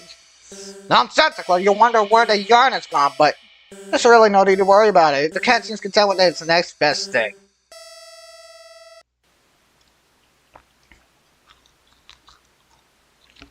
Okay, Pingas Masters, this is what we have so far. Let's see how many endings we've got now. 22 different endings.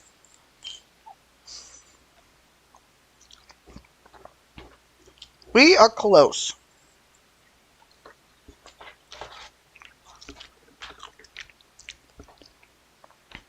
We're gonna be playing this game so hard until it has an orgy.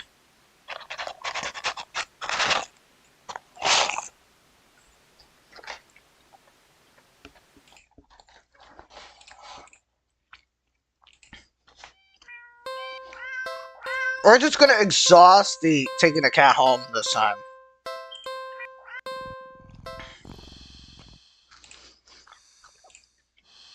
I'm gonna be playing with the cat again.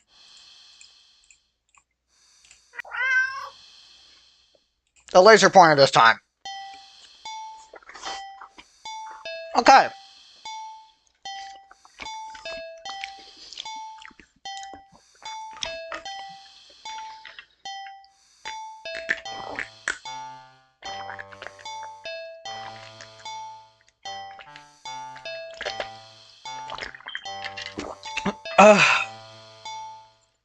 Don't you love cold drinks?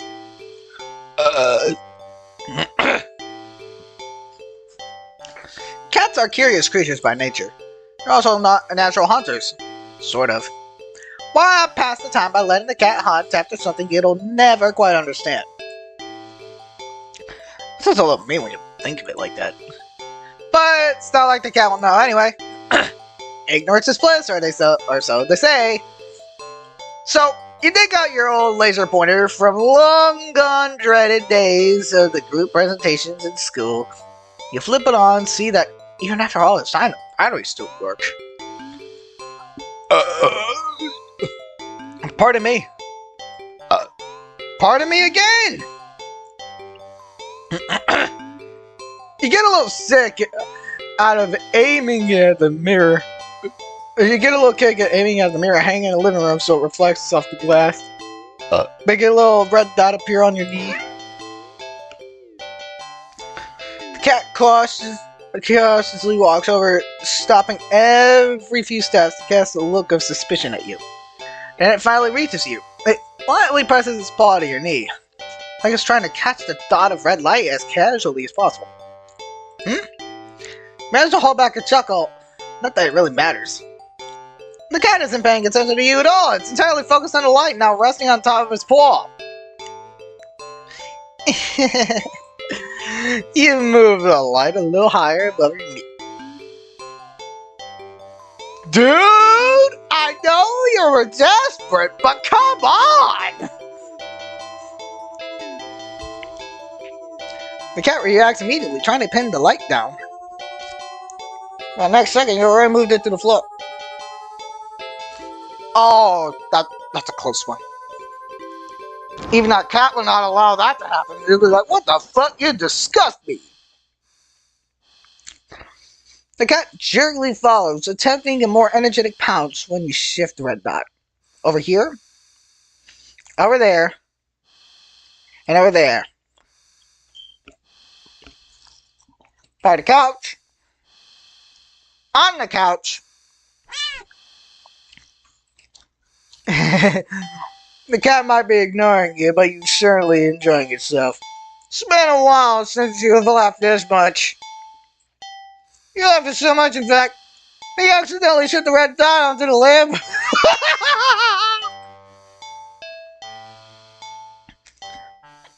And a taste to get the light of the cat leads and onto the lamp, sending them. Oh no! Oh my gosh!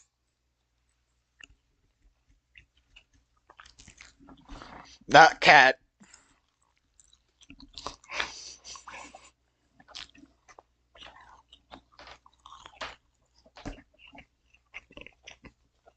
Hmm.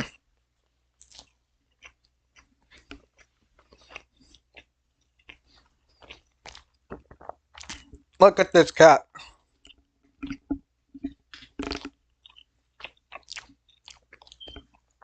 Like, what kind of lamp was it? How was it expensive? If so, why did you aim it to the lamp? You dumbass. Mm-mm.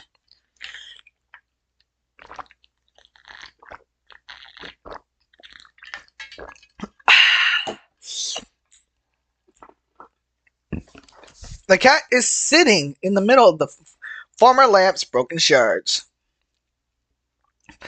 Back hunched, its head whipping around back and forth as if in a panic. You quickly turn off the laser pointer and rush over. Oh, I'm sorry, are you hurt? You reach down to pick up the cat, checking for any injuries when... Oh, hey! The cat swipes at you, claws extended. It backs up, twitches away, making frantic half turns in various directions as if looking for something. He's waiting for something to appear. Oh, jeez, that really hurt you. It's looking for the dot. You started this war, and here you go.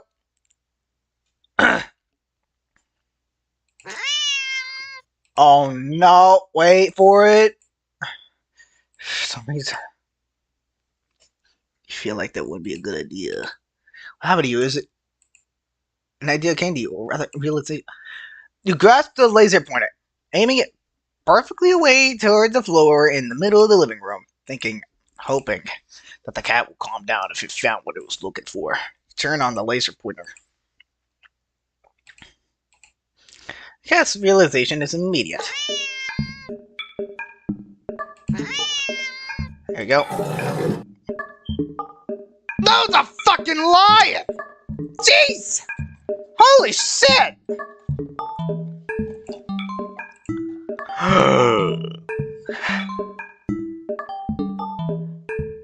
Yeah. Oh god, if you can actually read what it says you screwed up. That was my part exactly. In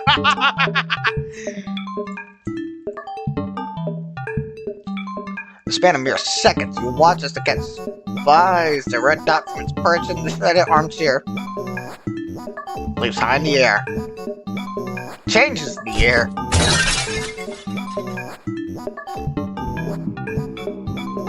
And slams down on the floor with weight and force that shakes the whole apartment. Maybe even the whole building. You wonder, dazed, how none of the other tenants have rushed over to complain about the noise. You stare at the sign in front of you.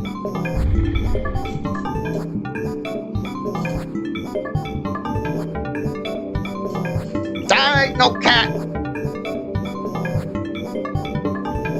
That ain't no cat! I'm telling you, buddy, that ain't no cat! Okay.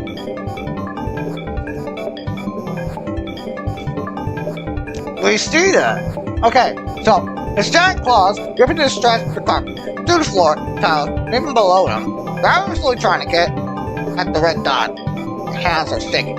You don't even know what to do. You feel trapped. You have to get away. Get away from you. You slowly back toward the door. The light moves with you. Instinctively, you flick the light away this way so that the cat stepping after it. So fast! Smashing through the TV, breaking the couch in half. Too fast! Bulldozing through the wall into the hallway. A chance! You turn, and stabbing the ball at the door and they'll come back. But in your haste, you forget something. You forgot several somethings. You forget the laser pointer gripped like a lifeline in your hand. You forget the mirror still miraculously hanging out. Oh no. Yep, you're dead.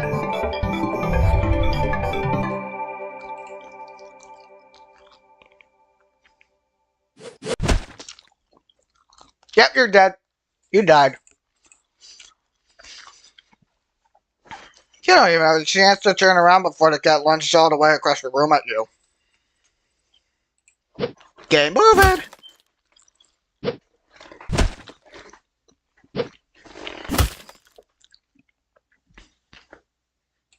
Dead. You're torn to shreds before you can even blink.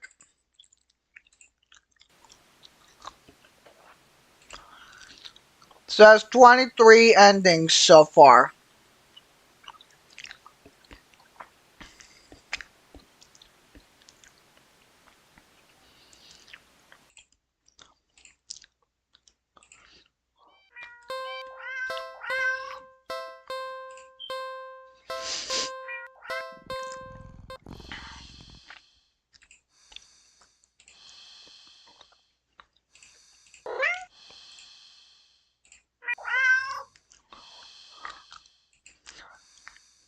What about hide and seek? You're not quite sure how this is going to work. Trust me. A cat's a predator. It's gonna know what you're doing.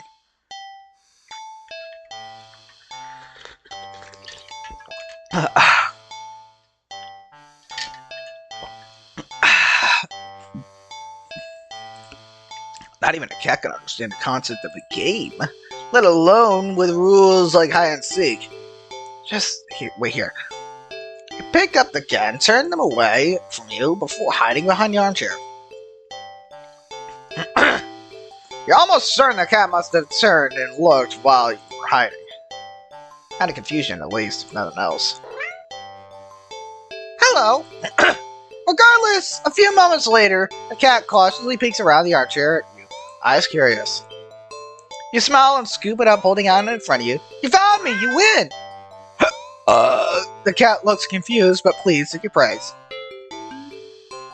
This time, you put it on the armchair, so it can't see you. Your hiding spot is easy. You dash over to the kitchen, hiding behind the counter. It takes a little longer this time for cat to find you.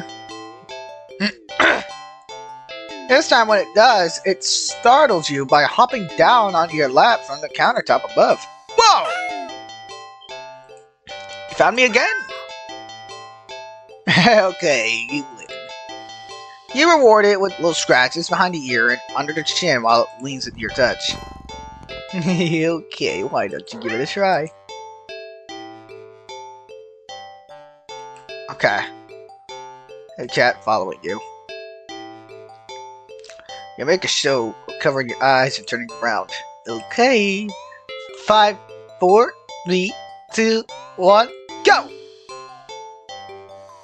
He's gone.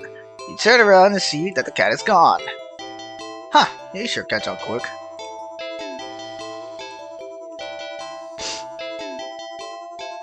This is the most obvious spot.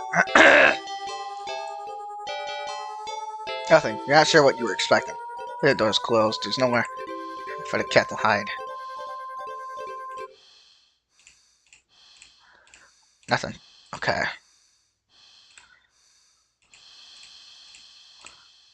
And that's what I said. Yeah, there we go. Disappointing somehow. Okay, yeah, you see? I called it. You could have just listened to me, player! You know the doors, right? The cat wiggles out of your hold and runs out in the hall. You follow a seat sitting in the middle of the living room. Upon seeing you, the cat promptly turns around. Guess it wants to take its turn seeking. You're about to indulge it by hiding around the counter again when the lights, the power go. Darn it! So you wait for your eyes to adjust to darkness. You notice that the cat hasn't moved an inch. Is it scared? Hey, are you? Oh no! What? For some reason, your heart starts beating faster. You consider going over to the cat, but when you do, see the eyes. The thought makes you feel. Whoa! Makes you feel like your life is in danger. You need to hide now. Okay. quietly rush into the bedroom, carefully closing the door behind you. The only place for you to hide is your closet. You lock the door quietly as you can before lunging into the closet and slamming the door shut. As soon as you secure yourself inside the closet, there's a sudden shift throughout the entire apartment. As if you can sense that you're ready as you'll ever be. My body is ready. As if you can sense that you're ready to be hunted. A horrible chill runs down your spine as you realize that's what this game has become. This isn't a simple game of hide and seek anymore. It's like being hunted by a predator as prey. It never really somewhere you chose to hide. It mattered when you chose to hide. Bam! As if in answer to your question, you heard a loud slam on the bedroom door. You just managed to hold back from making a startled noise at the sound. Your heart rate kicks up again, making it feel hard to breathe quietly, hard to breathe in general. Tears fill your eyes as you cover. Oh no. It knows. It knows. It fucking knows. You're so dead. Well, game over. You have well. Game over. But it was 2 steps ahead.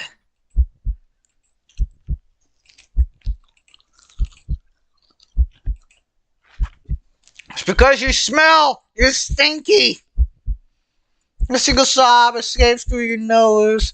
Now definitely heard that. You squeeze your eyes shut in defeat at how loud the sounds in the quiet room.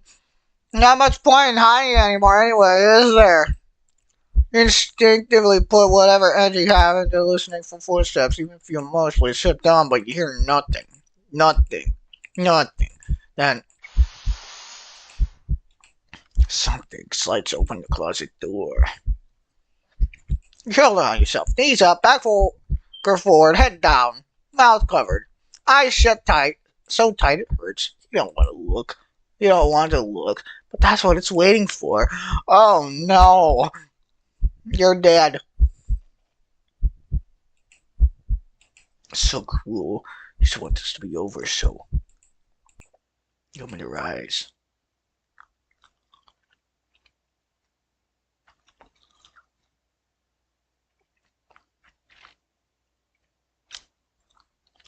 You see something glaring at you from the darkness beyond the closet door.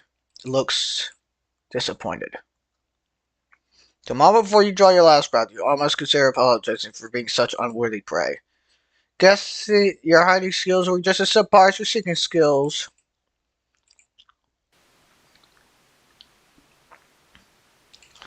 Oh boy. 24!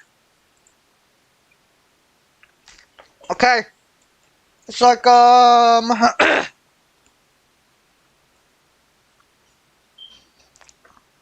we're pretty close.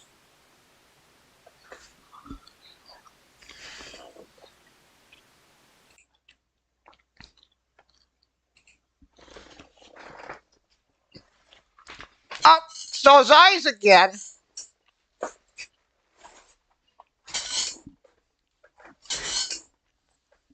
Hello?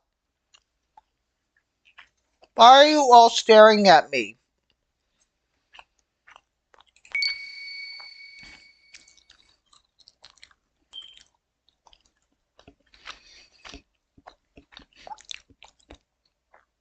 In the leading days, leading in the days leading up to my meeting with it, I had been obsessed with the memory. Someone precious to me. I had found someone precious to them. My best friend. My only friend. I was happy for them, truly. But then, I'd been happy for the others too. They promised it wouldn't have happened to me again. That they knew how it felt like to be told by someone you cared for that they'd outgrown you and your friendship.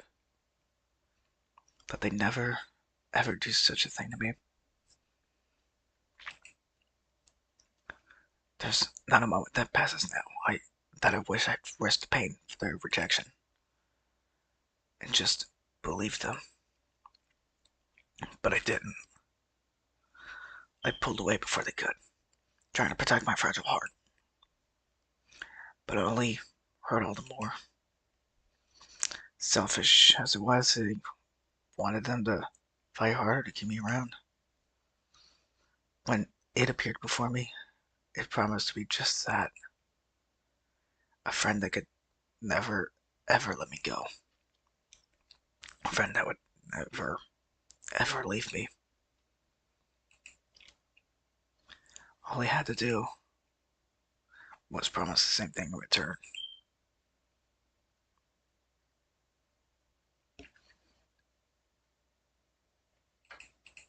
You're walking, right? Of course. That's the first time that in a while if you felt like going out. And you're actually glad that you did. Weather good today. That good thing. Maybe good luck too. Yes, lucky.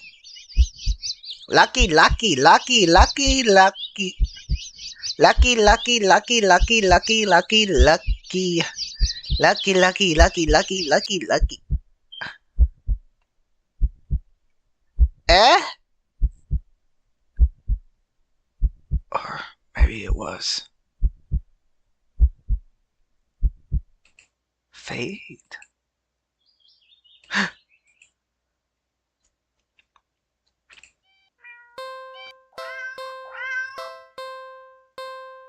Okay.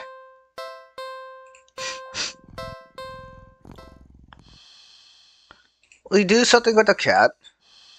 Since we've played with the cat, the only thing we got is to clean that cat. Not surprising since it was right at home. It's been sitting in a dirty old box. Now full of scattered garbage. Who knows how long. You've heard that cats can keep themselves clean.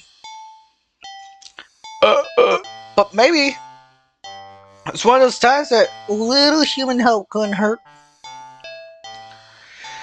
You head to the bathroom and set things up, trying to remember how to wash a cat. Definitely not expert, but you think the best way to get a cat clean would be quickly. Cats don't like water, you think. So a quick wash would be a way to go, right? You decide to do everything at once. Fill the tub deep, soapy, bubbly, warm water. Quick dunk here and a short scrub in there and rinse and dry. The cat won't even know what hit it before everything's over.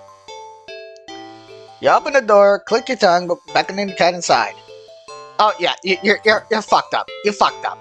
Okay, so you steal it yourself, you roll up your sleeves, and okay, that cat knows exactly what's happening. He's like, oh, okay, oh, no, fuck you, no, I ain't going in that thing, hell no. Your plan's already compromised. As the cat strikes the struggle in your hole. You probably should have held it so you could see the water. Hey, it scratches your arms. You dumbass, you had it coming. You had the thing coming! Still, as bad as it will be at you for a little while, you know it's for the best. A deep scratch your biceps startles you.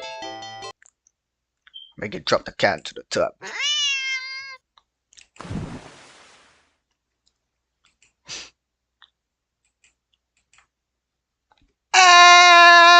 Yeah. He's dead. I'm not talking about the cat. What? Watch as the water starts to darken. At first you think it's dirt from the cat and feel a little vindicated about your decision, but...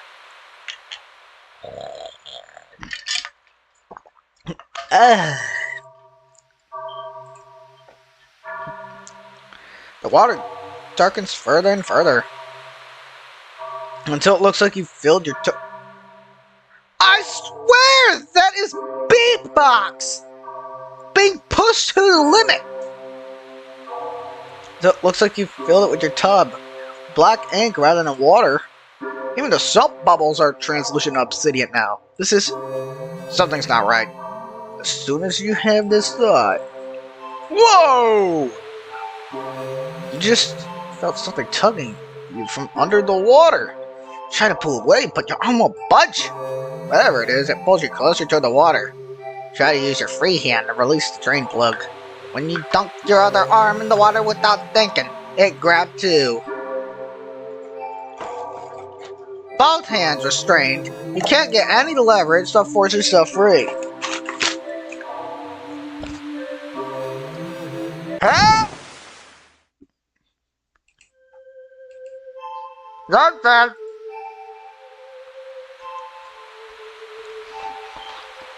You're dragged into the murky waters of the tub. You drag down and down, further still. God, how long is this tub? You can't breathe. You can't think you can see either, but it's still your last breath.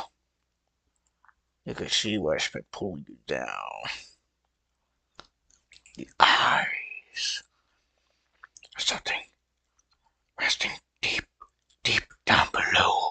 Something waiting for you.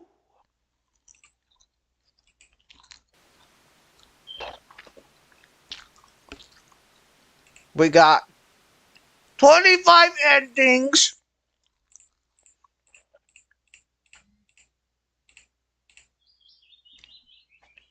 Okay. Should we skip? Okay. Take the cat home.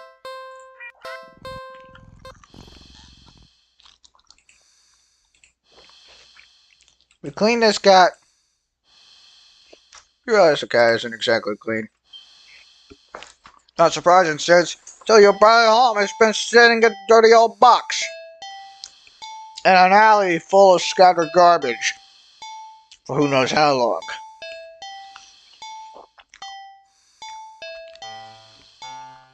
You've heard that cats can keep themselves clean. Maybe this is one of those times that a little human help couldn't hurt. Cats can have dandruff, so it is a little helpful. Get into the bathroom, set things up, and try to remember how to wash a cat. You're definitely no expert, but you think the best way to get a cat clean will be carefully. You think careful is the best way to go. Cats aren't always fond of water, so you doubt it'll be a fan of an excessive amount of it. So you pick the cat up and place it gently in the sink before turning on the water. Cat is startled, but ultimately doesn't try to run away. Nice!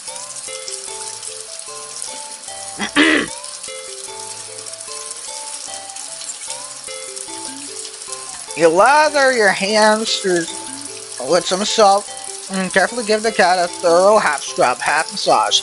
After a few minutes, you rinse the cat completely and gather it up in a blanket, drying it. And you brush and carefully run it through the cat's fur. He sounds happy.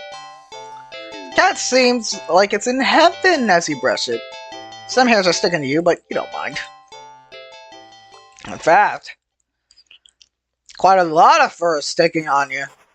You try to brush it away, but it won't come out.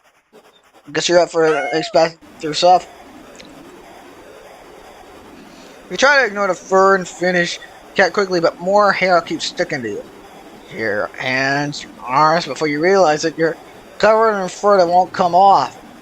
It's thick enough that you try to just yank it off, but... Ow, what?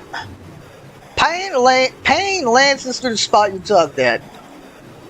Upon closer inspection, you see that the hair is growing. Growing out of you.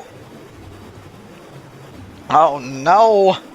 No, no! Not even carefully saves you!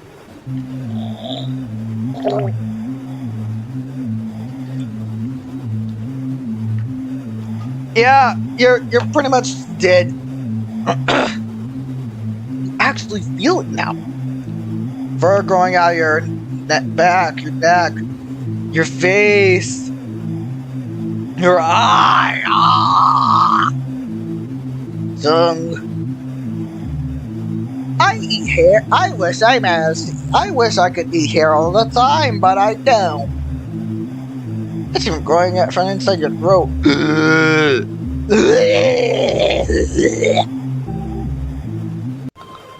This is how asthma is is seen. And that's how the asthma is invented. As you collapse, you start to choke on a thickening fur in your esophagus. The cat leans up and laps at the fur growing on your forehead, grooming your hair as thoroughly as you did for it earlier. You think it'd be great if you weren't currently losing hair. Still, it was nice at least to be looked after and cared for in some way, even if it's just a little while longer. The cat's careful grooming is the last thing you feel before you're no longer able to breathe. What's this? Oh, nothing too special, but my Gmail. I always get these weird ass messages. Well,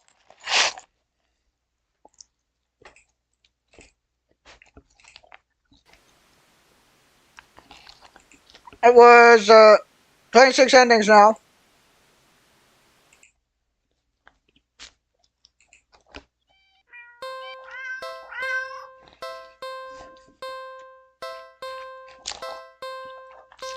We did all we could to take it to home, so we're not taking it home.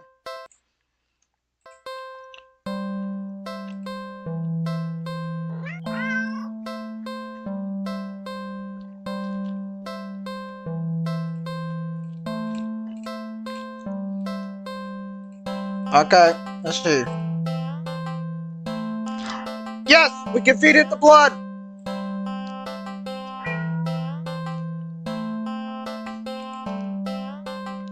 Cat lets out a sad, bleeding little sound. It's hungry. It must be starving, so you. Okay, for those who are sensitive to self-harm, back away. This is a good time to click out. You look around to see a nearby shard of glass. Your body moves as it knows what to do, what needs to be done. Take your shard and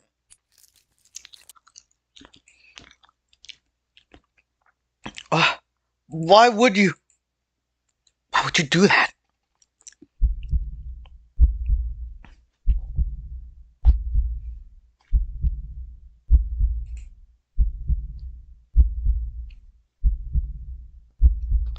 Carefully hold out your finger over the cat.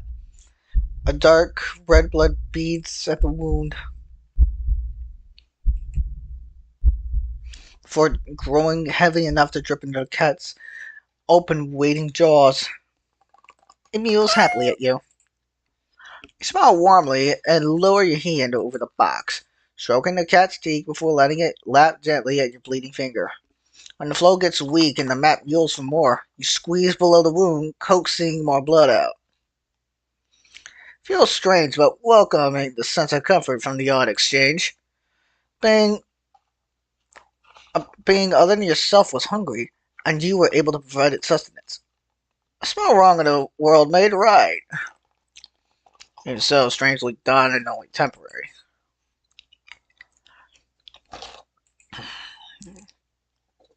You fool! See, look, it's just draining you. It's just draining you. Like, come on. You die. You're dead. You're dead. You're dead. You're dead. Oh my god, you're so dead. Oh, you're so fucking dead.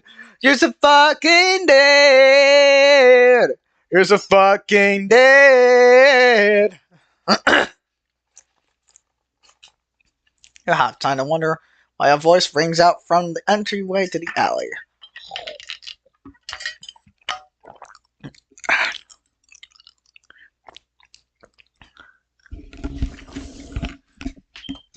Okay. I'm gonna get some more water. Because I'm running out. Again. We've been at this for like 5 hours. Hold up. I forgot to do the VIP, but I don't care.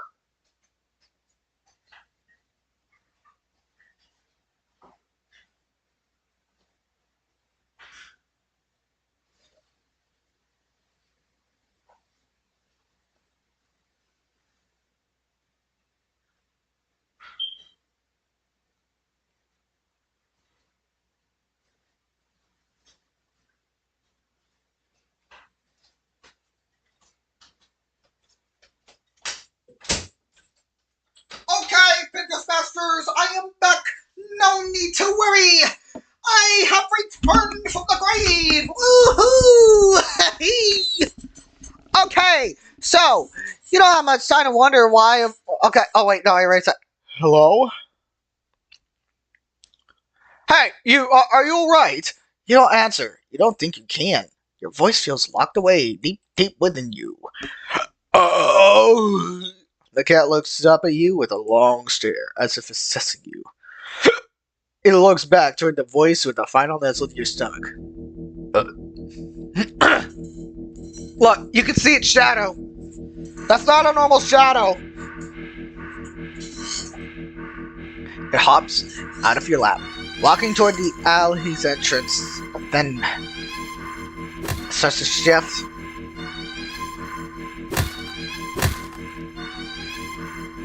Its face opens up. Look at that. Tell me that is a cat. It peels back and opens again. That is an eldritch monster, or it could be a yokai. It could be supernatural. The stranger's silhouette freezes in the light beyond the alley. What the hell is... But they don't have the chance to finish your question. The tendrils converge into one, before shooting out of the cat's jaws and piercing the stranger's shoulder. They let out a pain cry, a fearful yell. They claw at the tendrils, trying to get them loose, but to no avail. You can't see the process their screams. You stare at the creature before you, so different from the cat that who mewed concern for you earlier. Let it feed. Somebody help! Help me! Help!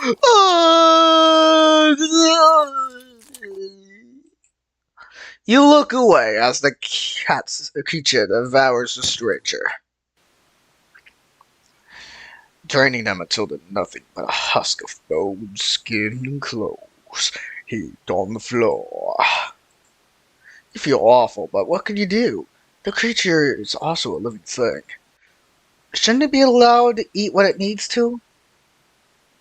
Does it not have the right to do what it must to survive? You ignore the voice in the back of your head that questions if there could have been another way. It's not like you tried to see if it could eat anything other than blood. Human blood. Now, did you?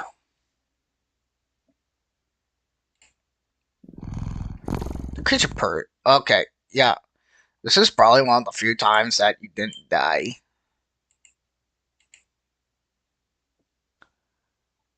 Oh. You're not. Oh, no. Let's go then, yeah? You leave the alley together. You go into the world together. The cat is hungry. It'll be hungry often from now on. Very often. Oh, God. Screams of fear and terror follow you both wherever you go. But without thought or care or concern for any of it, you just stand back and watch. Oh, you can eat blood fay. That was... We got 27 endings so far.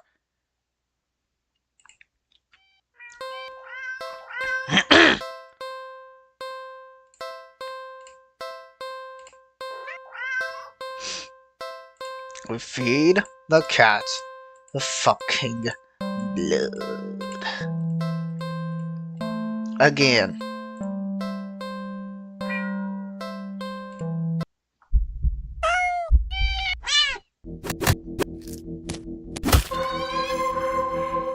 We stopped the cat this time. You can't let this happen. You shakily crawl forward. You weakly grab at the conjoined tendrils that pulse as they drain the stranger's blood. When you tug as firmly as you're able, the tendrils pulsating halts when the cat turns to you. Makes a strange swirling noise that sounds like a question, but you have no answer. Yeah, at least we saved somebody, so...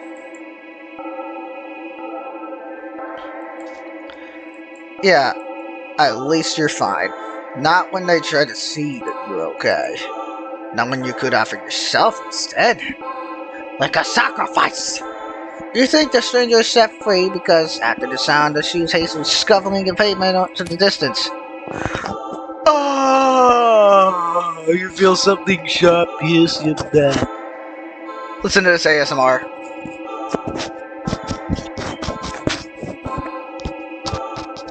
There you go, there's a bit of your ASMR. Feels thin, almost like a needle. So the pain passes quickly as your body adjusts to the intrusion. You're sure it wasn't so thin when it sheared through the stranger's shoulder earlier. But as you feel your blood leave your body slowly as if being pumped out, it gets harder to think and your vision starts to fail you. The creature in your arms makes a soft sound. You hold it tightly as if closely as your weak arms can manage. This is fine. You're okay with this. You know, if this will change anything, surely the cat will get hungry again at some point after you're gone and no longer an option. But, at least this time, you were able to save someone. Personal care package.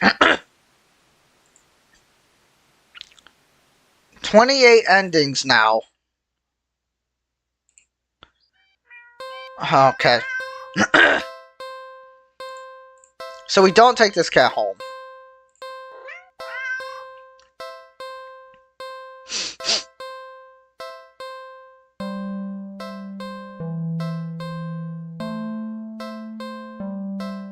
We're playing with this cat now.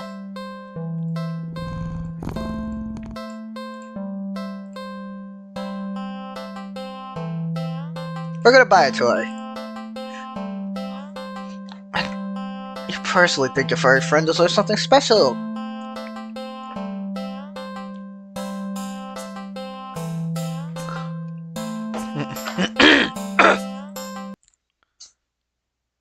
I'll be right back, okay?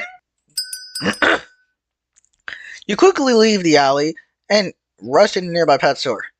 You browse through all the different toys for cats. There's so many to choose from. Plush and bright colored and scented with catnip, but you realize the toys aren't meant for a cat to play with alone.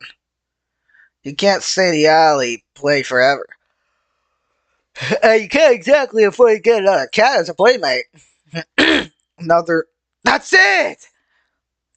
You know exactly what to get now. After a quick, successful search of the store, you make your purchase rush back to the alley, eager to show off your find. I'm back!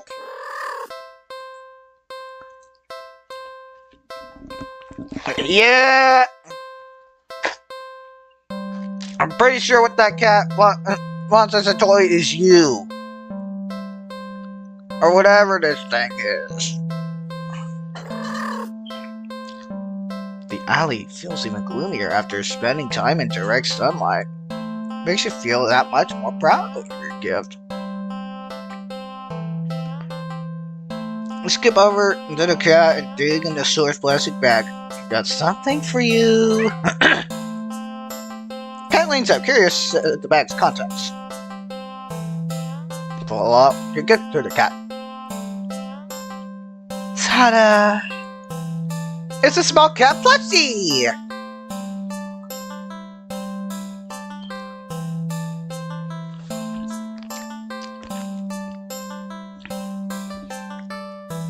A plushie is a light orange cream color with burnt sepia stripes, making it resemble a tabby cat. Synthetic fur is soft, but not unrealistically so. And large eyes are pale green, more subdued than you would have expected for a toy. There's no denying that it's just a plushie, but the thoughtful details still make it almost uncanny to the real thing, which makes it perfect. A companion for the cat. And one you can actually afford. Win-win! That's not all. You get a plushie little squeeze and The cat looks unimpressed. Well, you think it's cute. Guess your purchase wasn't so successful after all. Out of options and lower on cash. Out of you awkwardly place the plushie in the box next to the cat. You get up, turn to leave. You're a few steps away when you hear an electronic meow behind you. Huh? Yeah, it's playing with it. Baby. But who really knows? You turn to see the plushie on the ground next to the box. The cat is watching you closely, staring. Pick up the plushie. Shy and go over to pick up the stuffed toy. You really do just want attention, don't you? You hold up the cat doll, examining it a little. It looks a little different. What the fuck?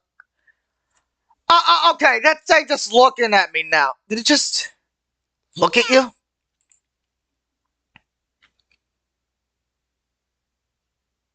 Oh, hell no.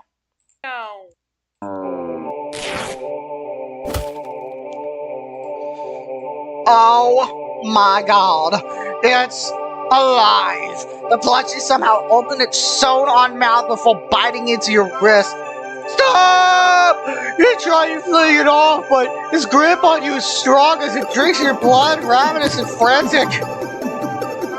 You hit against the concrete walls of the alley. Kill it! Kill it! You try to tear its sturdy fabric. Die! You try as you might, but you can't seem to hurt her or make it stop. It is just a toy after all. I'm a real cat! Mentally, you should feel faint. Not to collapse on your knees in defeat. The stuffed doll is drinking more calmly now. As if its previous aggression had been a mere reaction to your desperation. It seems satisfied that you're no longer putting up a fight. You think you blacked out for a second, though you're still sitting, and the next time you're conscious, your eyes are still closed. You feel so weak. You're dying, that's what's happening. Oh my god. You see a kitten? No, look what's happening. It's alive. It's a real kitty. It's a real cat.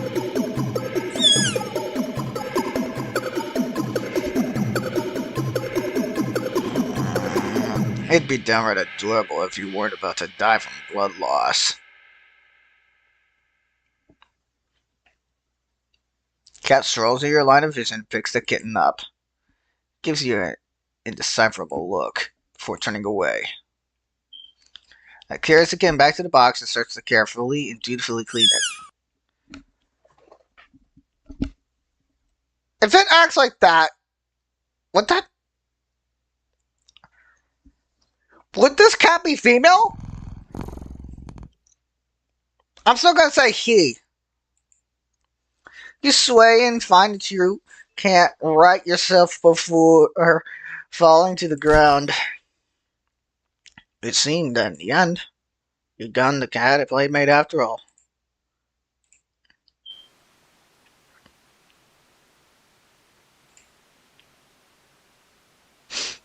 We're close.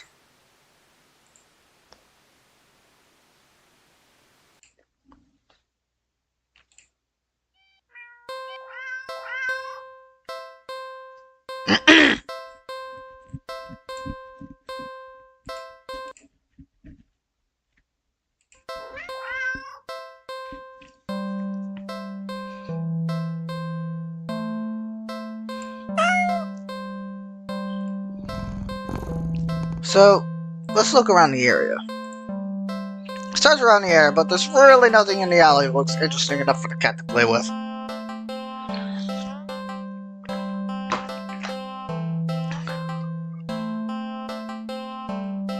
So maybe, how about a game?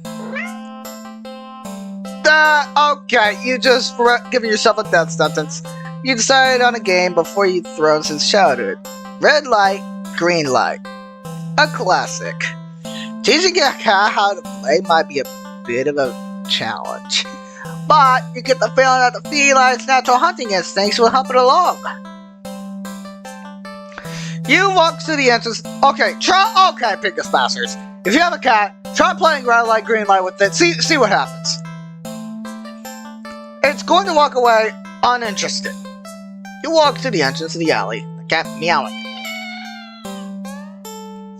Don't worry, I'm not going anywhere. You exaggerate your movements, covering your eyes with your hands and turn around. 1, 2, 3. Red light!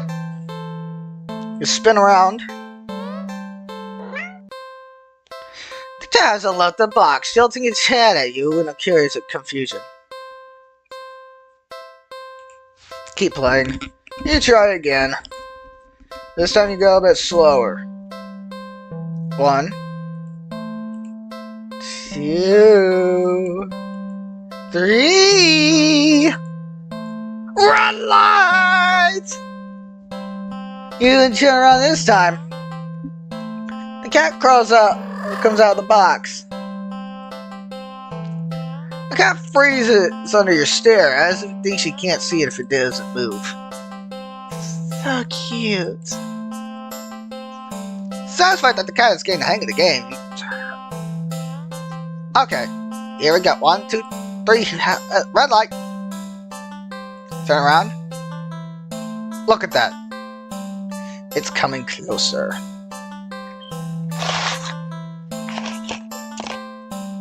Yeah. Look at that. That's fun. Look. You feel silly, but you can't help it. Just kind of a little faster this time. Look at the cat. It's halfway down the alley, closer to you, but it's as if your perspective of what you're seeing is off somehow. Does the cat look a little bigger?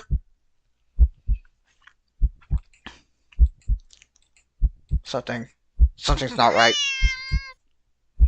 Cat meows at you again as if, but it sounds much deeper than earlier. Yeah!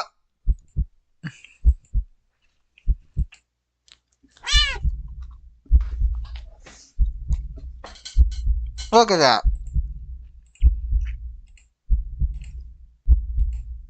Patient?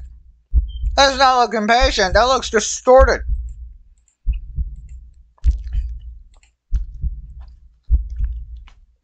Did they highlight? Turn back around. Find yourself staring at the wall. Yeah, look at that. You used to look up and up and up.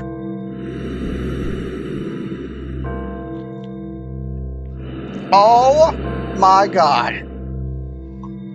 Look at this beast.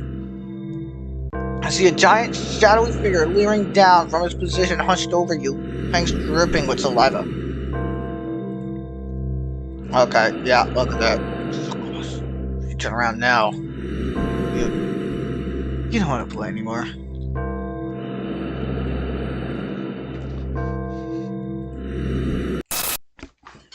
No, that's cheating.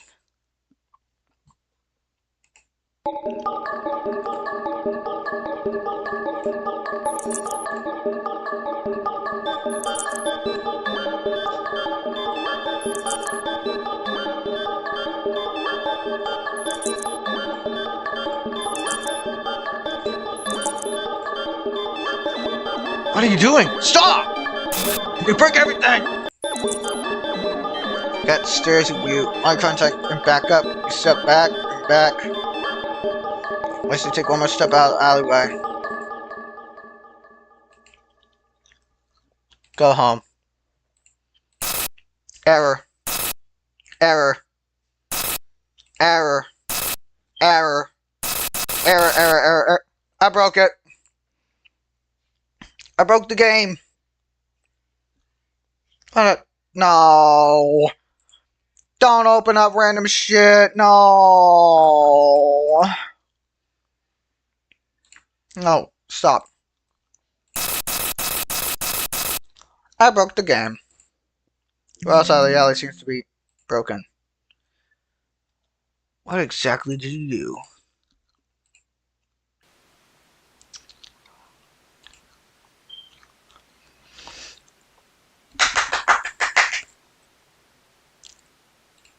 We got 30.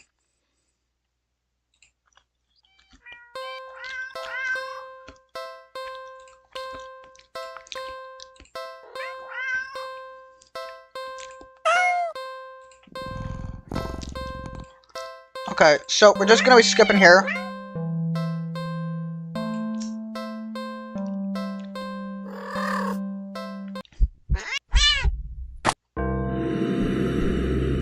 Run. You didn't finish turning around before a claw grips your torso. Digging in, piercing the soft flesh of your stomach with ease as you're lifting to the drooling, gaping jaws above you. You can't help but think that there must have been another way out of this. But bundles of regrets are typical for you, aren't they? Aren't you? Fear quitter.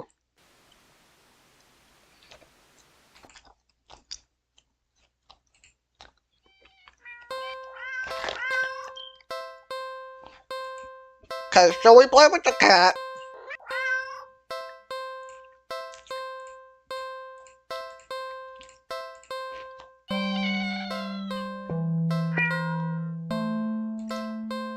Okay, so we ignore it.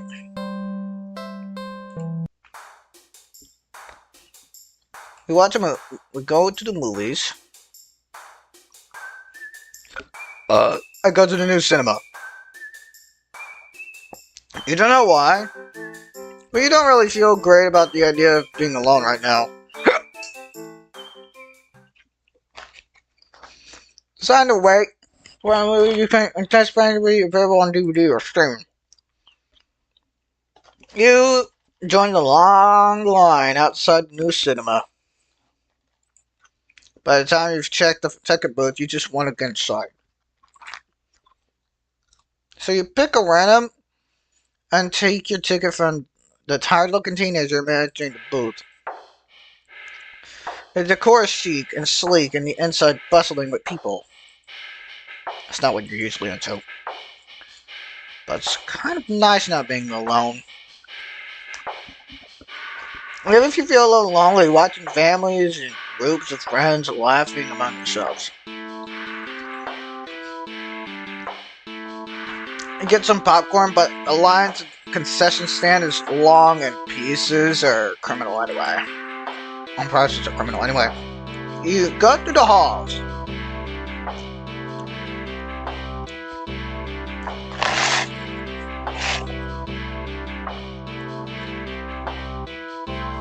And follow the signs. To the theater destination to your ticket before heading inside.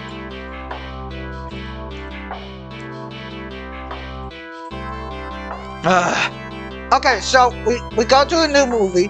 A movie that we didn't want to see. Oh no, it's going based on the actual experiences in the theater! The horror!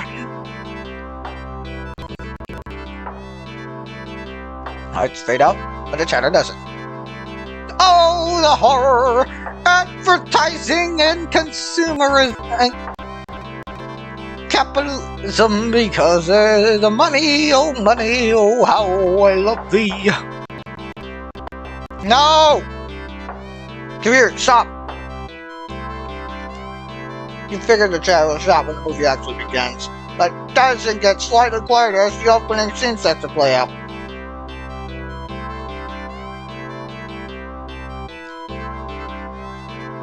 Yeah, here you go. Yeah, the horror!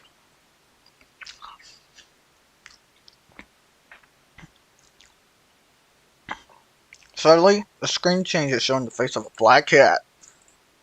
A familiar black cat. Confused murmurs fill the room, but then the cat on the screen meows.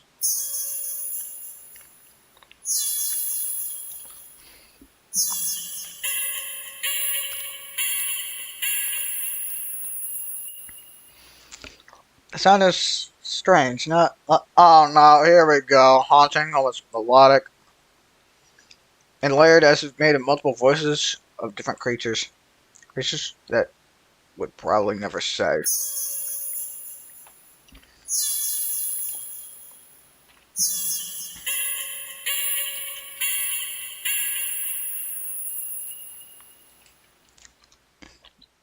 Oh no. Hypnosis! Subliminal messages! Trying to send it at first, but among the crowd, people start to chant along with the counter scream.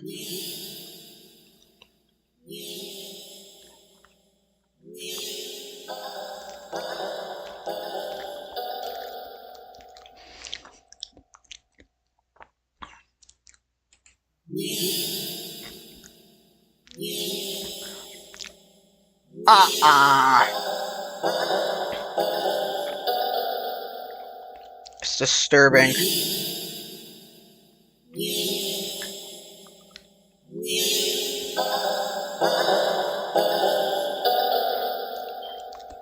The fuck is wrong? No! Soon the entire room is chanting it perfect. Oh no, it's gonna be playing this over and over again! No! You're feeling strangely drawn to the screen yourself. But the compulsion to stare blankly like the others isn't that strong. Wow. Also, you start to notice out of the corner of your eye, some of the people in your immediate vicinity are looking at you. No. They're outright staring holes at you as if you continue chanting. They don't miss a beat as they slowly begin to frown at you in blatant disapproval. Their scowls deepen every time goes on as if they're getting impatient.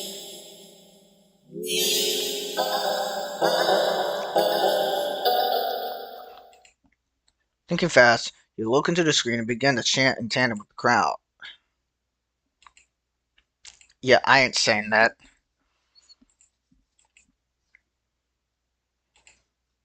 There we go.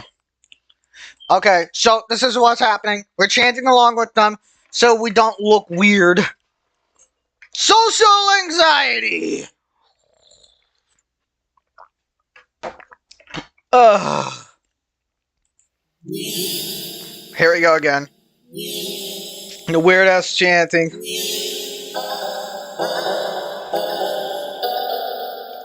You release the air quickly, just realizing that you've been holding your breath earlier. You feel stuck.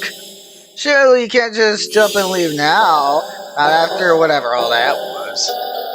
People around you all seem fine now, but there's no telling that they get aggressive for you for even moving too much. Never mind outright getting up and leaving. You decide to let this run its course. Hopefully someone will come along, right? Or at least turn the film off. No, I don't think anyone's controlling it. You start to feel lightheaded. As you feel like you could fall asleep, but your eyes don't feel heavy. In the slightest. You try to look around and gauge the other's emotional state. But you can't seem to look away from the screen. And try again, but you're still locked in eye contact with the cat on the screen. This bastardized cat.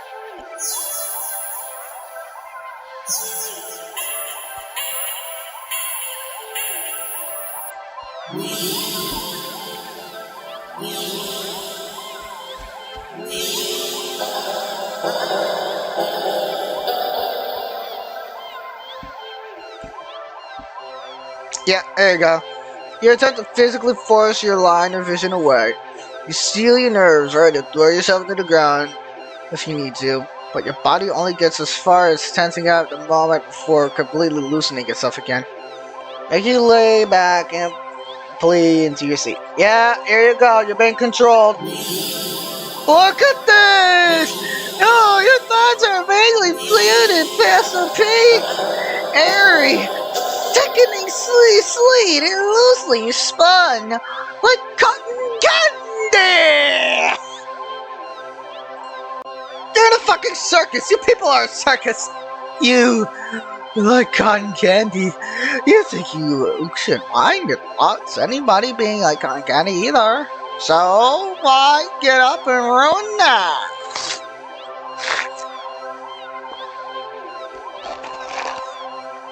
We're being controlled. You're not in control. We ain't free. It's nice here. You're more in peace than when you felt the force of the cutter room. Still chanting, you felt like you were lying and in tune with another person.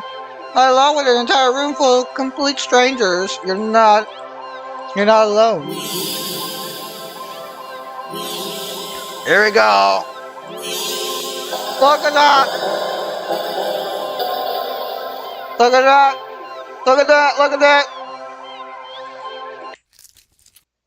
There you go. Deflating. The skin bunches up and wrinkles like fabric, as if their muscles, their bones, have started to disintegrate. Their eyes dim, sinking into their sockets. Their mouth, still attempting to chant, falls open over a cutoff. Yeah. Gaping as what ends with an awful hiss, a final weak release of air. You may use thoughtfully about whenever or not you should be distressed at the sight. And the blanket of peace doesn't leave you.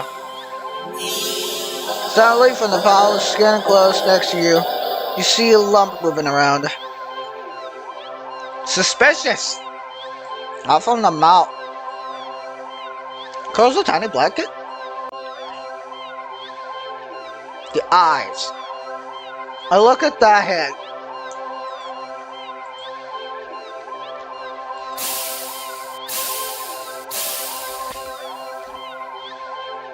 More people are dying.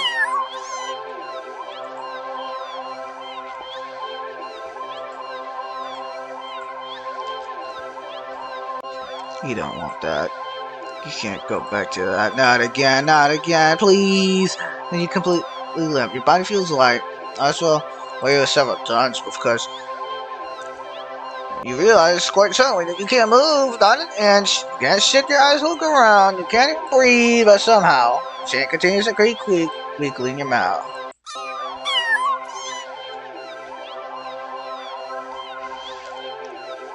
Few kids come forward and perch themselves on the chairs around you, watching your sinking body, mewling as they wait for their youngest sibling to emerge from you. It clones itself and made bubbles for floating fish. And now, people are deflating.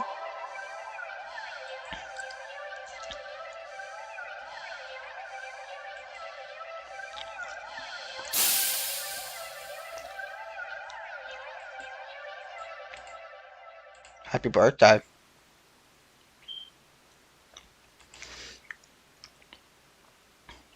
$32.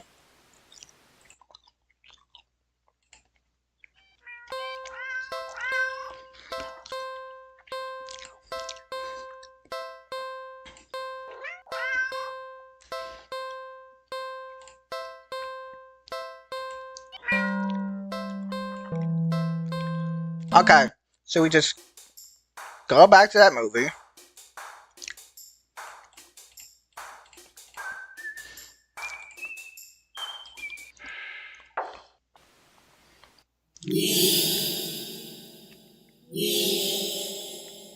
This is too weird. I need to get out of here. Gathering your courage, perhaps putting your fear to use, you stand up, fully intending to leave the theater, when everything comes to an abrupt stop. All the chanting stops, even the cats chanting on the screen. Test the theater. They're all staring at you. Every single one of them. They're not moving. They're not even blinking. You swallow. Throat suddenly dry. Even the nervous sweat completely soaked your clothes. You highly doubt that sitting back will fix the situation. Your legs are shaking under the audience's unnaturally intense scrutiny. But you force yourself to step forward and until you reach the end of the aisle. Feel their collective gaze and worse on their staircase. All their heads have turned uncomfortably as to the left to look directly at you. The screen illuminates their faces, making clear blank scowls. They seem more upset than they have been minutes ago. Identical frown lines digging through their brows. Keep going. The heavy atmosphere becoming more impressive with every step. You're so tense with the anticipation that you fully expect someone to grab you from behind. But no one does. You don't hear any of them get up. The exit theater, holding your breath as the door closes behind you. Oh.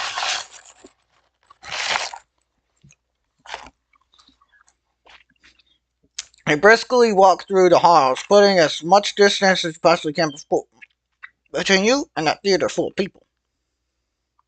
Finally reaching the lobby, where you just manage to catch yourself from falling to the floor as you gulp a huge gasp of air.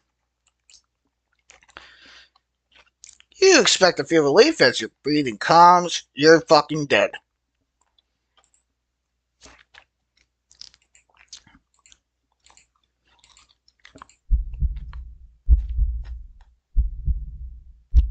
Oh no. Why are there so many eyes? All of the people in the lobby area of the movie theater. Everyone in line at the concession stand, all of them are staring at you and they look even angrier than the people in the theater. You don't hesitate this time. Duck your head, avoiding eye contact, leaving the cinema. You ignore the glares of everyone in the ticket booths and the lines leading to them. You make your way home. Whenever you dare to look up at someone in the way, you flinch at the blatant anger, fury, and disgust on their face. You hear a faint sound of a cat meowing behind you. Maybe a kitten's. Doesn't matter, you just want to go home. You reach the front door, fumble with the keys, cowering from with a look of pure hatred on your neighbor's face as he stares at you from his door. Finally, you get inside your apartment, locks on the door, and slide down your back. That's it until you're sitting on the floor. You allow yourself a moment to breathe. Now home, your heartbeat calms and your fear slowly bleeds. You're leaving, feeling strangely. Ah, fuck! I spilled my fries! No! My McDonald's fries! They're on the floor now!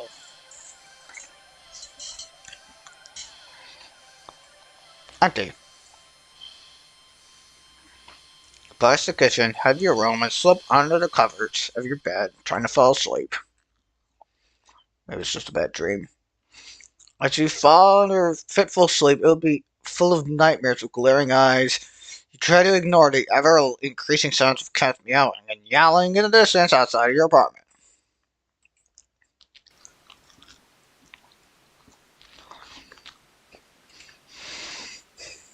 $33. Oh boy! It's taking quite a while.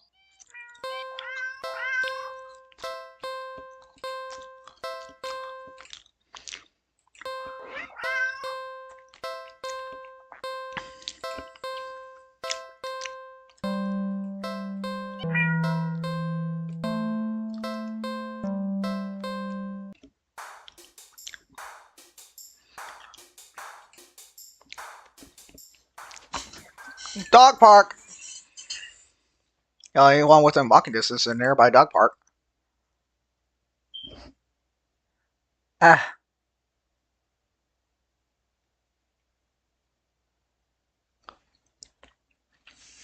You think it'll make you feel better. First, you see a cute cat today. Now you get to be able to see a cute dog. Several of them, in fact. The park is bustling with owners and their canine companions, playing frisbee, fetch, jumping, running, jumping, and even napping. Such cuties. Whatever.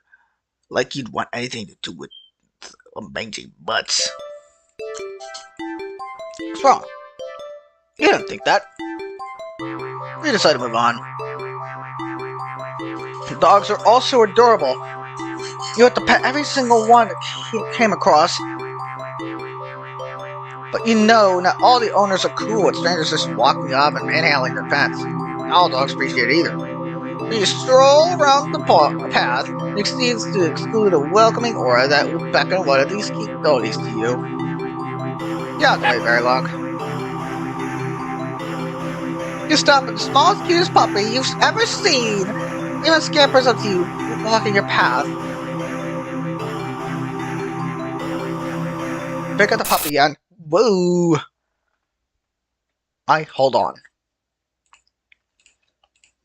You just barely managed to refrain in the reflex to throw the puppy as far away from you as possible. With shaking hands, you quickly place the puppy on the grass and take several jerky steps back. The owner seems confused by your reaction to their puppy. The owner seems confused, but you just wave at them in tease before hastily stumbling away. You're not feeling so great at the park at the moment. Maybe you should just leave. I'm staying. You stay at the park. Yeah, whoever's... I have a feeling that I'm not the one making these thoughts.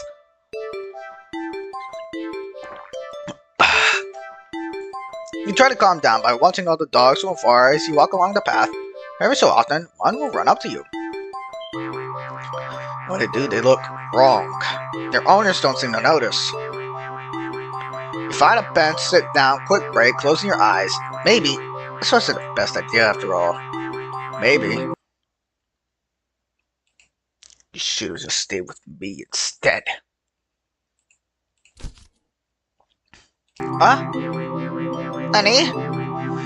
You've broken all your thoughts when something gently lands on you. Oh my, oh no! I'm sorry about that, can you throw that back? Oh no. Oh no! No! He's coming!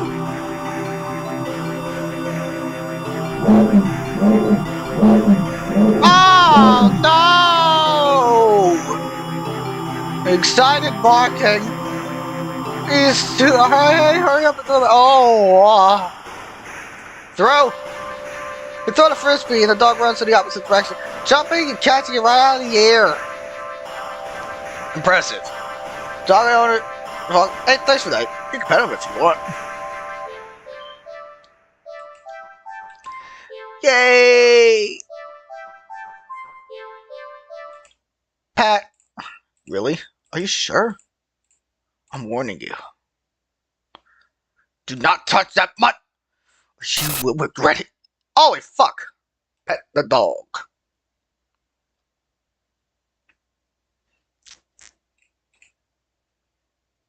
You reach out your hand.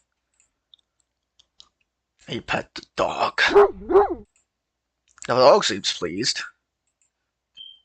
You don't feel well, suddenly. Yeah, see, look, I'm pissing him off!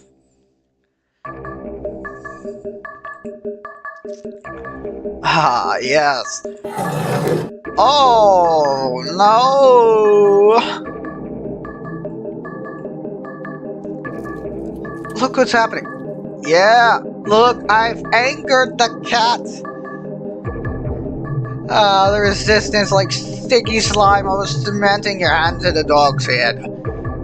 Oh no! The sticky slime! Oh, it's so sticky!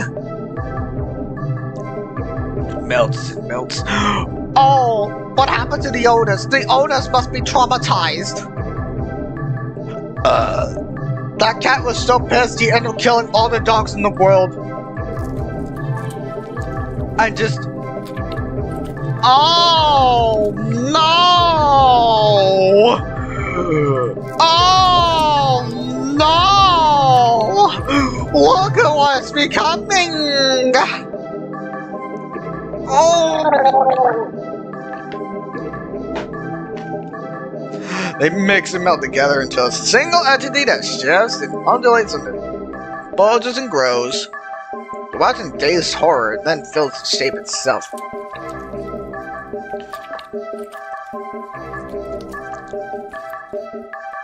into a behemoth of a dog, snarling and frothing at the mouth, red eyes frantic and searching for the glowing orbs landing directly on you. Yeah, leave the park.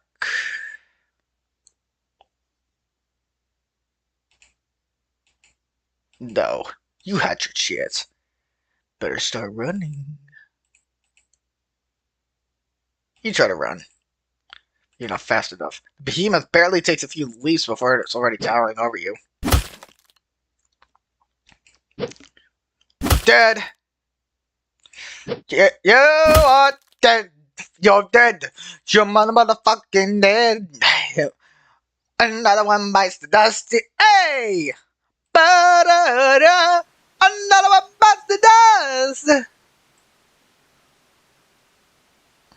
Another one gone! Another one gone! Another one bites the dust!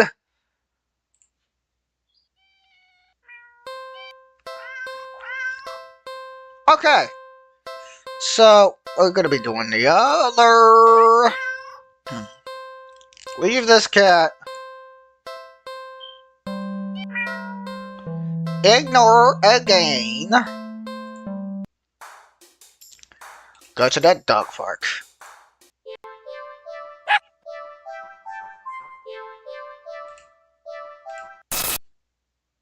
Here you go. We drop it.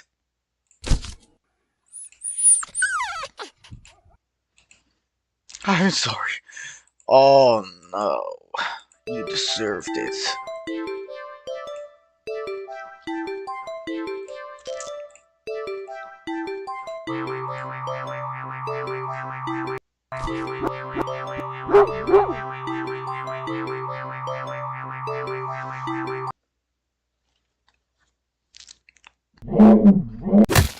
There we go. Dead. Is that real?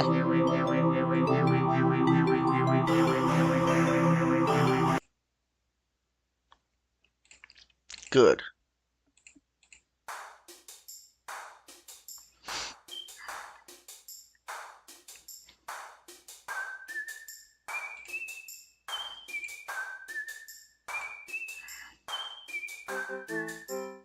Ah, fuck.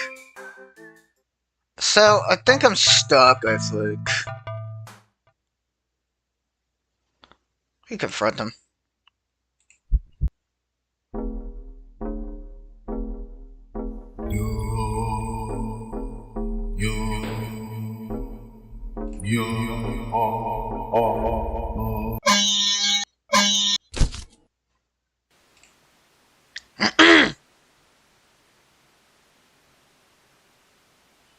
So, what am I doing wrong?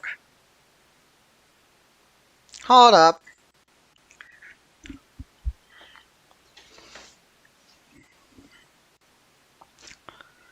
So, I know there's something in here in the game's files that actually gives me help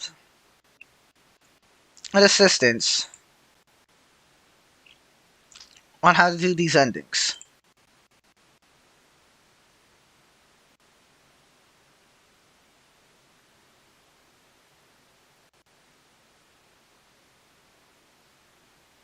It was in the game, I think.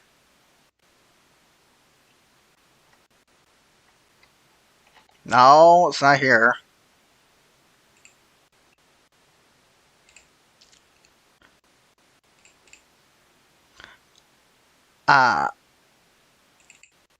LIB? No, it's not that one either.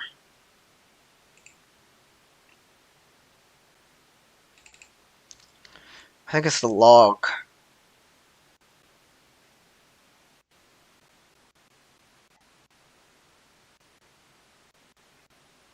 I think it's the log, I think. Is that the right thing?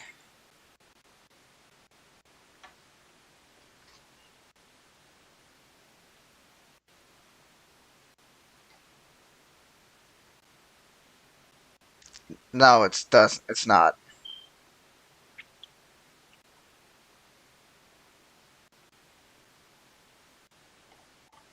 It's the programming.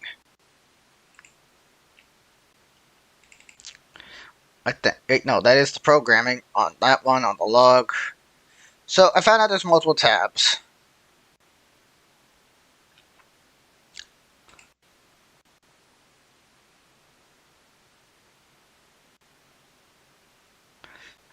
Okay, so there's that.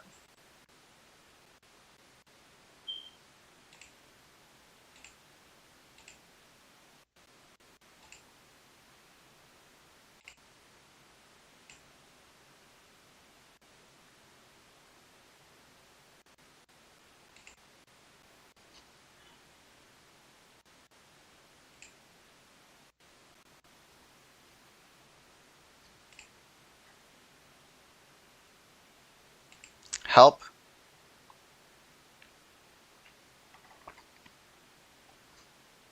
About.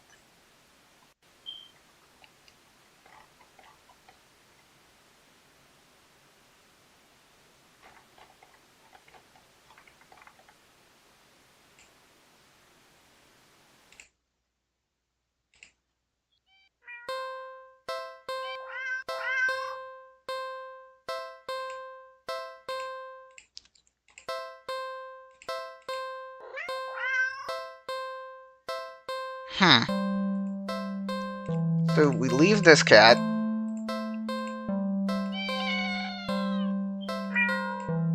Or gets desperate. Turn back.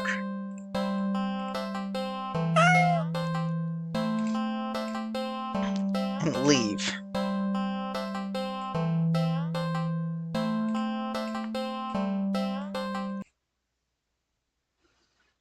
You can't trust this cat. Such ridiculous, even your head. Cats don't require trust to care for. They're incapable of betrayal or deception specifically because, like other animals, they only seek out for the most basic essentials of living, procreation, and comfort. Malice isn't something that could ever logically be applied to them, and yet, you feel it. That behind that gut-wrenchingly adorable face is something dangerous. Something brought you here. It called you here. You're a curious person, but even you can't shake that deep, instinctual desire to get away from it, get away from it, get away from it, get away from it. I found it. I found it. Cat's face looked blank. It's an expression that you've seen on many cats before, but something about it feels sharper. Like it's aware of your thoughts and your intention to leave.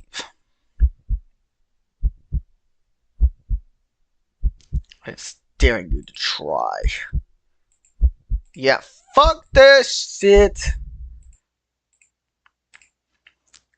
Fuck this shit!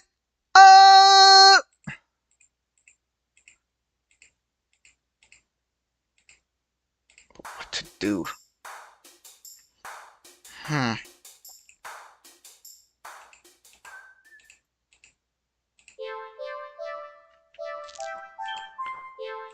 Nothing. Dogs are disgusting. They should all just die. Holy fuck! We should decide to move on. Okay, so everything's normal. You have to wait very long. Puppy. Pick up the puppy and... Oh my god. What the fuck? Look! We encountered the cat again! What the? How did you get back here? Get away from it, get away from it, get away from it! You leave the alley quickly. What now? Go watch a movie. It's been a while since the film came out that looked interesting enough for you to drag yourself into the movie theater. But there's a showing of one such film at the old theater. It was a little too niche to be picked up by the new cinema that... Okay, so it's normal. Alt theater. And head inside.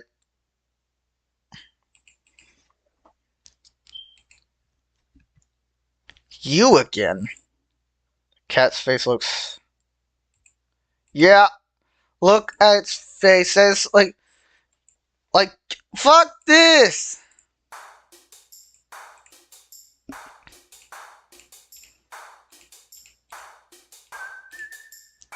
You don't know what? Okay, so it repeats these lines. You just want to get inside. Okay. You head inside. The eyes are massive. I again sleep. The cat's face looks... Yeah. Fuck this shit! Go to the carnival! Okay. So yeah, we've seen all this before. But what what's...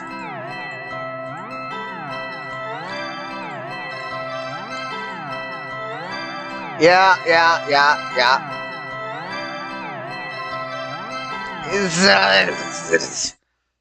Enter the base. Look at it. Ew! The cat's face looks... It's...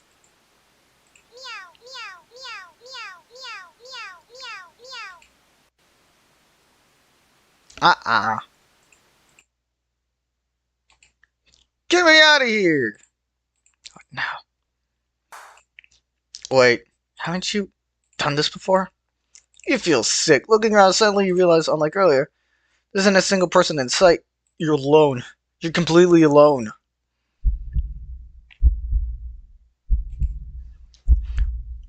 So why do you feel like you're being watched right now? You feel your heartbeat start to race. You need to get home. Now! Ah! Get me away! It is so spooky! Ah! The weight of relief and the sigh that escapes through your lips actually cause you to physically shudder.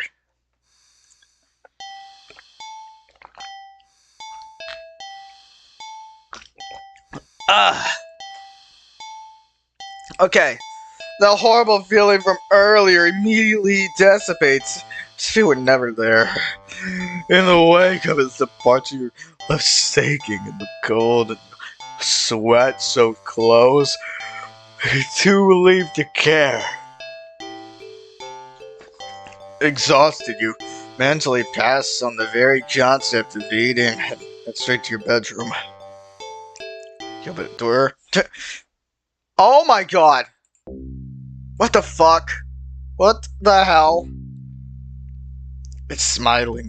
Not again! No! No! You make me fear! I strained on the cannon's horrifying grin. You need to escape. You need to get out. Even if home isn't safe, where will you go?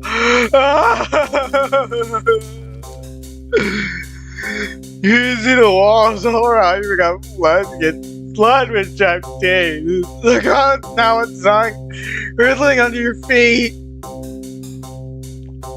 In horror, you realize the alley's entrance gets smaller and smaller, closing like a mouth. You run for the exit. Run!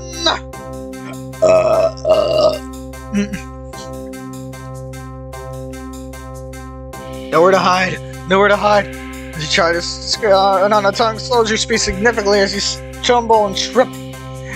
Oh, you watch helplessly as the last sliver of light from the entrance tightens beyond the size of what you could ever hope to squeeze through. The darkness falls over you, feel the taps you ready the mouth all around you. The walls of teeth, fangs take their time closing in closer, closer and...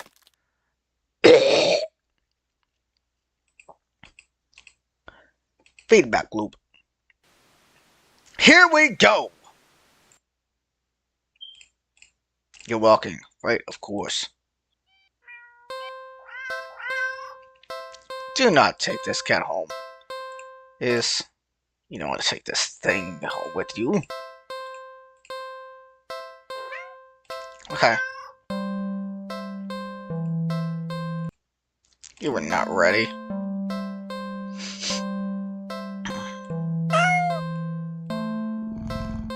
What am I missing?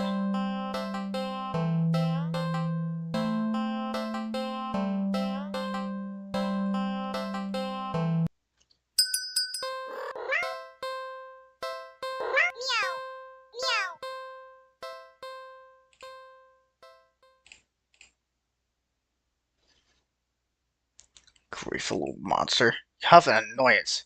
You're welcome. See your head, you run once again. There we go.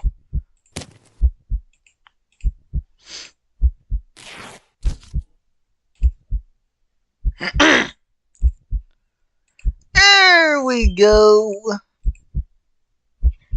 We found the other death. Not blood, it's cotton. Oh, touching it, the stump doesn't even hurt. It's just... Yep, there goes the other arm. Ah! Ah! Okay. You fall and both of your legs succumb to the same nonsensical fate, crying out in agony as it comes and goes like it never happened. As if you're not currently laying on the dirty ground of an alley, limbless. What in the world is going on? You can't make sense of it. You can't think straight. I'm a doll! The pain has receded, leaving you with a strangely empty pit in your stomach. Considering you still have a stomach that is replaced with... As you lay back helpless and shock staring at the sky, a cat's face appears in your line of vision. You motherfucker. Lunges at your torso and starts biting and clawing at your chest like you're a chew toy. It doesn't hurt anymore. You feel like it should. You're not sure if you're glad it doesn't. Eventually you feel the cat pulling something out of you. A small doll that looks very, very familiar. It's hard to tell, but that doll is... That's you! Isn't it? You bitch! The cat hops off of you and heads back to the box with its prize. At least you think so. If things too dark to tell. Wake up and find that you can't move an inch. You can't look around, you can't even breathe. Well, none of those realizations seems to be a problem. All you can see is the face of a familiar-looking cat crawl around you, burrowing in sleep. For some reason, this doesn't bother you. You're not sure why you feel like it should. You try and latch on to thoughts in your head that feel like memories of another life, another time, another you. But the thoughts slip away like a forgotten dreams. Oh well, that's fine, isn't it? You're just a doll after all. And a doll's role isn't to have silly thoughts or to remember unimportant things, but to be a companion. When judging from the cat's contented purring, you seem to be performing your role perfectly. You are filled with an overwhelmingly strong presence of pride at this fact. And so you too feel content. Did I do it? Let's see how many endings we got. What else am I missing?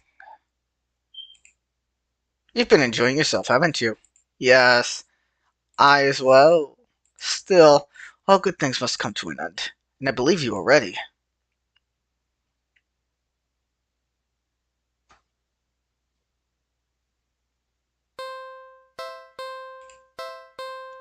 As this cat is, you'd never take that thing home with you.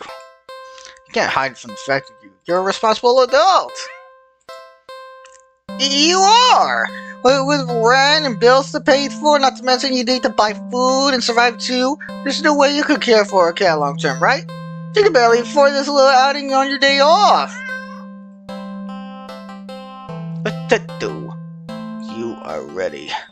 Only one thing left. So, what should you do with a cat that has been very, very, very naughty?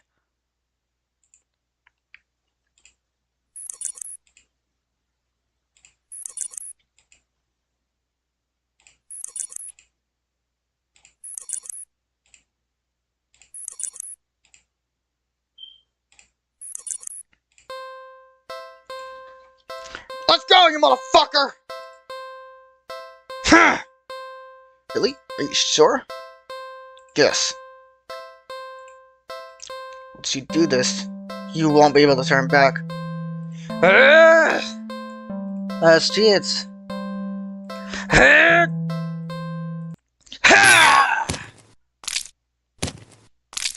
Die, you motherfucker! Die! You killed the cat.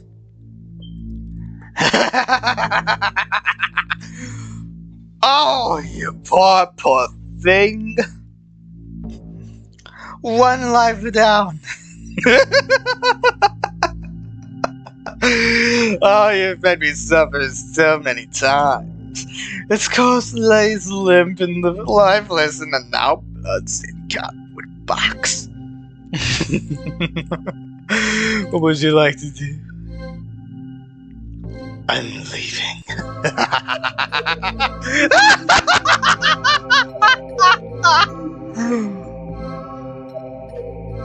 Finally! You're done here. You turn around and leave the alley. At least, you try to. As you stand at the edge of the alley's entrance, you see nothing exists beyond it, just an empty black void. God damn it, it was a trap! You bastard. You see that the back of the alley has become shrouded in darkness. You can't see a thing.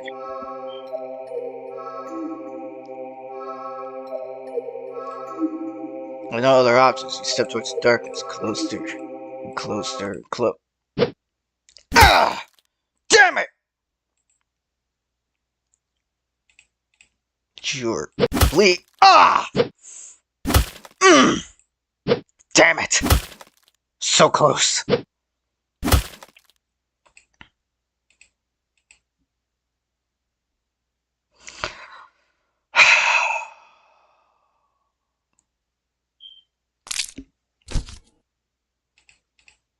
You collapse to your knees. The front of your body is slashed open, leaking blood and guts and organs down your torso and over your lap. Don't you know? Cats have 9 lives. Wait! Damn it!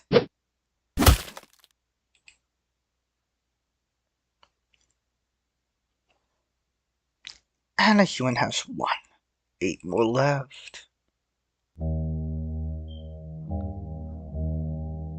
Do not take it home. We are close to the game. We are close to the end game.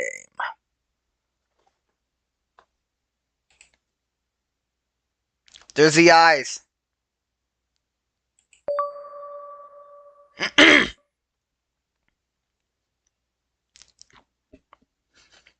I never believed in an unconditional love. Not even as young as I was on that day that changed my life forever.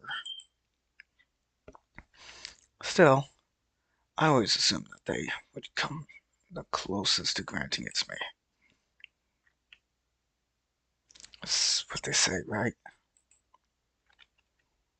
That a parent's love is unconditional. The wounds they'd inflicted on my skin and in my heart had long since scarred over the day that they dealt the final blow. And all it took were 2 little words. Get out. The day they finally turned their backs on me, abandoned me.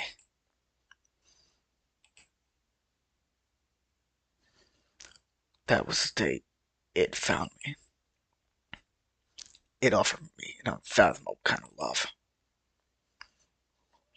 A love that could be limitless, endless, powerful, all-consuming. A love unmatched. A love unlike anything that could exist in this world. But there's one thing that the love it offered it could never be. Unconditional.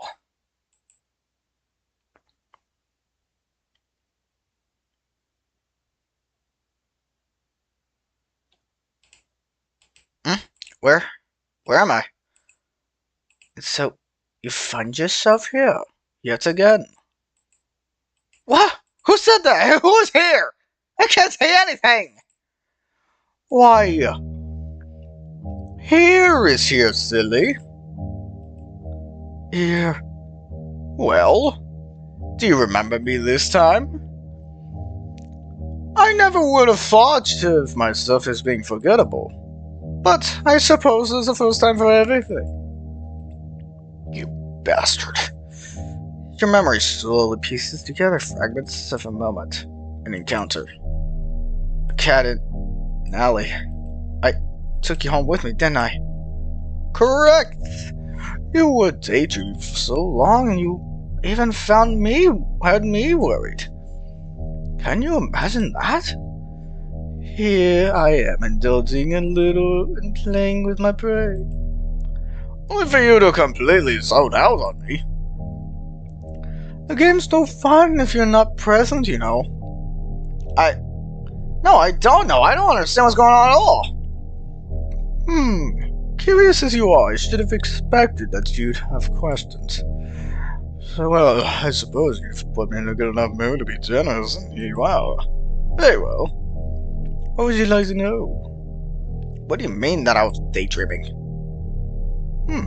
That's the first thing that comes to mind, really.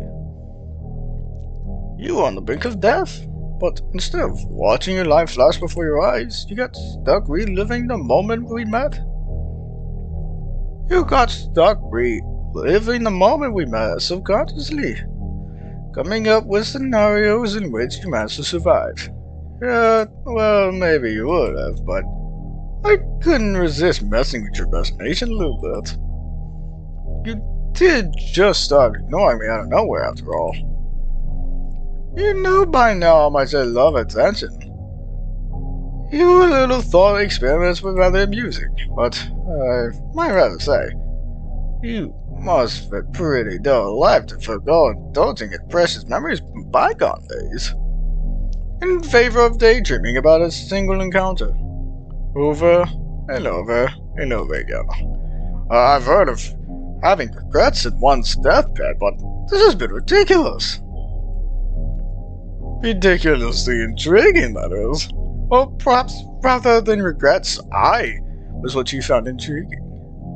Am I still dreaming? You're lucid, I say, since you finally remembered me, you know. Perhaps you're finally ready to end this farce, amusing as it has been. What would you like to know? And where are we right now? Inside your head, silly. The real versions of ourselves are halted in time. Back in your reality. Oh, I doubt much time has actually passed. These things can happen back in the blink of an eye, after all. Well, usually anyway. What would you like to know? Why do you keep killing me? Oh, don't be so dramatic. I don't keep killing you. I haven't even killed you once yet. Those were just thoughts and ideas floating around in your head that I admittedly had a little fun with. If you didn't blame me, I would have gone bored just waiting for you to wake up. You even made me kill you in the end. Yes, I suppose I was curious to see if it would actually worked. And you certainly didn't hold back. You must have been quite angry with me. It's fine though, you know what they say about curiosity, yes? It was my own choice, and besides... What would you like to know? You saw that glitch? You're a cat, how are you talking? What do you mean? I've always been talking to you all along. Intriguing as your imagination is, it would have ran wild without my help. I was guiding you the whole time. Didn't you hear me in your thoughts? Like this. But how are you doing this? I am quite powerful, yes, but also not so much. What does that mean? Besides, what makes you so sure I'm a cat? My appearance? I'm trying to resemble any cats you've ever seen before, right? Then what the hell are you if you're not a cat? Like, that's what I'm saying. I start thinking he's a yokai. I didn't say I wasn't a cat, didn't I?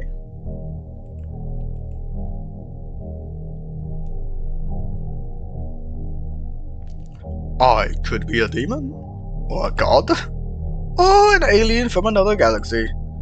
an interdimensional abomination. Or I really could just be a cat. It doesn't really matter what I am, does it? Certainly what I can do could be more pressing matter, yes. A real cat couldn't have done all of this. You're really hung up on appearances, aren't you? Oh, you have some kind of proof that cats don't possess powers like mine. I doubt it.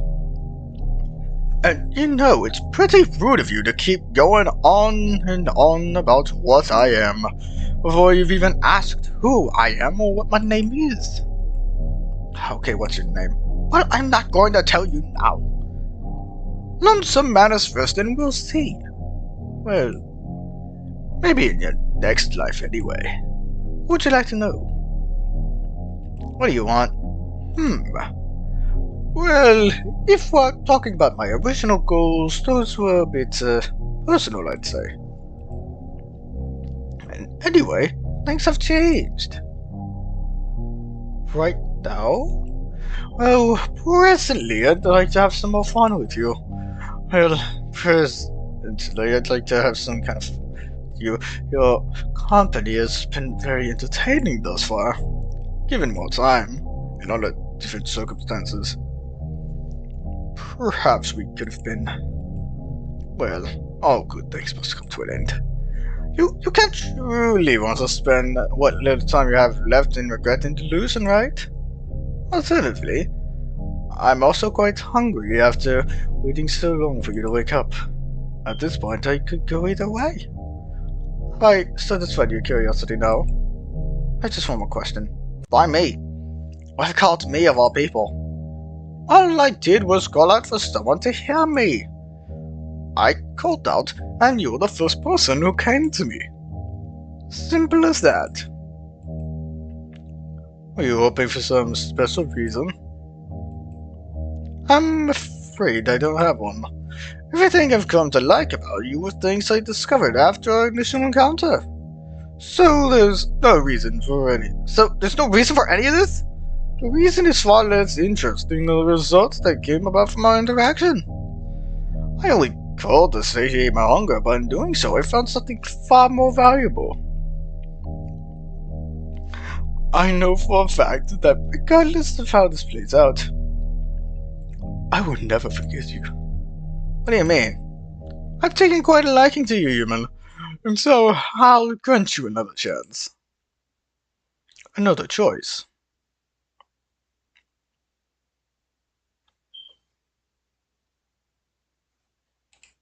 This place is... You remember this place. Being chased. Being hunted. Being afraid.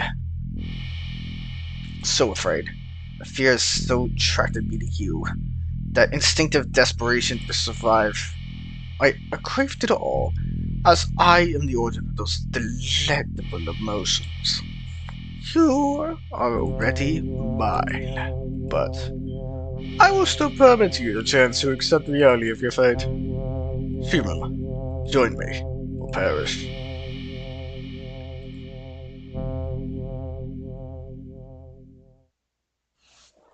Splendid. Come forward, my human. You step forward and pick up the cat. You cradle it in your arms, reaching up to scratch its head.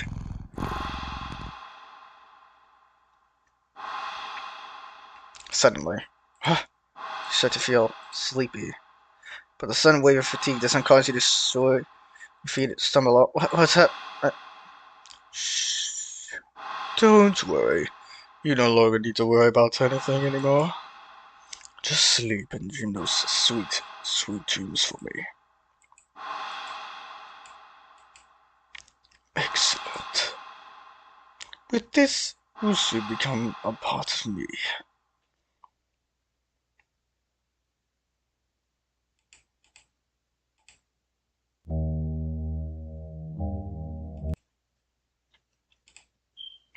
Back again, are you? You've already reached the best outcome you're going to get. What more are you hoping to achieve?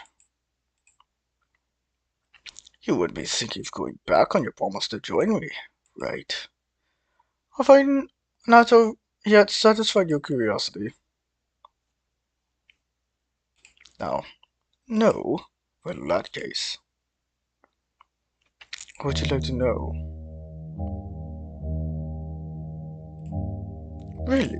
Perhaps you're not as curious as I thought. Still, I've taken a liking to you, human, and I'll grant you another chance. Another choice.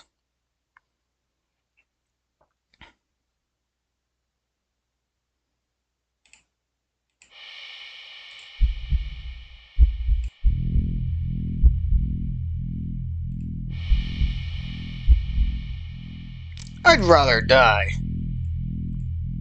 I see, but there's nothing you have to say.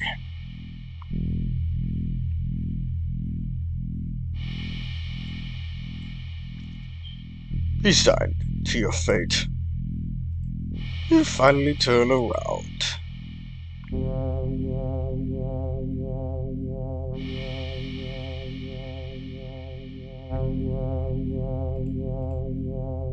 It's enormous, shapeless, billowing like thick smoke in the wind. Yeah, it's an eldritch monster. Yeah.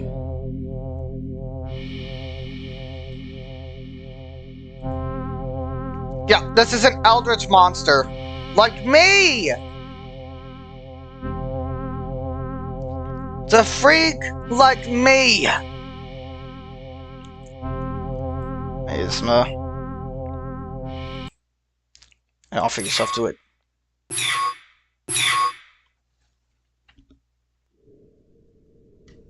Here we go. Darkness. Surrounded by pure and absolute darkness. You are very suddenly hit with the feeling. Hello! You are not alone. You just stepped into an unbearably impossibly crowded space. Ears start to ring with the sensation of countless conversations. Words, whispers, screams, and all overlapping, but you don't actually see or hear anyone or anything. You're alone. Or are you?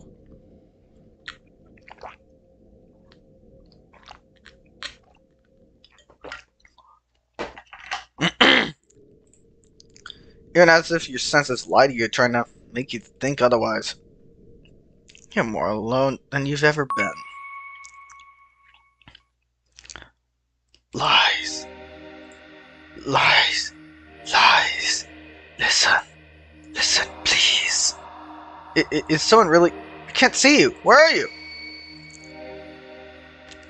Nothing. Nothing left to see. Only here. Hear us. Yep. They're the souls that have been trapped within this creature. Listen, please. Are you all trapped too in this place? No place. Us. All you see, hear, fear is us. Us. And it. We are victims. Prey. Like you. We are many. Beyond counting. Our bodies gone with time. Wheels left behind. Us. We became what you see. This place is us. Need you. Needs your help. Help. But what can I do? It too greedy. Make mistake. Ain't too many. We are many. Now strong. We are strong. Made it strong. But made mistake. Mistake. Error. Flaw. Weakness. Then why not escape yourselves? Too long here. Too long. One. We are one with it. bodies lost, minds, wills, us, all corrupted. Nobody can escape. You, we, it, one, all of us, all now one. But you, new, fresh body, still have body. Okay, so I think I'm getting the idea. Escape is possible. Because it's still one with it. Even just you. If escape with mind, with body, it will unravel. Lose power, lose strength, lose us. Us set free forever. Finally escape. Help. How do I do that? Remember, it lies. Hidden in truths. Lies. Escape. Push forward. It lies. Persist.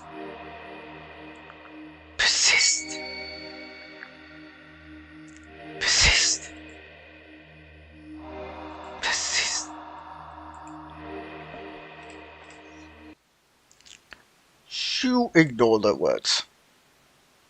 Deep down, you know there's no way someone like you could win against something like it. The cat. Oh, you pointless, absurd, futile, meaningless, stupid, useless. A pointless effort. The hopes of those words, their wills. It will all be wasted on you. So, you accept your fate. You choose to perish.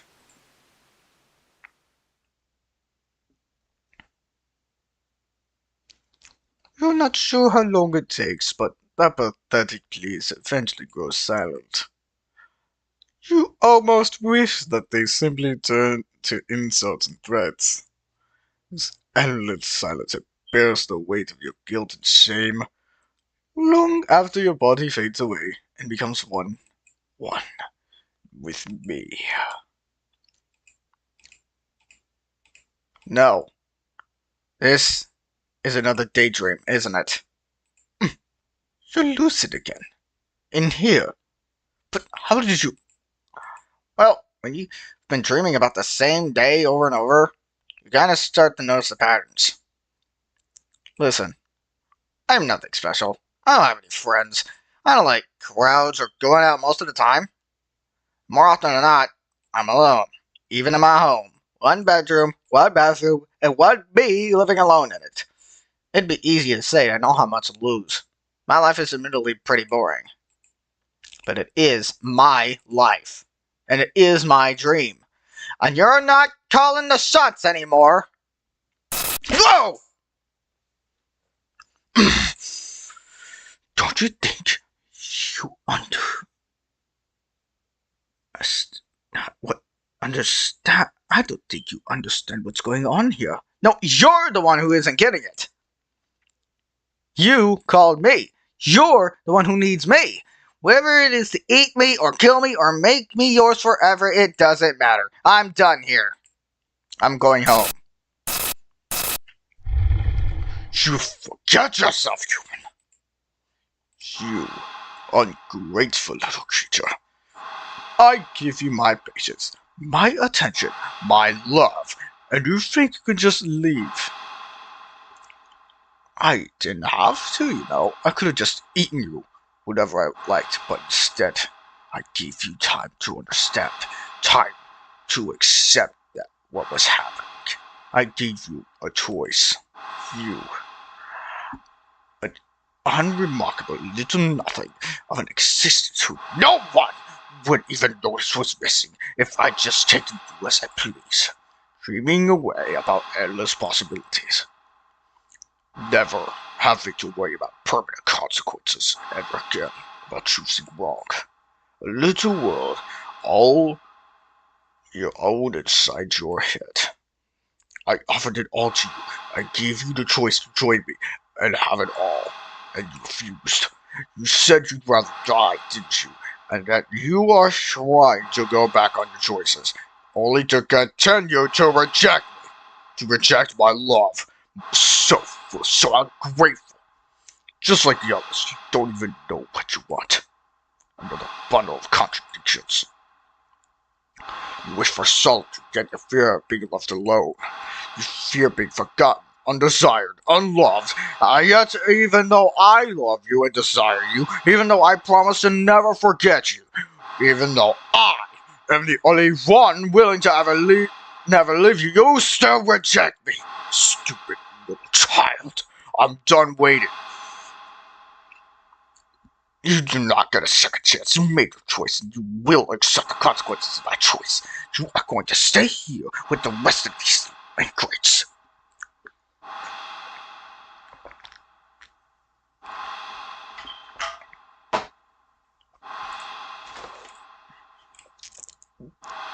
Forever. Haven't you ever heard of changing your mind? Such a thing doesn't erase your original decision. It has been permanently etched into reality. Do you think you yourself so important that you are above facing the truth of that reality? No, but that doesn't mean I can't do my best to make things right. I'm still here, aren't I? That means I can always make more choices. Better choices. You gave yourself to me. You are already a part of me. This might be your pathetic little delusion, but don't forget that I'm the one that controls you, human.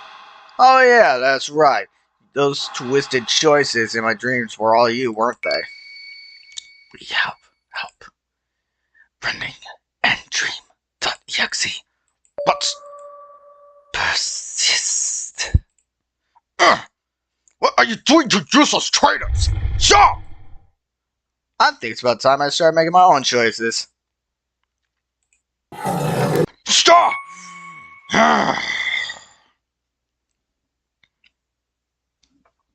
Here we go. I'm back in the alley. It's not here. Good. I think I need to get home. I step forward out of the alley. This is gonna take some getting used to. I step towards the entrance of the thankfully empty alley, almost out of this place. Oh, and suddenly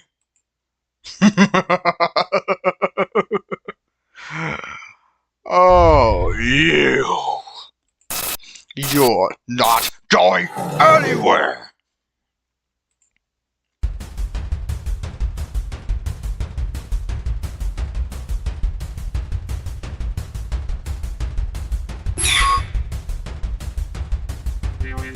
damn it, overruled my choice! Where the hell do I go? Anywhere but here.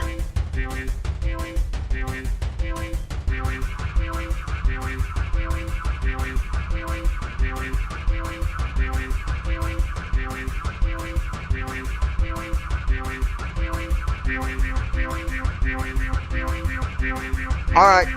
Oh boy, here comes the chase. Go right.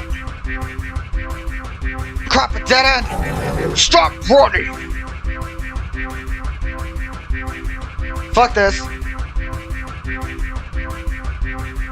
Fuck you. Go back. Get back here!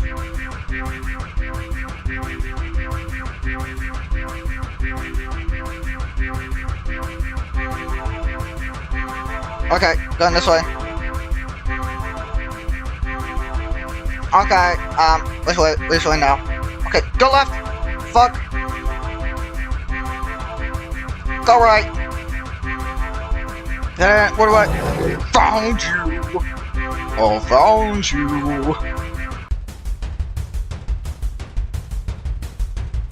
Go left. Go right. Get back here! I gotta escape.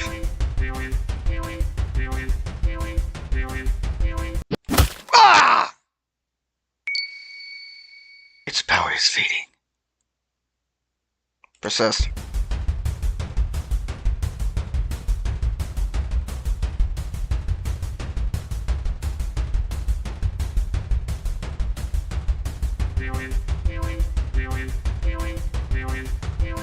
Okay. Go back. How do I get out? No escape! Go right. Go back. Go left. Get back here! Go to the dock port. Go back. Go back.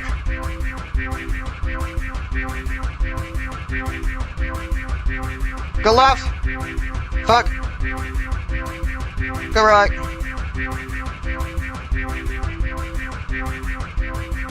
Go right. Damn, gotta escape. Got you now!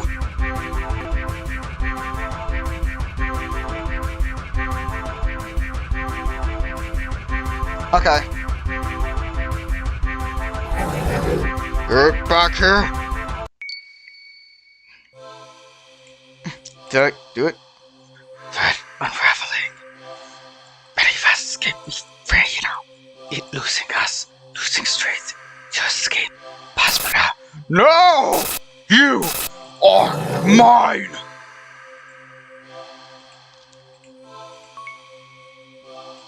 Yes!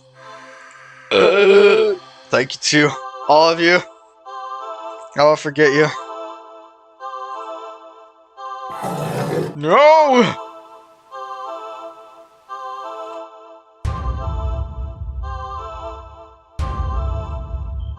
Fuck.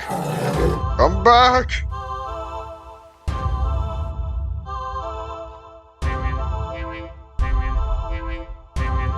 Yeah. Get out here. Come back!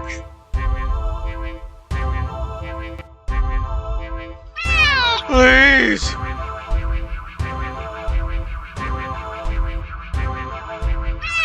Don't leave me!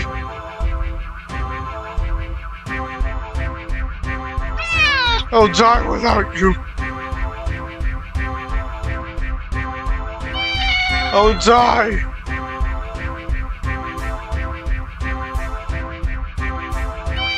I'll die! Wait! No! Wait.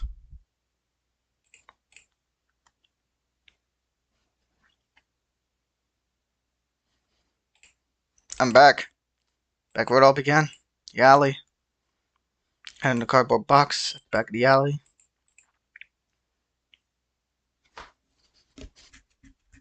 You pathetic little creature.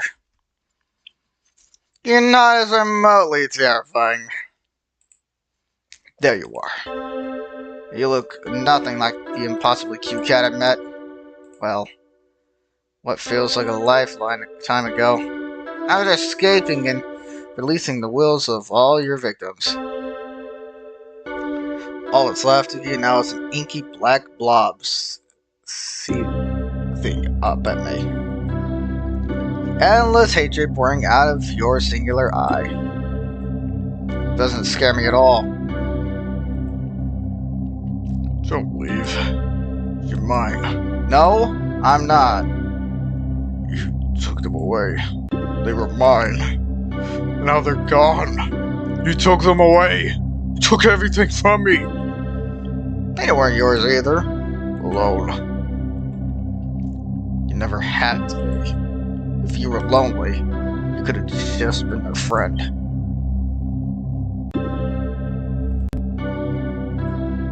But you didn't want friendship. They left because you tricked them, kidnapped them, hurt them. You stole their lives, their time, never to get any of it back. You brought this on yourself. You are perfect. I'm not. You are. Don't need the others. I just need you. Stay with me. I won't. I can give you anything. could be everything for you. No, you can't. Couldn't even before. Definitely can't now. And even if you could give me everything I ever wanted and more, I'd still never stay. I love you. No, you. I do. So much. I love you. I love you. I love you. I love you. I love you. I love you. I love you. Stop! Maybe you do love me. In some strange, screwed up way I'll never understand. But even if that's the case, it's not enough. Please. Don't go. I'll be good. I don't believe you. That's like that fucking bullshit. Like, you caused me to suffer so many times, and now look at you. You are a piece of blobby, anky trash. I promise. I can't trust you. I promise. Just don't leave. Please, don't leave me alone. Please. I'll die. I'll die without you.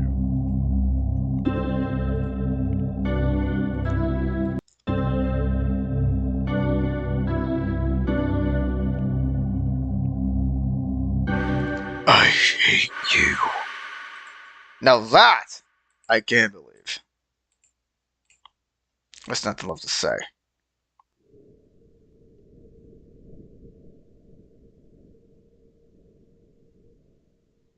That was his last words. I watch in silence as the cat, as it, fades away into nothing.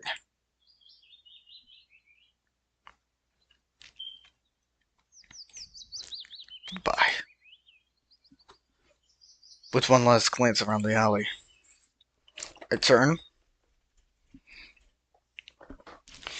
We finally beat this game. Now we get to see the best ending and leave. Ending 38. Do not take this cat home.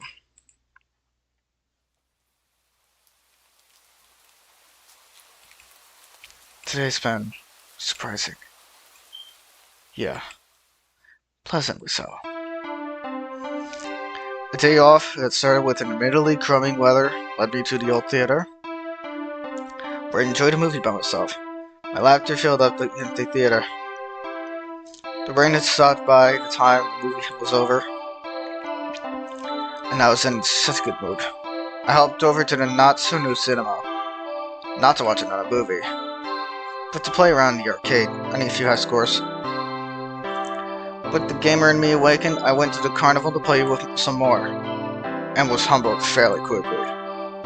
But I did manage to win a small stuffed animal ring toss move. The design is questionable, and I freaking love it. The rides weren't so bad either. I got inducted into a group for a bit while waiting in the line at the Ferris wheel, bonding over our shared mistrust of the carnival's game vendors, where it was they fucking rigged so they can mooch you off your fucking money!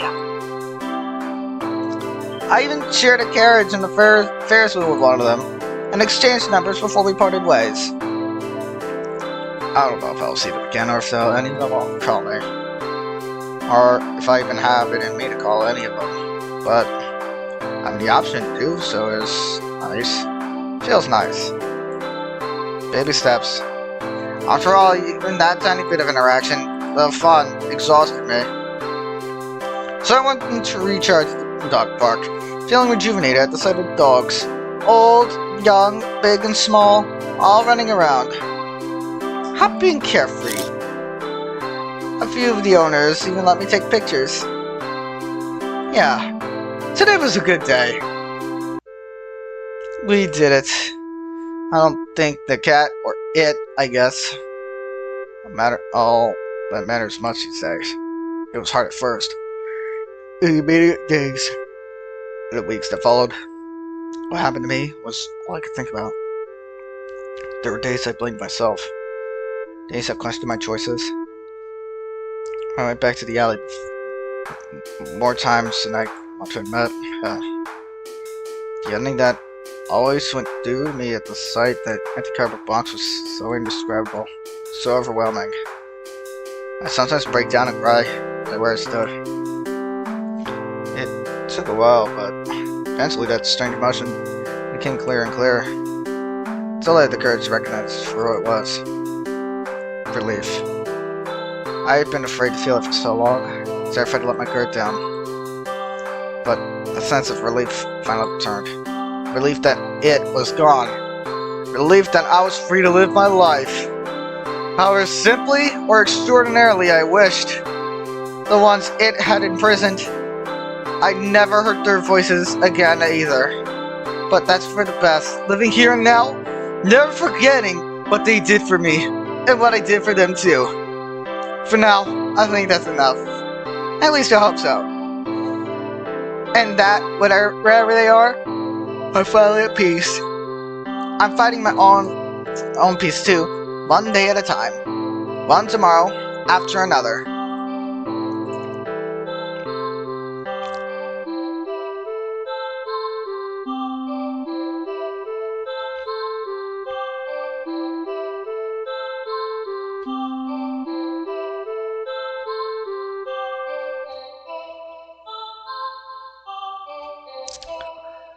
This is quite the ending, PINGAS Masters.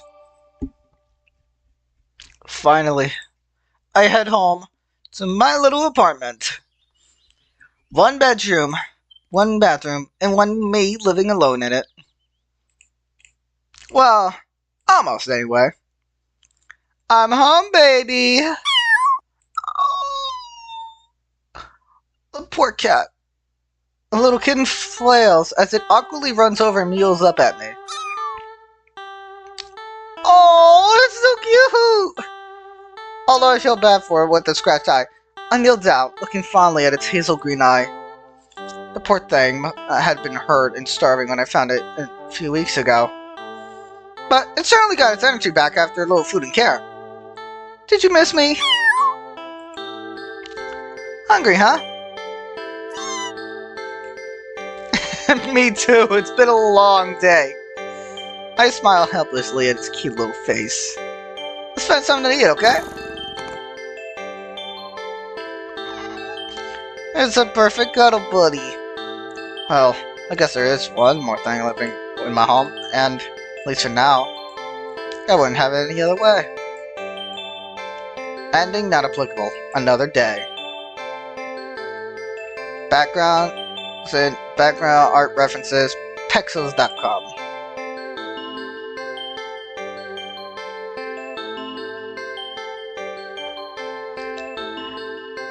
Sound effects, pixabay.com.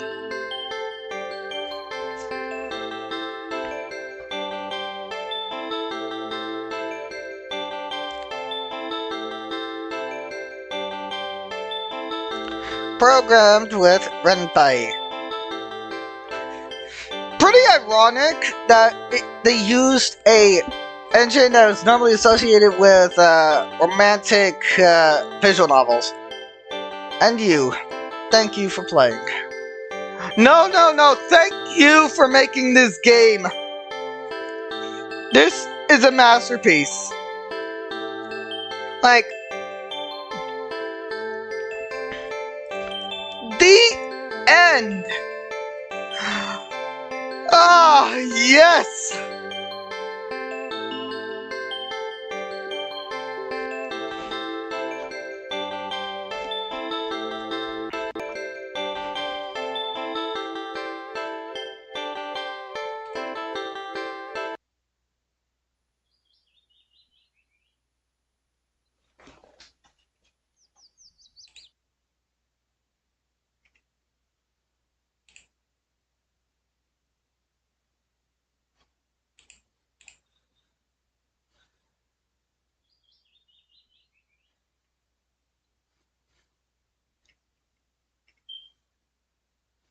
Play with me.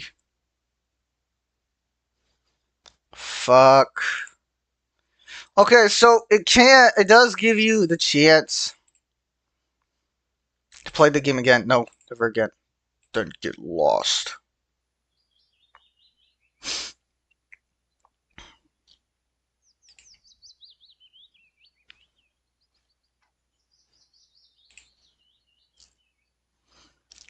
We managed to get all 40 endings, so let's read them out. Ending 0. It begins. The first time you took it home. Ending number 1. A not so clean getaway. You tried to clean your apartment, but apparently you're not very good at it. Lies. Ending 2. Double trouble. You found the ones responsible for making a mess in your apartment. Those little pranksters. Ending 3. Silent film. You let the cat in your favorite chair and watched a scary movie together. Just an ordinary movie night. Ending 4. Real subtle. You looked back at the chair from the cat and enjoyed some silly little jump scares alone. Do not disturb. You shouldn't bother a cat while it's trying to nap.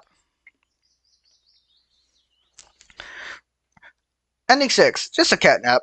Resting's good, but you should get up and stretch every now and then. And eat. And drink. Personal boundaries.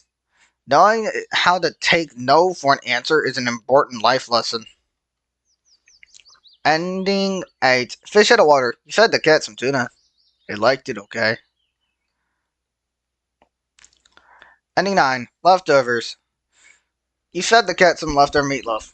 It liked it okay. Ending 10. You are what you eat. You fed the cat something. It really liked it. Ending 11. At the end of your rope. What cat doesn't love playing with some yarn?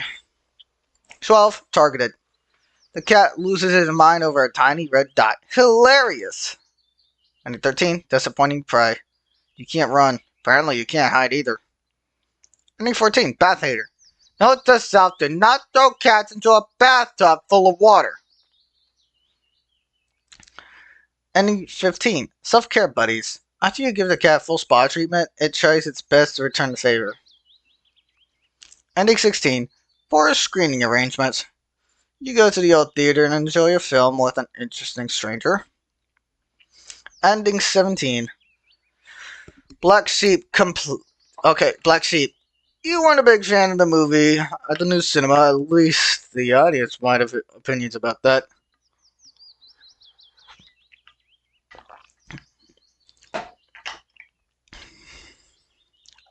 Happy birthday. Ending 18. You have a front row seat to the touching reunion of multiple siblings at the new cinema. 19. You beat the maze. Congratulations, you beat the maze. Ending 20. You failed the maze. Better luck next time. Ending 21. Dog person. You had a pleasant day at the dog park.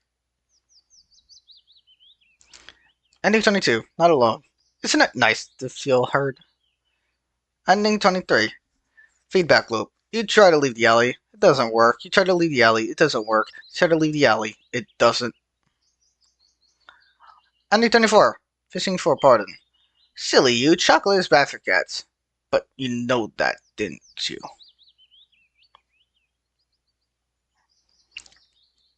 Seafood sacrifice. You kindly fed some poor hungry cats a fish. How nice of you. Ending 26. A life spared. You decide not to feed the cat. Not to feed the poor hungry cat a helpless mouse. Meanie. Ending 27. Well fed. Cats are supposed to eat mice. Huh. Wonder what mice are supposed to eat. Ending 28. Personal care package. You share a nice meal with the cat. A bit high in iron, though.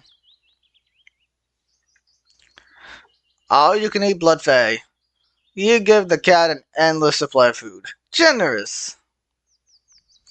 Ending 30. Photo bomber. You really nailed your good side in this one. Ending 31. Headshot. It's okay. You'll get a little camera shy sometimes. Ending 32. Fear quitter. When the going gets rough, just give up. That's how the saying goes, right? Error found. An exception has occurred. Please refrain from going outside of perimeters. Living doll. You end up getting the cat a nice companion. Cotton-headed, you're the only friend it needs. Ending 36. 8 more left. Well, that's one down. Good luck on the rest. Forever. You joined the cat. Now you'll always be together, at least until... Do not take this cat home. Bad kitty. Another day. Complete. You have a nice day and go off home. Oh! That's all 40 endings. How about that?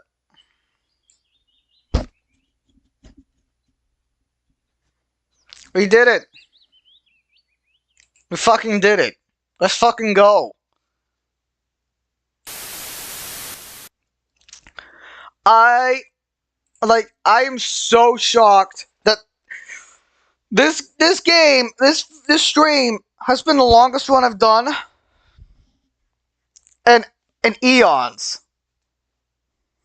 And I didn't fall asleep or collapse. That's a record. And no, I'm still not too tuckered out, but holy shit, that was like one of the craziest experiences. Like, I'm even surprised that, like, you have to imagine how much time and care and passion this person must have put to make this game a reality.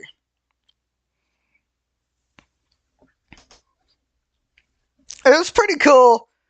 And I also really like that little crayon-esque type of art. Like, it feels like it was hand-drawn by a child. And that is actually interesting. It gives this a bit of a whimsical touch, which also adds to that little deception. That this game is not what it seems. It's not innocent. It is going to be the scariest thing you would ever see. And the fact that it also kind of leans around, like, you can tell, the main theme of this game is abuse. That is the main theme of this game. And maybe a trigger warning for some, but it also leads into a really compelling story that is highly relatable to those who are abuse victims. Because the protagonist is manipulated.